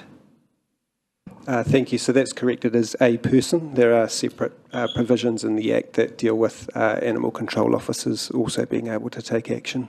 So just supplementary, just if, say for example, there's a dog that turned up on our paddock and it attacked our horse and I happen to have the right utensils to deal with that, I couldn't be prosecuted for that action by the owner of that dog? No, that's there are provisions in the Dog Control Act around that, even if the dog was to be wounded in an attempt, which also mentions there's no liability for a person that is undertaking that portion of the Act. Thank you. And just a supplementary question with regards to the unfortunate incident that happened on Sunset Road, in the Sunset area, I should say. Have we done anything, with the changes that we've made, do you think that we have made a substantial effort in preventing that kind of activity occurring again through better fencing regulations, etc.?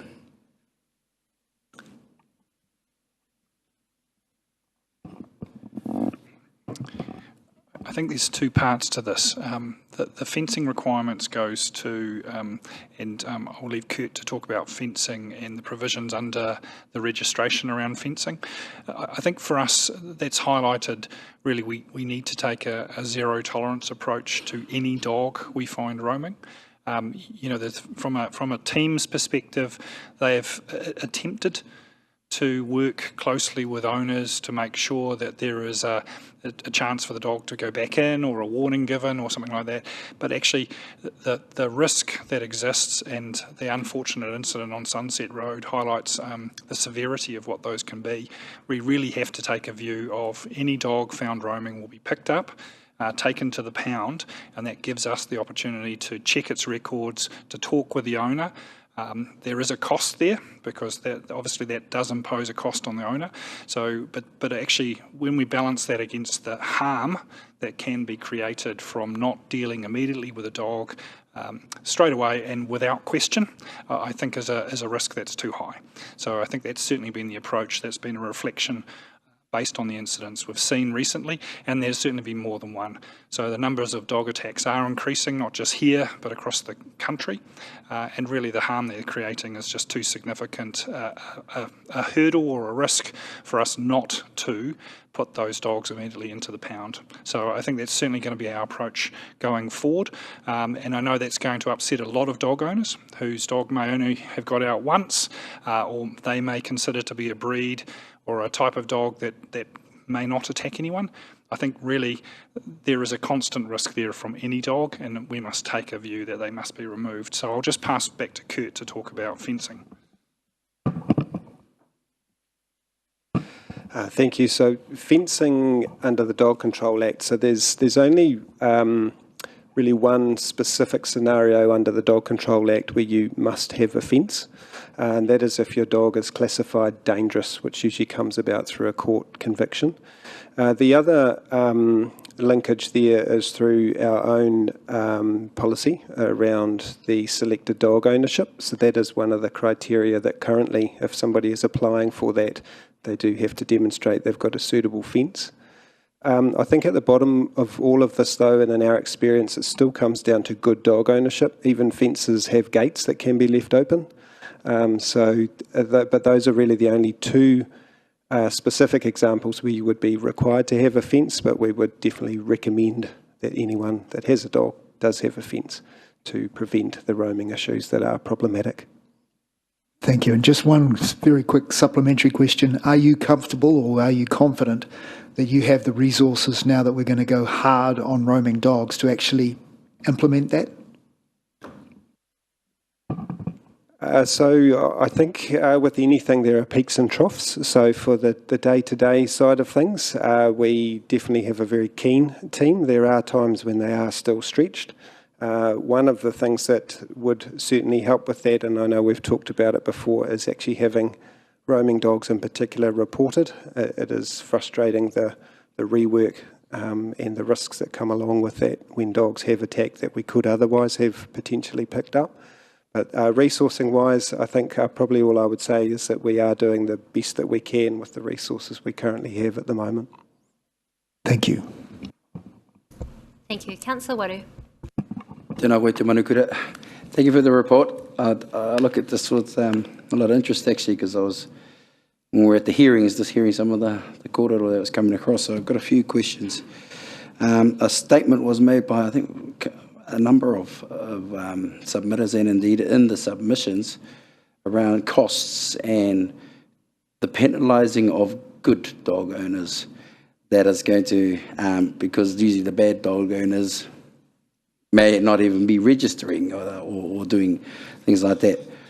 What are some of the mitigations in place to ensure that can happen? Because I haven't picked it up in your kōrero. So the costs to register and all this kind of stuff, and the DNA, all that kind of stuff. Thank you. So the DNA is definitely attached to dogs that are suspected in having potentially committed a breach or an offence. Mm-hmm. So all of those costs are linked back to those specific dog owners. So that is not a cost that is intended to be shared by the general ratepayers. What was the second part of your cost? And the registration costs. Yes, so the registration costs, that is something that is part and parcel of doing our animal control activities every year. We've always done a door-to-door follow-up, and yes, costs do come into it, but it's just one that we have to continually chip away at each year, and the numbers of people that we're dealing with each year do vary, with the last couple of years being particularly high.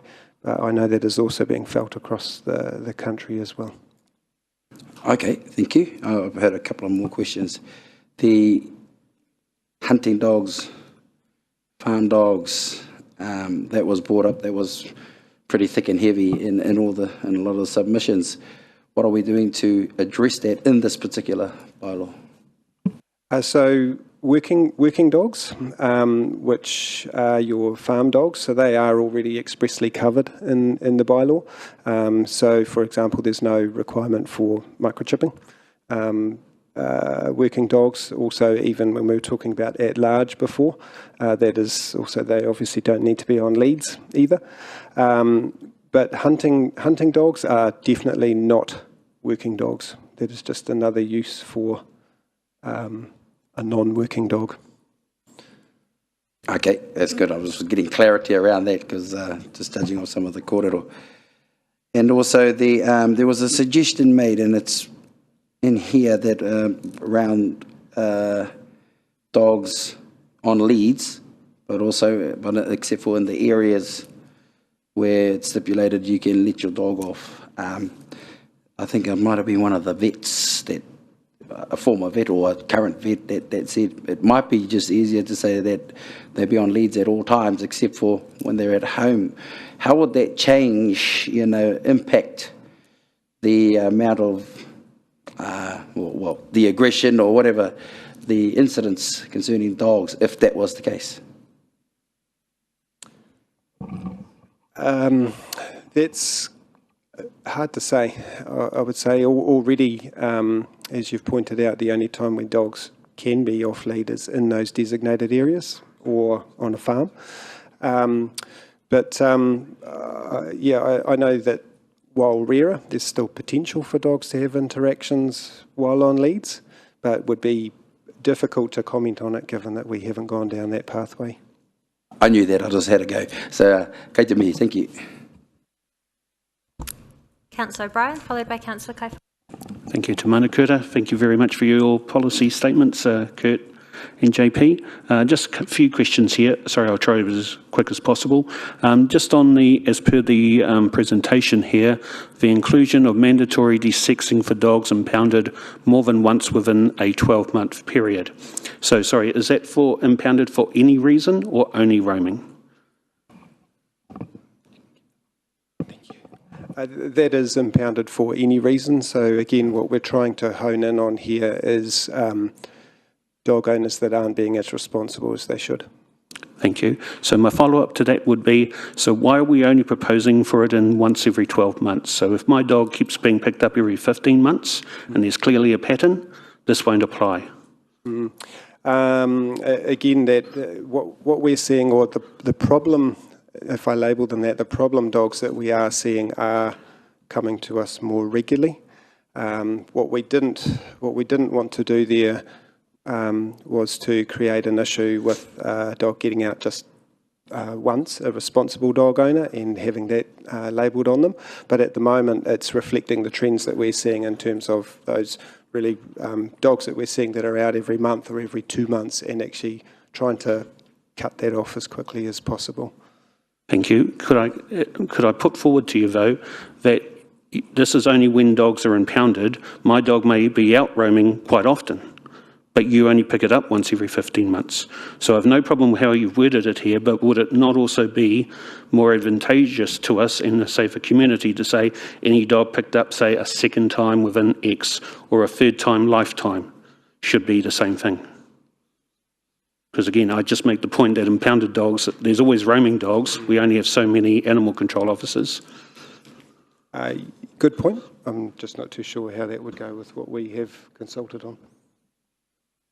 Okay, I'll leave that for discussion. But could I then ask then on what I hadn't seen, so the DNA sampling, would it not be even better for us, perhaps like microchipping, if we asked owners to bring their dogs forward, like even if we offered a $10 discount or something along those lines to registration?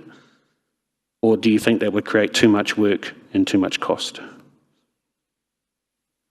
Yeah, it's not something we've considered to date, but I would say something just worth noting. I'm just sort of wondering, after a dog's already done an attack, to then put a DNA sampling in is rather, I'd rather be proactive and know what dogs have committed the attack.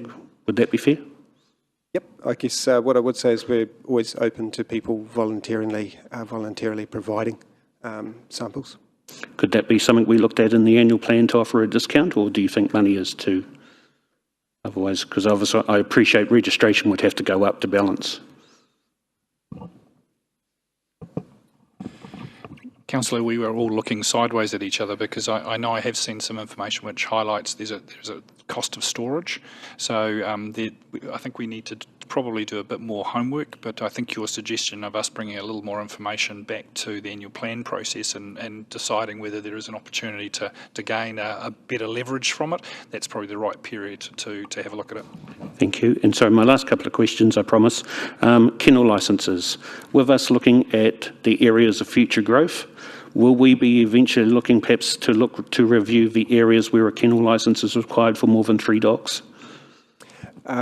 Yes, so that requirement for a kennel licence will definitely change when the map for the urban fence is next reviewed through the bylaw. So that will be the trigger for any changes there, with the rural areas not requiring a kennel licence.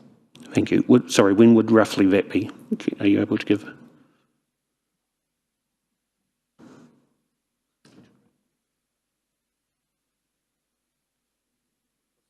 Oh, good. We know a future date. That's fine. Yeah, that's fine. And finally, my last couple of questions. So it was proposed to us to allow dogs in the CBD. I don't see you. I take it we're not supporting that. Is that correct? That's correct. Thank you. And I presume, sorry, this review, once adopted, if adopted, but once adopted, would be for 3 years again. Is that correct? That's correct. Okay. Thank you very much, Madam Chair. Thank you. And we'll take a final question from Councillor Kaifong. Thank you, Chair. This was just to clarify around the CBD. So that's the area ringed in red, but they can walk the dog through the central mall, around the hospital hill, and down the village green, so long as it's on a lead and so long as it's not in the playground. Is that how I read the policy, which says not in a playground, not on a reserve off lead, and not in the CBD? Yes, so long as you're clear of the red area in the map, then that is correct. And so that includes the lakefront, so that they can walk dogs on the lakefront on a lead, excluding in the children's playground area? So there are sort of CBD-ish locations that dogs are actually able, if I'm looking at page 30 of the policy with the map.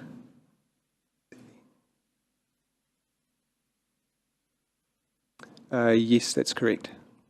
So then it's just also a question for clarification then, on page 31 of the proposed policy where dogs may be off leads, we've suggested places like what was it? Boys Park, but we've just put a new playground in there, so we don't really delineate the area of the playground, so maybe it just needs to be more specific in terms of the maps, because I'm not sure how you tell the dog if he's off lead. You can't go there where the swings are. So that's on the page 31.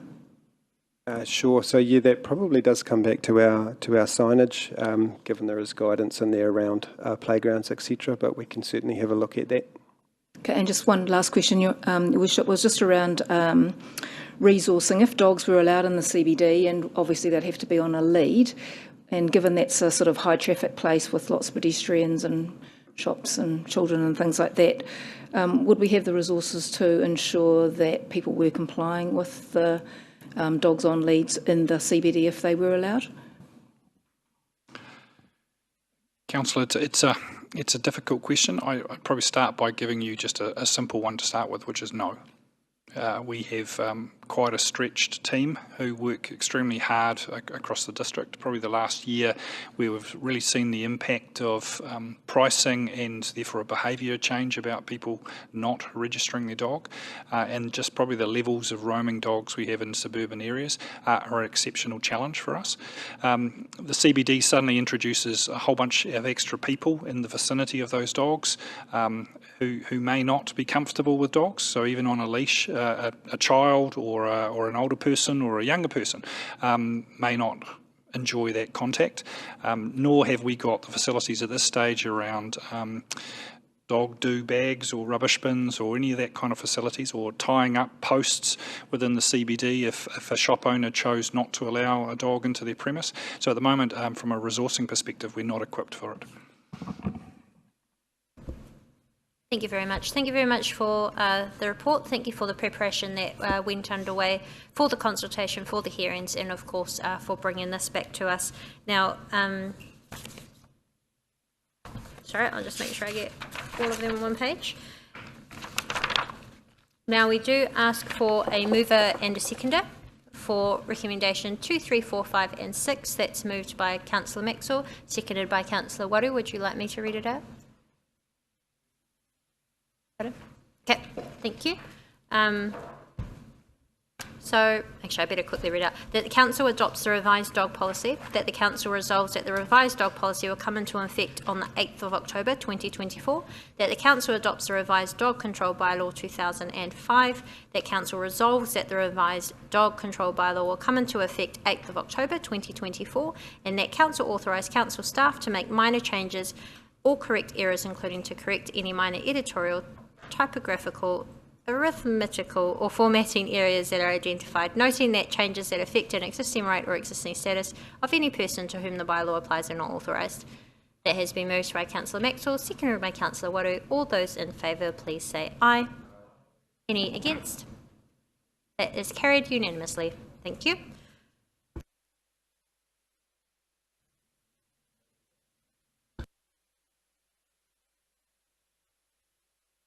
The thing I was going to say was, again, the points that I've raised around the impounding, I'm fully in support of the DNA, and I think the more we can do to get people to volunteer to build up our database, to identify dogs that have done attacks, rather than waiting till we catch them, would be very helpful. And just on the dogs in the CBD, as per Councillor Kaifong, that again would probably be something I would have been interested in, but I think we would have to consult, because personally I would want to see them on leads and muzzles, and how we would have to consult on that. And I don't know how that would go over with some dog owners, even if they wanted to bring them into the CBD, plus as the points that Mr Gaston made around the resourcing and bins, health reasons, etc. like that. But hopefully that's something a future council will hopefully address, whether as part of the CBD review or at the next policy review. Thank you. Thank you. And apologies, I will still... I am deeply sorry. I did think that this item was covered enough, but we of course can have some discussion on this item and still allow that opportunity. Councillor Patterson, followed by Councillor Waru. Thank you, Your Worship. Echoing Councillor O'Brien's comments, I was in Ponsonby on Saturday morning, and it was a beautiful day. There were people in shorts walking around and dogs everywhere, all on leads, all well behaved. And I said, you know, this would be wonderful for our CBD. And my wife kindly reminded me that Ponsonby is not Rotorua. So we have to keep that in mind. And while I'm making light of it, unfortunately, we're on the receiving end of a roaming dog attack. In 2017, my wife and I were on holiday, and we came home from a marvellous trip.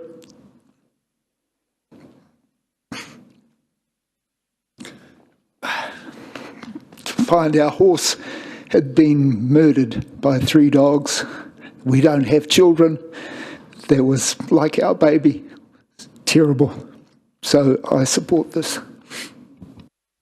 Thank you, Councillor Patterson, and we're very sorry for your loss, and of course the significant impact and damage that dog attacks have to many in our community. Councillor Waru.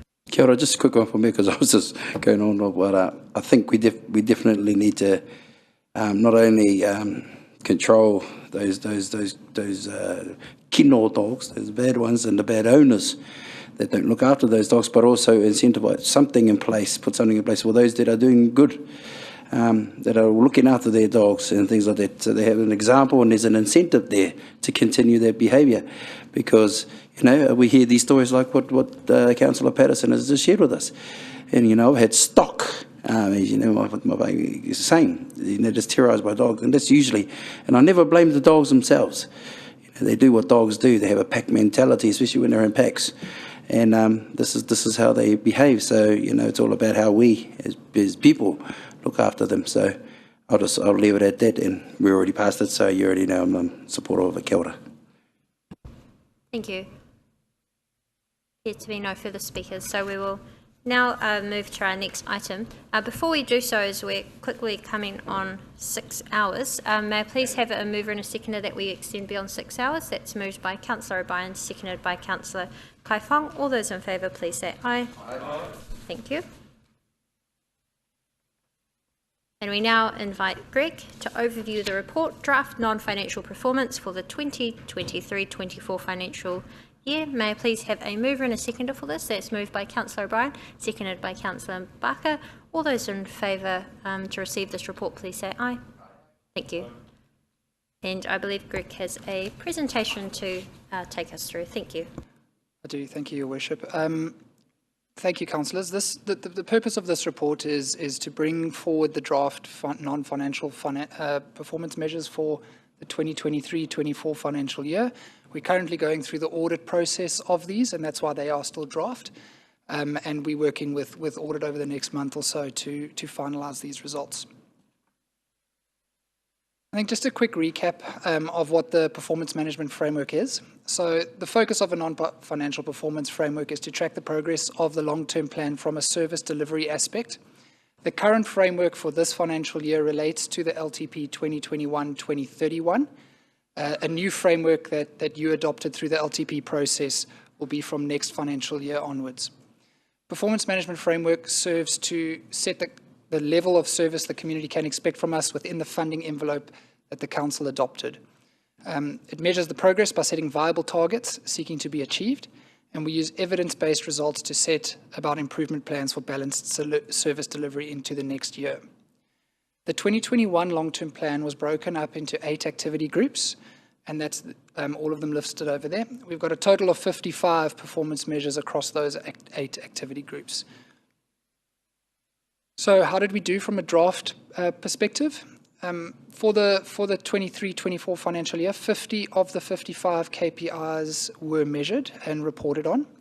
54.5% have been achieved and 34.4% have not been fully achieved, with 9% not measured. In comparison with the 22-23 financial year, that was 58% were achieved, 33 not achieved, and 9 not measured. So how did we do?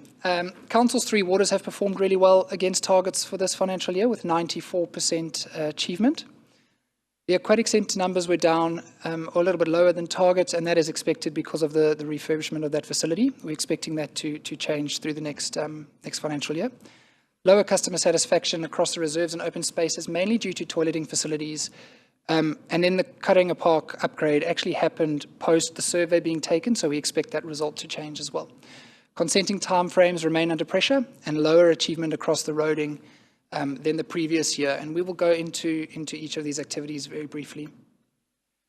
So community wellbeing, we had 3 measures achieved, 9 not achieved, and 2 not measured, which is 27% achieved, 54% not achieved, and 18% not measured. We had a decrease in the number of people participating in community programs from the prior year. And if you remember, the prior year was that we actually saw a big spike from post-COVID as we offered these programs across a range of different programs, but also bilingual programs. That has stabilized, and so we haven't seen that significantly decrease, but it hasn't hit the target of an increase year on year as we would have expected. We've had lower open space network satisfaction due to the toilet upgrades, which I mentioned. Karenga Park upgrade has happened post the survey being taken, and then the aquatic centre closure affecting the Learn to Swim programs. Those are really the key ones that I wanted to highlight. Community leadership, we had 75% achieved and 25% not achieved. We had an increase in reach across our Let's Talk platform. This was mainly because of some of the projects that we had out in the community. And just thinking back, we had the speed limits conversation, we had the museum conversation, we had the long-term plan conversation where we saw significant groups of the community being very vocal around those. We've had lower satisfaction across our Let's Talk platform though, and what we have seen as well is a lot of people linking the actual platform usage and how the value of that platform to the topic that has been discussed. And then we've got improvement in the satisfaction of council as a partner, and this is working with our iwi partners and the protocol committees. District development and regulatory function or activity, we had 22% achieved, 55% not achieved, and then 22% not measured. We feel there's sufficient development capacity for the businesses as required by the MPSUD. The number of CBD retail and office spaces tenanted were lower. We've seen the job seeker support slightly higher than the previous year, which is a council control limit. And then we've also got our resource and building consents turnaround times that have been challenging given staff challenges there. Roads and footpaths, 33% have been achieved, 67% not achieved. So we've had achievement on the condition of the network. The number of serious injuries and fatal crashes has remained flat. It's exactly the same as last year, where our actual target is less than or equal to 1. This is a council controlled limit as well. Our cycleway users, they've continued to be slightly lower than what our target is. And then our roading resealing is lower due to significant cost fluctuations, and therefore the price per kilometre is a lot higher than what was expected when we set these targets. Getting into our 3 waters, so stormwater and land drainage, that has got 100% achieved. There's been no abatement or infringement notices issued, and there's a low number of complaints about our network performance. Our sewerage and sewage activity, we've also got 100% achievement across that activity. There's no abatement or infringement notices. The target response times have improved, and our customer satisfaction has been met. Our water supplies activity, we had 88% achieved. The one performance measure that was not achieved was related to our water loss target, and this is lower than what was on the prior year. So there's a cost-benefit analysis of options currently underway on that. And then our waste management activity, this is the last one, 43% achieved, 43% not achieved, and 14% not measured. So we had our diversion from landfill measures, compliance with resource conditions for landfill that were met, our curbside recycling contaminants, number of tonnes recycled per capita collection not met. And that was a long-term objective as well. But that one, I think, if I'm not mistaken, was also linked to the coming online of FOGO, where we would have seen a per capita collection decrease. So with that, Your Worship, I'll happily pass any questions on to Stavros and JP if they're a little too curly. Thank you. Thank you very much. I do ask now if there are any questions from councillors. Councillor Brown. Thank you, Your Worship. Do we analyse this data trending over time? Because to me, it doesn't seem that satisfactory with the not achieved. But I don't really know how that performance relates to actual issues. So it's difficult for me to, as a person of governance, say this is good or bad or not. Through Your Worship, I might offer one initial comment, because that was exactly what I thought when I looked at it. And I guess what I'd say, and open to other staff to add to it as well, but I'm really keen to analyse this and present this for your benefit in 2 categories. In the categories where we're directly responsible for the outcome, and you've seen a lot of the 3 waters work, we are directly responsible for the outcome, and ones where we're setting targets, we're creating expectations, we're creating the environment for the community to then deliver results. And in terms of how the organisation's performing, looking at the 2 of them, those 2 categories, I think is quite helpful, and I look forward to doing that in a performance conversation rather than in a regulatory reporting context conversation, but also open to other staff to add.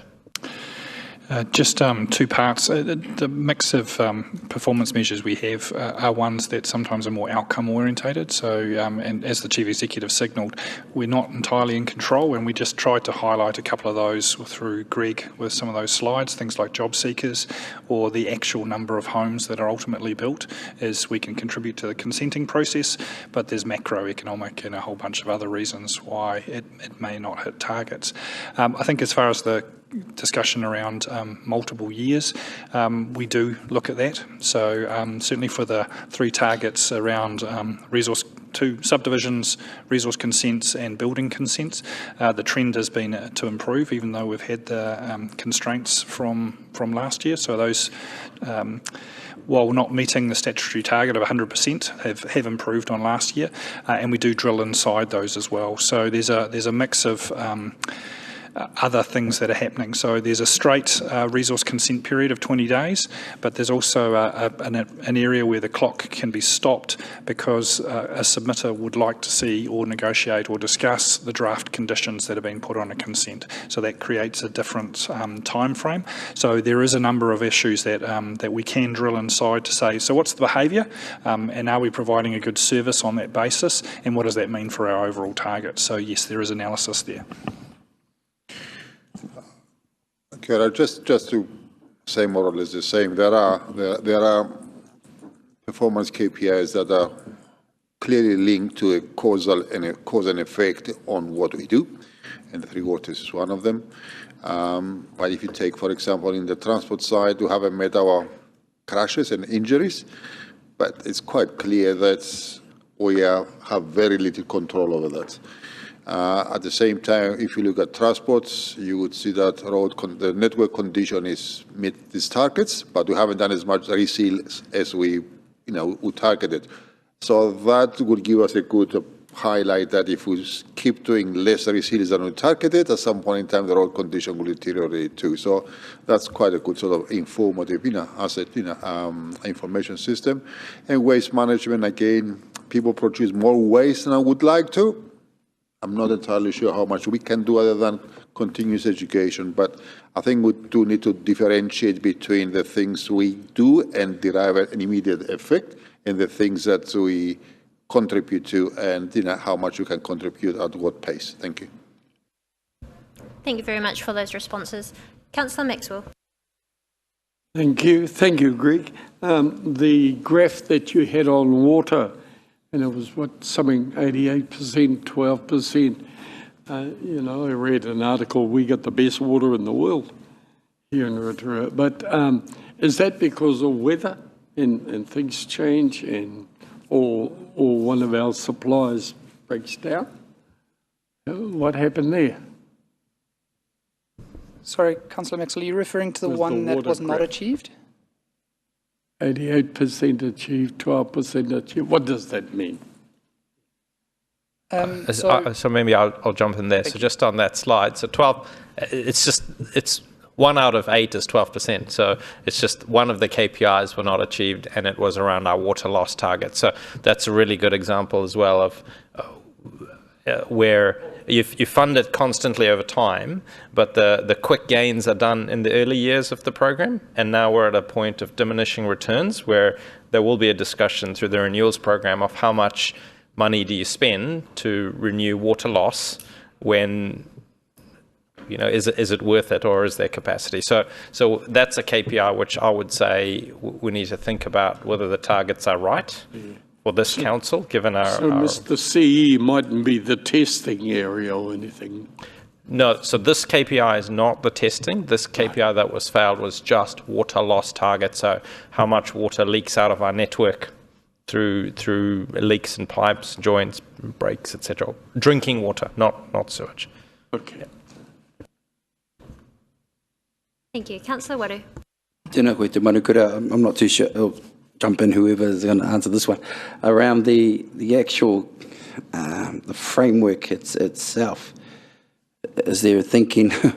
It's obvious. Well, to me anyway. It's that things here are we're trying to measure things that we just can't, like I think, measure or control.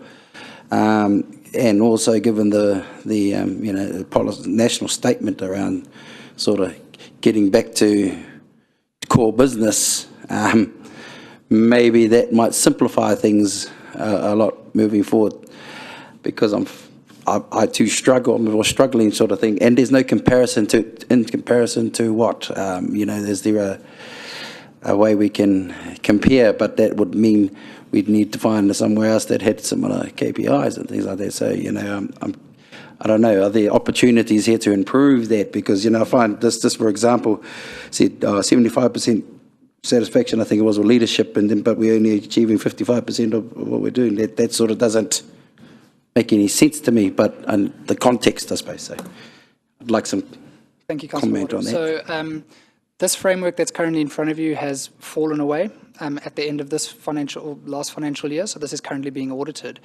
The new framework that was developed through the long-term plan did incorporate a whole range of new measures, and some of the measures that we felt were not measurable, so there were 5 measures that we actually couldn't get measures for, those were removed. And this is also a process that we work through with audit, and audit ask those exact questions, and we have to include what we can. So, and bearing in mind that this is an outward focus as well. And so we've got a range, I think about 10 measures that were included in the new framework that are driven by customer satisfaction, which was quite a strong focus from audit. Those are coming from our survey that is held across the community over the year. Those have benchmarkable comparisons with other councils, and so we can start to build that picture a little clearer for you as we work through that. Did you want to add something? Yeah, thank you to you, Your Worship. Appreciate it's a long meeting, but also it's, not all KPIs are created equal. So if we look at this one and we talk about the measures, water loss, yes, we haven't achieved that, but I would say it's very significant that we have achieved the drinking water safety standards, urgent response times. Those are the really vital, important KPIs. They just turn up as one measure, but they're, I would argue, much more important than water loss. Oh, kia ora. I think I'm glad that that's being, the framework, and also the methodologies in which we collect the information. I'll be very interested in if there's a time when those are being discussed. I know it's not here at the moment, so thank you. Thank you. We'll take a question from Councillor Lee, Patterson, and then finally Councillor O'Brien. Thank you, Madam Chair. Not sure if it's a question, but following on from Councillor Waru, it's not obvious to me why we would measure stuff that we can't control. I'm reminded of a presentation by the Everswindell team, twins, and they set goals for the things they could control, which is how much they trained and when they trained. What they can't control is whether they get a gold medal and what other competitors are doing. So setting trying to achieve a gold medal was not one of their goals. So yeah, just a comment really. Councillor, I would reply to say that's an eminently sensible, logical conclusion. However, DIA guidance and audit guidance is that we do set KPIs that are beyond our control. So a lot of these KPIs that we are setting are based on guidance from DIA and audit, and it's acknowledged that we don't have control over them. Could we at least separate them into that which we could control and that which we can't? Yeah, okay. Sorry, it's been a long day. Thank you. I think that point's certainly been taken. Councillor Patterson. Thank you, Your Worship. Just in here somewhere, I couldn't quite see it, but is there a measure on the performance of one council? No, that's not included in this framework. Could it be? Framework for the 24-34 LTP was set already. So that framework will go for the next 3 years. And then following that, the Council of the Day would work through their framework. Thank you. Thank you. Councillor O'Brien. Thank you to Manukura, but my question's been asked by someone else, so I'm happy with that. Thank you. Thank you. Well, that concludes our questions for this. Thank you very much, Greg, for your presentation. And I'll just ask the Chief Executive to make one final comment before we move on to the next item. Sorry for dragging this on, but just want to acknowledge, because Greg made reference to audit, and I'd just like to give you an update that the audit process, I've been advised, is going very, very well, particularly in comparison to previous years.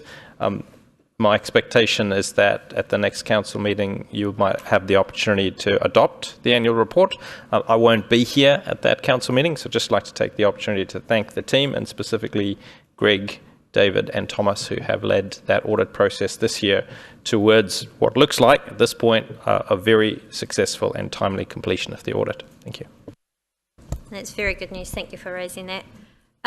We will now move into the, I thought we'd just bring forward the Te Aroha Partnerships Progress Report as we are receiving operational updates. So I ask for a mover and a second to receive this. That's moved by Councillor O'Brien, seconded by Councillor Barker. Then we hand over to Paul to overview this. This is from page 57. I te manakura, nā kaukau ni hira, tēnā koutou i te whare.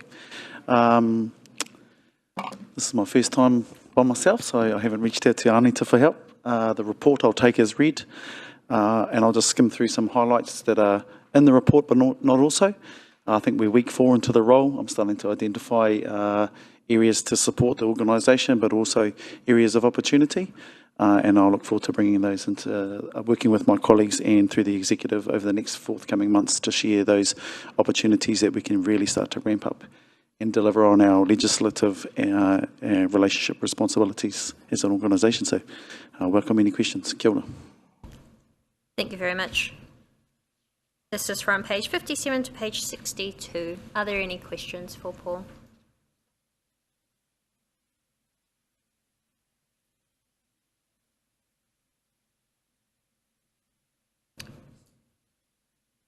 No, there appear to be none.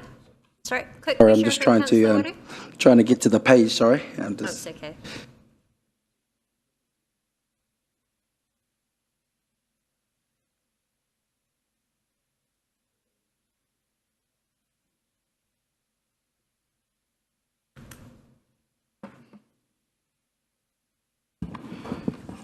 Kia ora hoa. Tēnā koe. Pai, flying solo tēnei rā, tokaha hoki. Just in regards to the, I think it was the Civil Defence Emergency Management. Pretty interested because you've given a paku kōrero on that. Are you able to expand more on that as to how iwi and hapu are contributing towards that kaupapa? It's my understanding that we were using Hemi Wairia as a consultant to start to go out and do some work. I do need to check back with our CDM team to understand whether that's an ongoing consultation and support. I do know across the wider and broader Bay of Plenty, and Rotorua will be part of that, there has been significant work done one, it's an acknowledgement how through natural sort of emergency events, regardless if they're natural or not, there is always a tendency to lean on some of our traditional areas that somehow avoid some of our natural disasters, and they largely do include relocating and leaning on marae, in particular as public areas alongside town halls, etc. So I am very aware that across the Bay there's been a really significant push to look at resourcing marae because they do get called on in a natural emergency, and that's something that I don't have an answer for today, but I know that Hemi Wairia was working for us in a consultancy space to start to activate some of our more remote marae around the fringes of the Rotorua district. Kapai, thank you. That's good. It's a bit clearer now. And can I ask also around you've been in the role, maybe a month now, a bit more? Are there any things that are sort of sticking out for you around how we could, in terms of Te Amorangi and their impact and their contribution to the overall organisation? Where do you think, in your thinking, this could happen? Yeah, there's always opportunities to improve. I think Te Amorangi is a very experienced team. That particular, I think it's a small unit that punches well above its weight. I think there's opportunities forthcoming through the executive and through what the CEO is proposing around the organisation to look at that. There are some low-hanging fruit that I think that we can lean into pretty quickly, and we've already started work on that. On Friday, just gone, we had a business planning day to identify what is the current work that we do, how we're business partnering internally, but also how we're starting to operate externally. So I'm starting to build a landscape, and I'll be looking to bring that to executive first and then on to the governance, yourselves, elected members at the right time. Kia ora hoa, and can I compliment you on your first solo report? Tēnā koe. Thank you very much. And we'll take another question from Councillor Maxwell. Tēnā koe, Paora. I wonder, the one on page 59, I wonder if I can keep this question for when we're in confidential. Just ina pō te hui ki roto hoka, kōrero in confidential. Our hui last night, I wouldn't want to ask it here open. I'd like to leave it for confidential, if that's all right. Yep, that's fine. We'll raise that as There were a couple of our colleagues who couldn't get that. We'll raise it as a minor item and confidential. Okay. Thank you very much, Paul. And we will now move to confidential items to be released for the quarter ending 30th of September. We have a mover and a seconder. That's moved by Councillor O'Brien, seconded by Councillor Wang to receive this report. All those in favour, please say aye. Aye. This is, we're going back to page 39 on your agenda. And it is fairly straightforward, as the items we've already debated, but are there any questions for clarification for Greg? Councillor Lee. Thank you, Madam Chair. I just need to get to the page 42. We're releasing publicly an item which under A says we begin to explore all solutions with advice from a broad representation group that may offer overall capital and operational cost certainty and whole of life efficiency. I can't see anywhere what on earth this is talking about. Oh, that's just coming from, continuing from the previous, page 41. Right. It's just like that was point 2 and then it carries on. Okay. Shall we say it's been a long day? That's okay. Was there any further questions from anybody? No. So I'll put. Just asking, is in this confidential somewhere, is it coming up really the points that Mr. Colley and that gave with us, and we said would look at those options. He was looking at, say, Howard Morrison Centre and the Energy Centre. Is that? Well, not today. We're not there yet. Yeah. Sorry, we're just the item that we're doing now is the confidential items to be released for the quarter ending 30th of September. So we've just gone back to page 39. 39. Sorry. Okay. So no, this is just the items to be released. Thank you. So just for everyone's understanding, these are items that have been discussed in confidential previously, but now they can be in the public. So that has already had a mover and a seconder to receive. Okay. And we put that to the vote, so that's all that's required. So we now move to the final item on the agenda before we go into confidential, and that is the LGNZ Superlocal Conference, and this is the report back. So may I please ask for a mover and a seconder to receive this report? Thank you. Moved by Councillor Kiriopa, seconded by Councillor Wang. All those in favour, please say aye. Aye. Thank you. This is a 48-page report that we've provided, so we will take it largely as read, but on behalf of the delegates that went down on behalf of Rotorua, I'll just provide a very brief, and I promise you it will be succinct, summary of the report. So the theme was Super Local 24. Just so all councillors are aware, the remits down there were all passed according to how the Rotorua Lakes Council provided their vote, so consistent with that.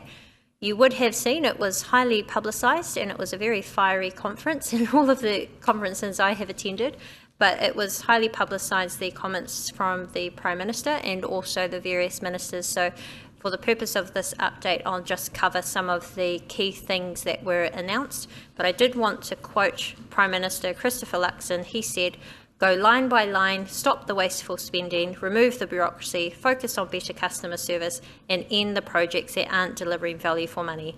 Ratepayers don't expect much, they just want the basics done brilliantly." And so this was taken by, I think, the entire local government sector was quite surprised by the tone of his delivery. However, the government did make quite clear a few things that they wish local government to now focus on. So Cabinet had agreed on 4 key things, which I wanted to share with you. They've agreed, and I share with you because it impacts what we do as councils quite significantly. Number one, they've agreed to streamline the purpose provisions in the Local Government Act to get councils back to basics. Number two, Cabinet has agreed to investigate performance benchmarks for local councils, similar to the approach some Australian states apply to their local authorities. Number three, Cabinet has agreed to investigate options to limit council expenditure on nice-to-haves. And fourth and finally, Cabinet has agreed to review the transparency and accountability rules that apply to councils. Now, these are not insignificant, and they come on the back of what councils across the country have been experiencing with regards to not only government reforms, but then also the reversal of those. We did also have Minister Brown announce regional deals, which I spoke on One News about as part of the conference. And we also had Minister Bishop announce changes to the RMA. Minister Willis, Minister of Finance, also announced that the Ministry of Women are working with NetSafe to support women in leadership through a toolkit, just given, and I know this has been part of our GNZ's, what do you call it, like Zoom sessions that they provide, and just with the prevalence of hate and violent messages that come through on social media for all leaders and elected members. So those were some of the key announcements from the ministers, but unsurprisingly, a strong focus of the conference was also changes from the government regarding the Māori wards decision. So there was also a Te Maruata hui, which Councillor Waru attended, and fortunately Councillor Maxwell was also able to go, and a young elected member session that I attended to, of which the detail of the key learnings are provided in there. But overall, there was a continued focus on infrastructure, how we invest wisely for future generations, and also, of course, around our environment and how we continue to be resilient and serve and meet the needs of the community. So we have provided some screenshots within the report, which touched on some really interesting findings that were presented on what are some of the key areas that councils could improve on, or that people are interested in seeing councils do better, and of course some various frameworks that were discussed. Partnership and consultation with the community continue to be a strong theme throughout. So those are the key areas that I wish to highlight. It was quite detailed reports, and I just ask now if there is any questions regarding the reports themselves that we have presented back to you.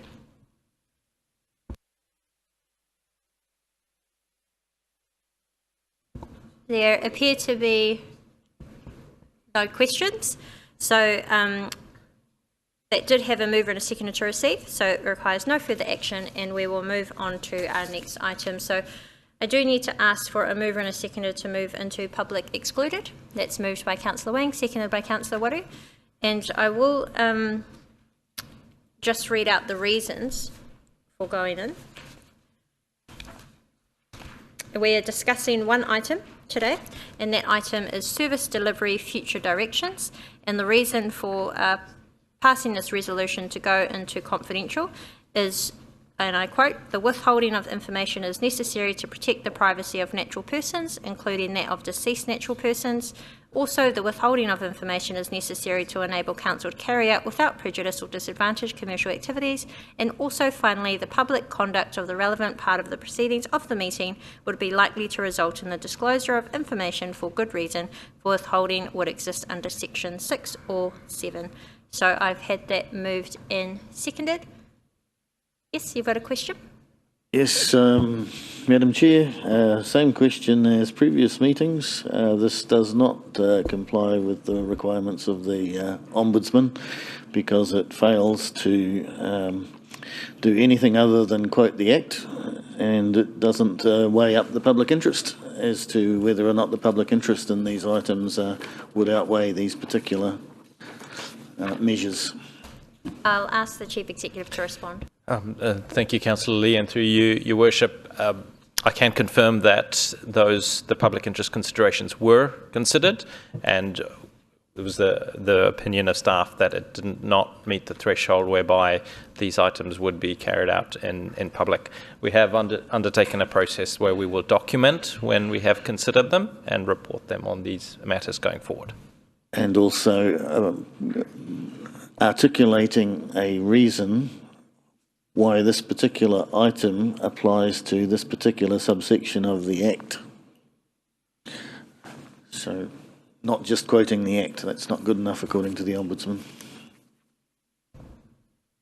I think that we are complying with the standing orders of the meeting, though, to state the reasons why, which are sections S7 and S48 in particular. So we do have a mover and a seconder. All those in favour to move into confidential, please say aye. Any against? That is carried. What I suggest is we take a quick 5-minute break. Would you like 5 or 10? 10.